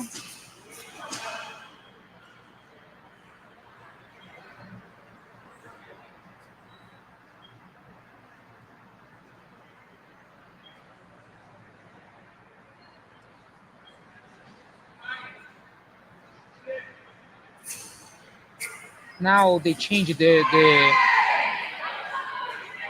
rule for the wheelchair. You can see at the back side of the chair, you have a transparent thing, so the assessor, the other referee, can easily spot if the person lifts out of the chair or not. Transparent piece of plastic on the back of the chair. Yeah. And Jatea is 1 touch away from 45 and a gold medal.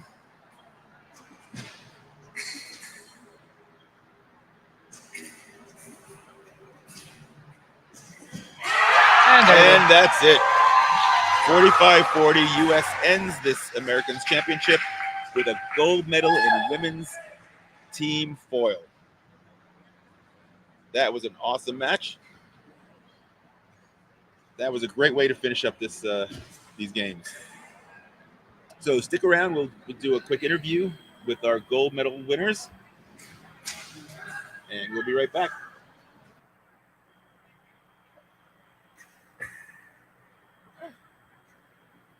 Anything they have to set up the other stuff from the yeah. Okay, I need to run. Awesome. Nice meeting you. It was great. You did a great job. And like I said, next time I come out here, you take me out to sushi. Sure. Got it. Sure.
You got it.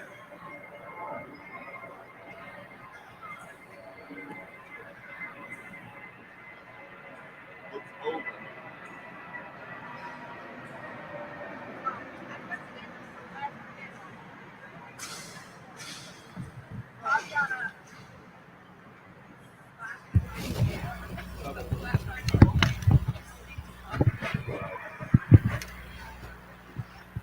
Issue? It's all out of the bowl, guys. It's all over the floor. Thank you. Yeah.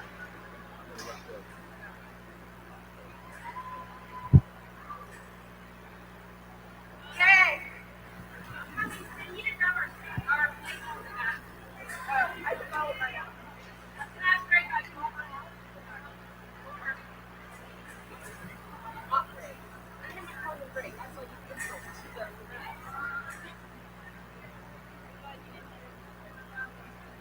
Without you? Okay, Corey's getting your shoulder massage. Just the two of us. Where do you want Shelby? Hey, Shelby! Shelby! Oh, you, here. Who's Shelby?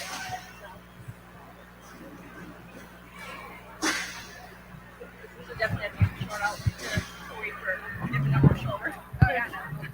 So her shoulder got thrown out? Oh, it is out of socket. Oh my God. So he'll do it. And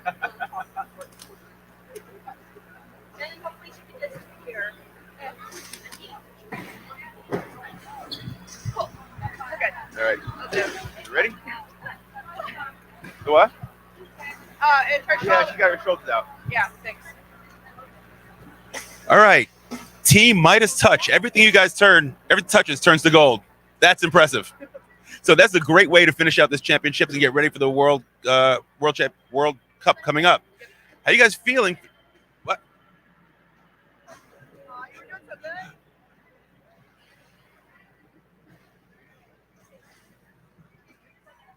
I'll have to pull out my shoulder brace for her.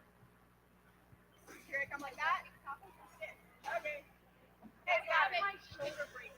All right. Justin has still not. All right. No. So I can do the whole thing again. Yeah. Thinking I can dance? Hey, we got Corey now. Exactly. Okay. All right. So we got the Team Midas touch. Everything you guys touch turns to gold. Let me see. On your fingers, put up how many gold medals you guys have so far this week. Oh, total for the team? For you, for each person. Two. That's amazing. That's got to be a record for zonals for. Okay, we're hoping everybody can count. Okay, as long as you can fence, that's all that matters. That. So this has got to be a big a boost for this World Cup coming up. Are you guys ready? I mean, is this helping? Yeah, no, it feels fantastic. This is a great way to head into the World Cup. We've got 3 days of rest and some training to reset and get ready to go. So what was going through your mind? I mean, did you know you were going to win? Were you hoping? Were you just going to do your best? I mean, how was that? How was that possible? I mean, certainly we were hoping that we were going to win. You could never know, right? That felt pretty close to me. So grateful to have Jay there to close it out for us. Wait, pass that down and there you go. And I actually want to say the team wanted to make sure that we had our opportunity to shine. And so sacrificing a shoulder and a hand to make sure that we also could enjoy the win. Do you want to say anything? Not really enjoying the win right now. Thank you.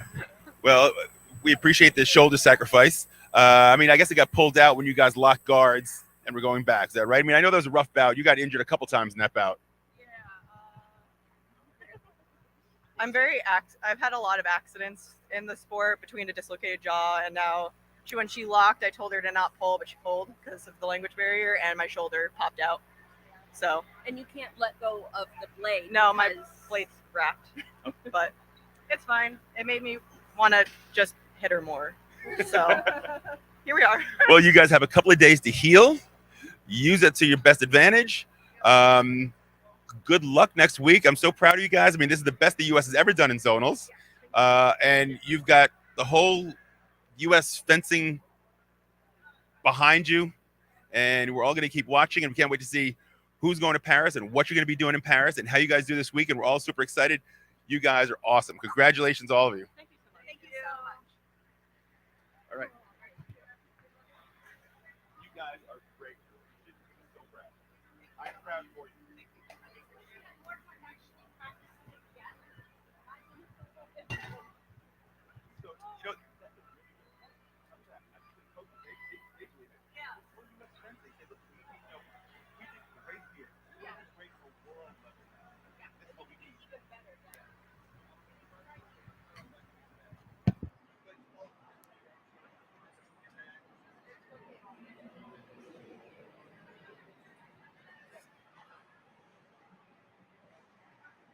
All right.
So now, what's the game plan? So I guess I'm just taking the shuttle to the airport from here.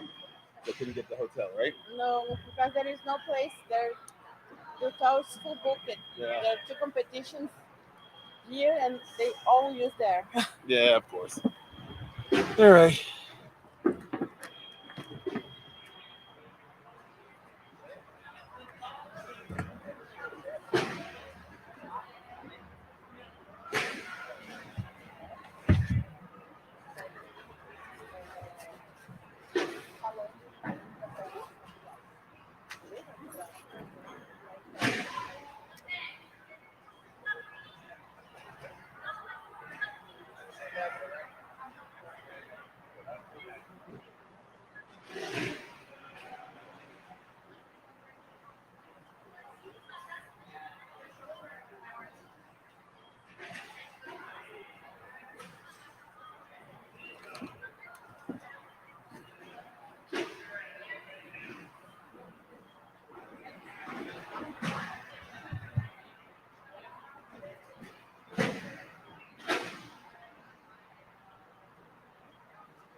Ah, tá. Eu saio fora do.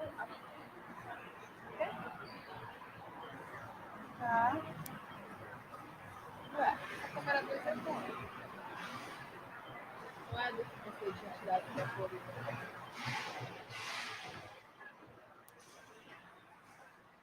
Foi. Então. Tá, mas aí é só. Como tem? Caminho central. É só botar aqui, ó. Vou clicar. Aí já vai sair isso. Nossa, ele trouxe blusa e olha o tempo que eu tô fazendo. Vai correndo no carro. É. Fala quanto comigo.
Medal ceremony of Epee male senior team.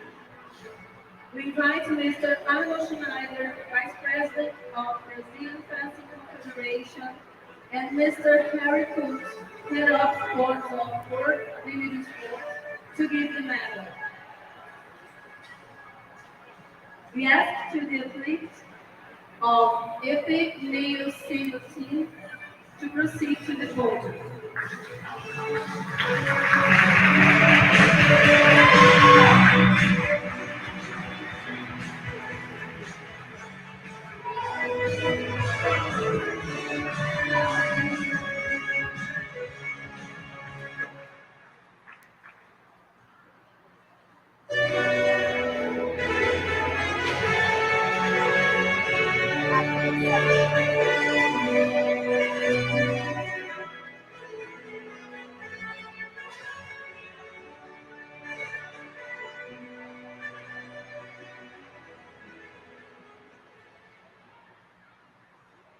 On third place, bronze medalist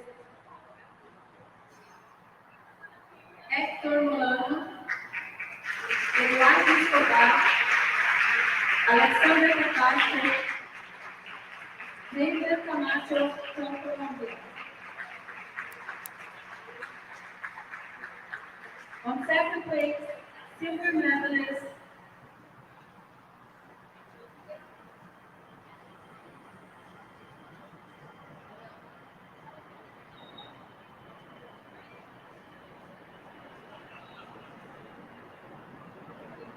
on second place, silver medalist Scott Rogers, David Stapleton, Nicholas Becker, William Chanolo from the United States.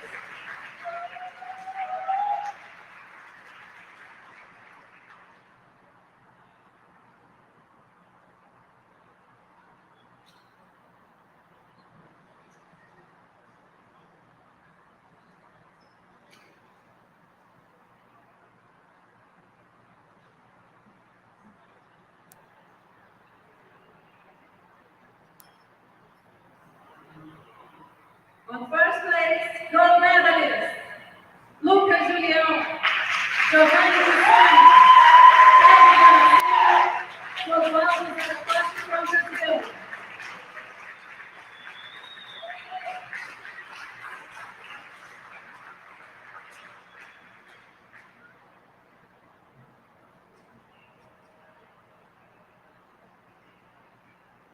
Ô, Nelson, você consegue liberar aquela parte que ela para pagar? Tá no drive mó tempão já. Umas coisas lá, tipo, produção, coisa do que a gente gravou com o programa lá no escritório, lá, liberar ela, que aí eu vou renomear ela e vou subir as coisas dessa competição de agora. Calma.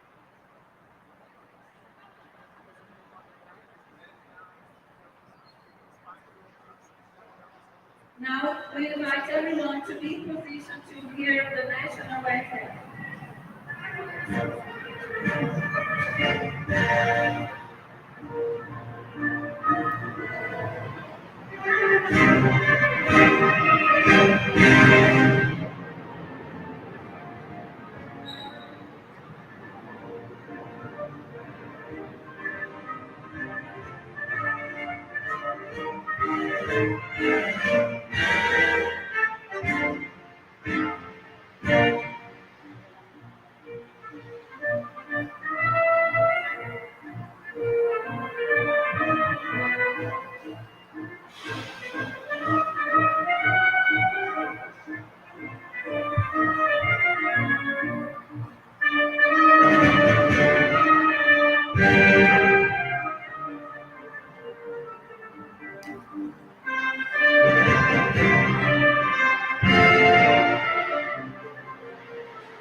Congratulations to the American Championship medal.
We ask to the athletes of foil female senior team to proceed to the podium.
On third place, bronze medalist Sylvie Ruth Morrow, Eva Dreyer, Trinity Local from Canada.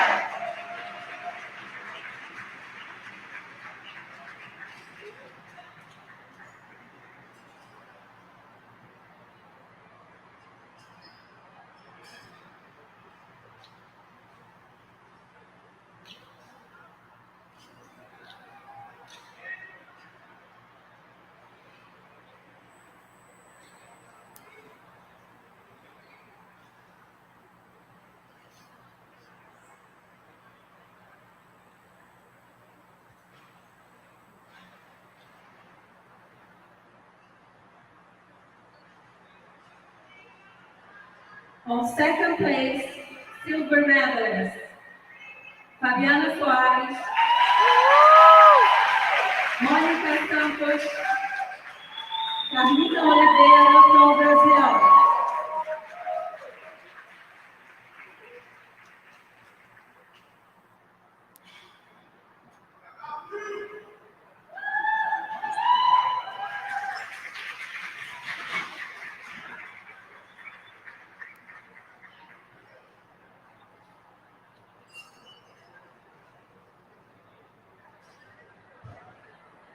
On first place, gold medalist Jatia Taylor, Helen Betts, Shelby Mitchell, Victoria Jackson from the United States.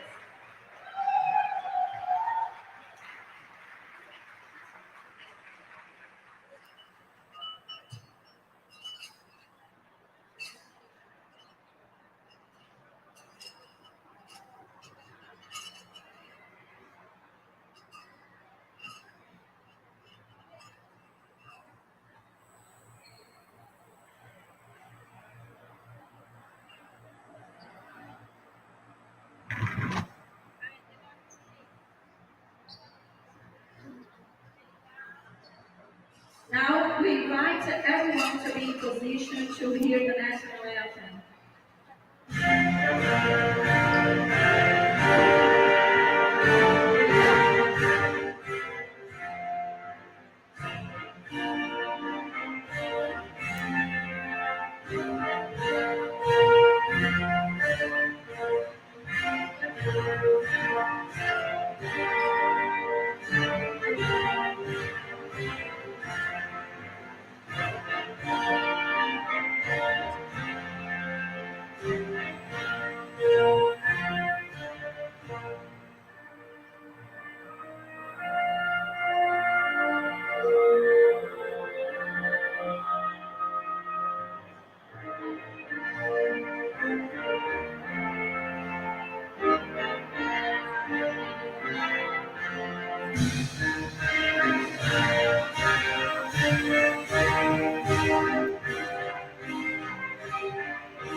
Congratulations to the American Championship medal.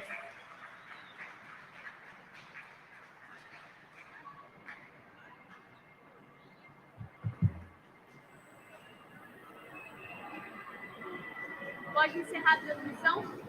Certo?